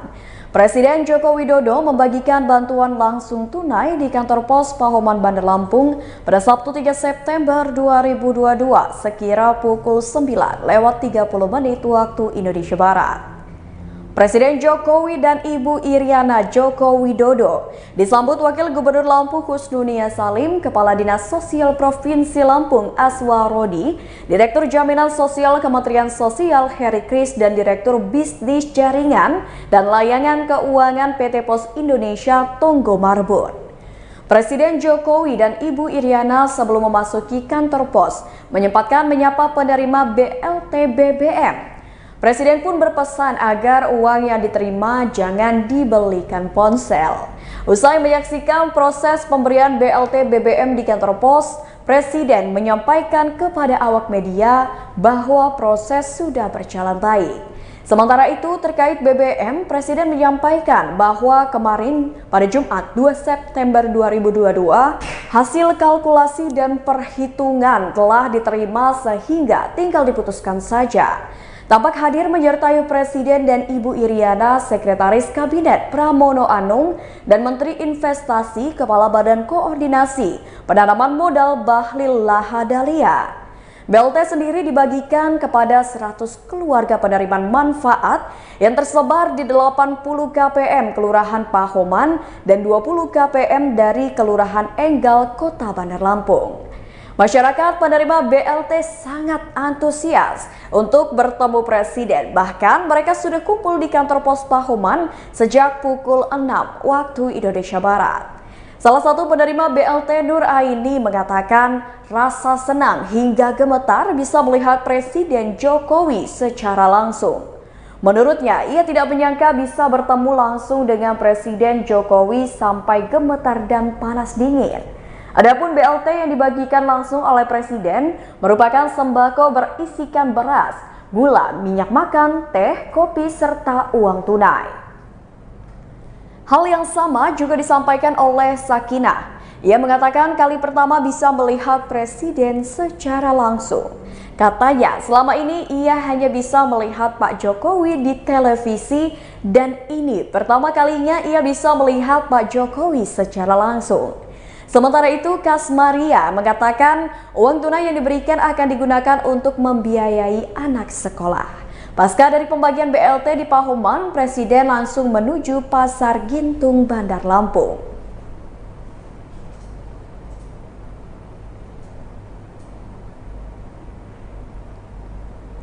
Berita selanjutnya, sambangi Pasar Pasir Gintung, Presiden Jokowi bagi sembako ke pedagang dan tukang beca. Presiden Joko Widodo mengunjungi Pasar Pasir Gintung, Bandar Lampung guna memberikan bantuan langsung tunai atau BLT dan paket sembako kepada para pedagang hingga tukang beca. Presiden Jokowi saat singgah di Pasar Pasir Gintung, Bandar Lampung sempat menyapa pedagang dan pembeli serta tukang beca. Pantauan dari Tribun Lampung, Presiden Jokowi didampingi istri Iriana Joko Widodo sampai di Pasar Pasir Gintung, Bandar Lampung pada Sabtu 3 September 2022 sekira pukul 10 waktu Indonesia Barat. Ketika berada di Pasar Pasir Gintung, Presiden terlihat diiringi rombongan pengamanannya. Tampak Wali Kota Bandar Lampung Eva Dwiana menyambut kedatangan Presiden Jokowi dan Ibu Iriana. Kehadiran Presiden Jokowi juga disambut meriah pedagang dan pembeli di Pasar Pasir Gintung, Bandar Lampung. Presiden Jokowi pun merespon dengan menyapa pedagang dan pembeli di sana. Ia pun menyambangi satu persatu kios di pasar tersebut. Sejumlah pedagang yang beruntung dapat cindera mata dari Presiden Jokowi berupa kaos khasnya. Lia, pedagang cabai di Pasar Pasir Gintung mengucapkan terima kasih atas bantuan yang telah diberikan. Ia pun berkata bantuan yang diterima itu sangat membantu dikarenakan pembeli cabai per hari semakin menurun. Tukang beca asal Tanjung Karang Pusat, Air Sapi juga tidak luput dari perhatian Presiden Jokowi. Menurutnya, pengguna jasa beca saat ini pasang surut, kadang ramai, kadang sepi.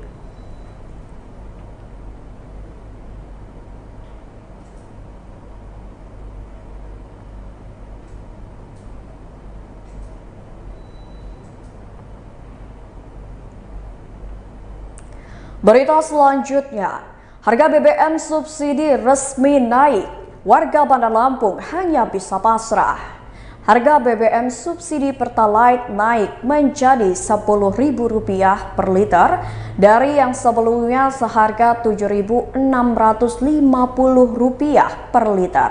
Lalu Pertamax non subsidi berubah harganya menjadi Rp14.500 per liter dari Rp12.500 per liter. Kenaikan harga Pertalite dan Pertamax disampaikan oleh Menteri Energi dan Sumber Daya Mineral Arifin Tasrif. Arifin mengatakan untuk harga Pertalite dari yang tadinya Rp7.650 per liter naik menjadi Rp10.000 per liter. Kemudian BBM jenis solar subsidi dari Rp5.150 kini menjadi Rp6.800 per liter.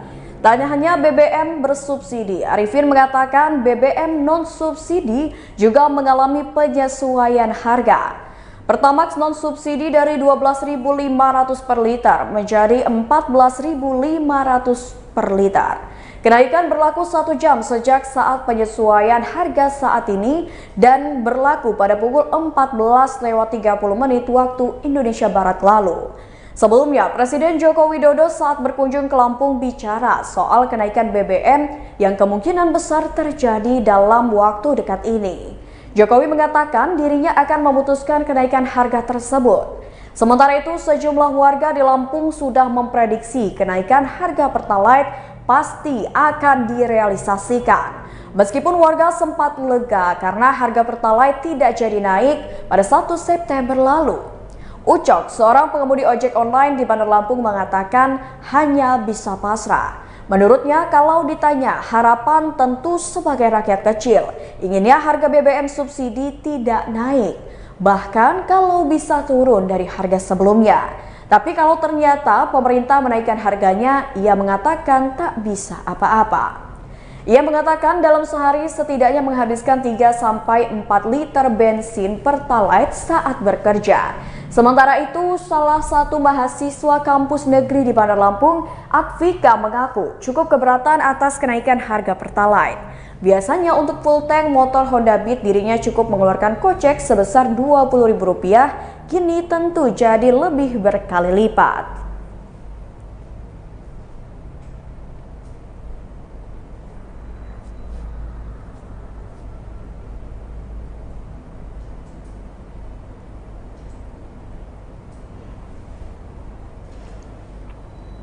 Berita selanjutnya, Polda Lampung ungkap penimbun solar bersubsidi amankan 10.000 liter lebih.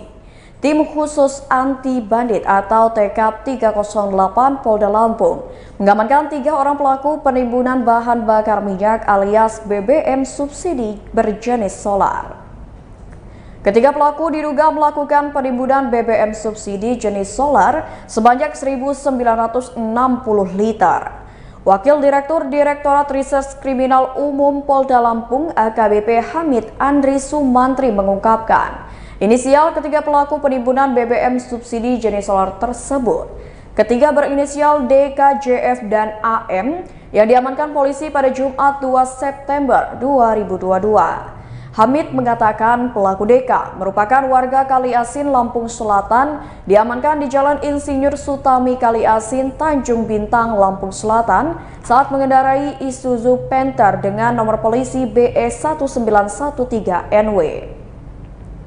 Kemudian polisi mengamankan pelaku JF di rumahnya serta menangkap AM di Desa Pemanggilan Natar, Lampung Selatan saat mengendarai mobil Kijang Kapsul dengan nomor polisi BE 2654YS.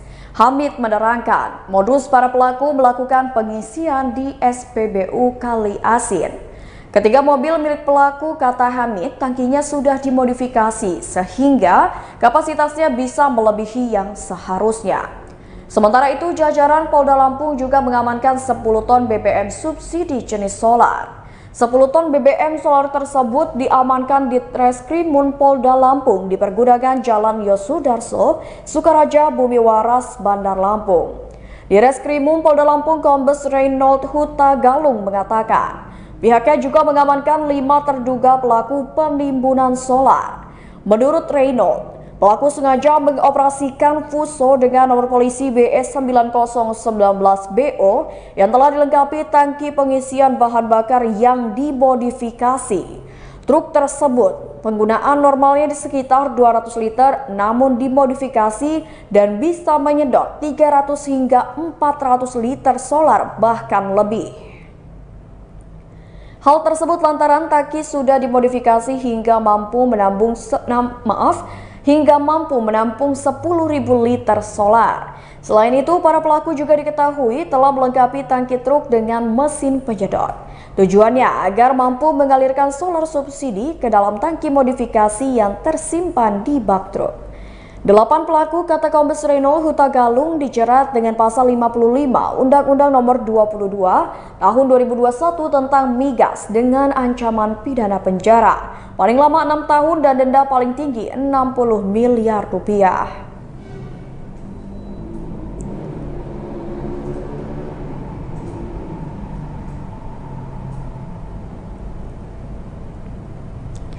Berita selanjutnya, Jacklot beri promo tebus murah di booth Tokopedia hanya Rp4.900. Di lapangan Saburai Bandar Lampung tengah berlangsung event Jacklot Local Clothing dan Culinary Festival 2022 yang berlangsung hingga tanggal 4 September 2022. Di event ini Jacklot memberikan banyak promo menarik untuk semua pengunjung. Dikutip dari Instagram @jacklot, salah satu promo yang berlangsung adalah tebus murah yang hanya diberikan di booth Tokopedia. Tebus murah yang dimaksud adalah tebus murah berbagai produk keren mulai dari Rp4.900 dengan syarat dan ketentuan yang berlaku. Produk keren yang bisa ditebus murah itu seperti kaos, celana, tote bag, waist bag, dan lainnya. Kalau tidak mengikuti tebus murah, harga produk-produk itu mulai dari Rp80.000. Tak hanya itu, di Jacklot masih ada beragam promo menarik lainnya yang bisa didapat di booth-booth fashion yang ada di Jacklot. Dari pantauan Tribun Lampung, promo menarik yang bisa diberikan booth-booth fashion itu seperti harga spesial mulai dari Rp50.000, beli satu gratis satu, diskon mulai dari 10%, hadiah langsung, dan berbagai promo menarik lainnya. Fashion itu adalah beragam fashion keren dari berbagai brand ternama seperti Dance House, Jack and Joy, Guns, Trash House, dan masih banyak lainnya. Fashion itu ada kaos, jaket, celana, sepatu, dan sebagainya. Selain itu, ada juga berbagai kuliner dengan harga yang terjangkau.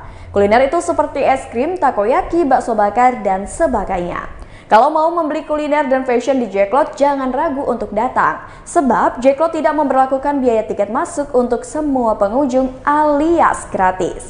Untuk bisa masuk ke Jacklot, unduh dahulu aplikasi Tokopedia, lalu datangi petugas di bagian tiket agar bisa dibantu isi data diri dan memunculkan barcode. Selanjutnya, tunjukkan barcode ke petugas yang ada di pintu masuk agar barcode bisa di-scan. Setelah itu barulah bisa masuk ke Jacklot. Untuk bukanya sendiri, Jacklot ini mulai dari pukul 1 siang hingga 9 malam.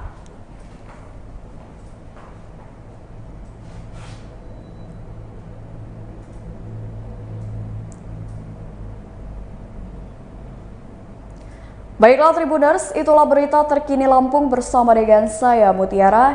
Jangan lupa untuk terus saksikan YouTube Tribun Lampung News Video, Facebook Tribun Lampung, Instagram @Tribun Lampung, dan TikTok @Tribun Lampung untuk informasi terupdate lainnya. Selamat malam dan sampai jumpa.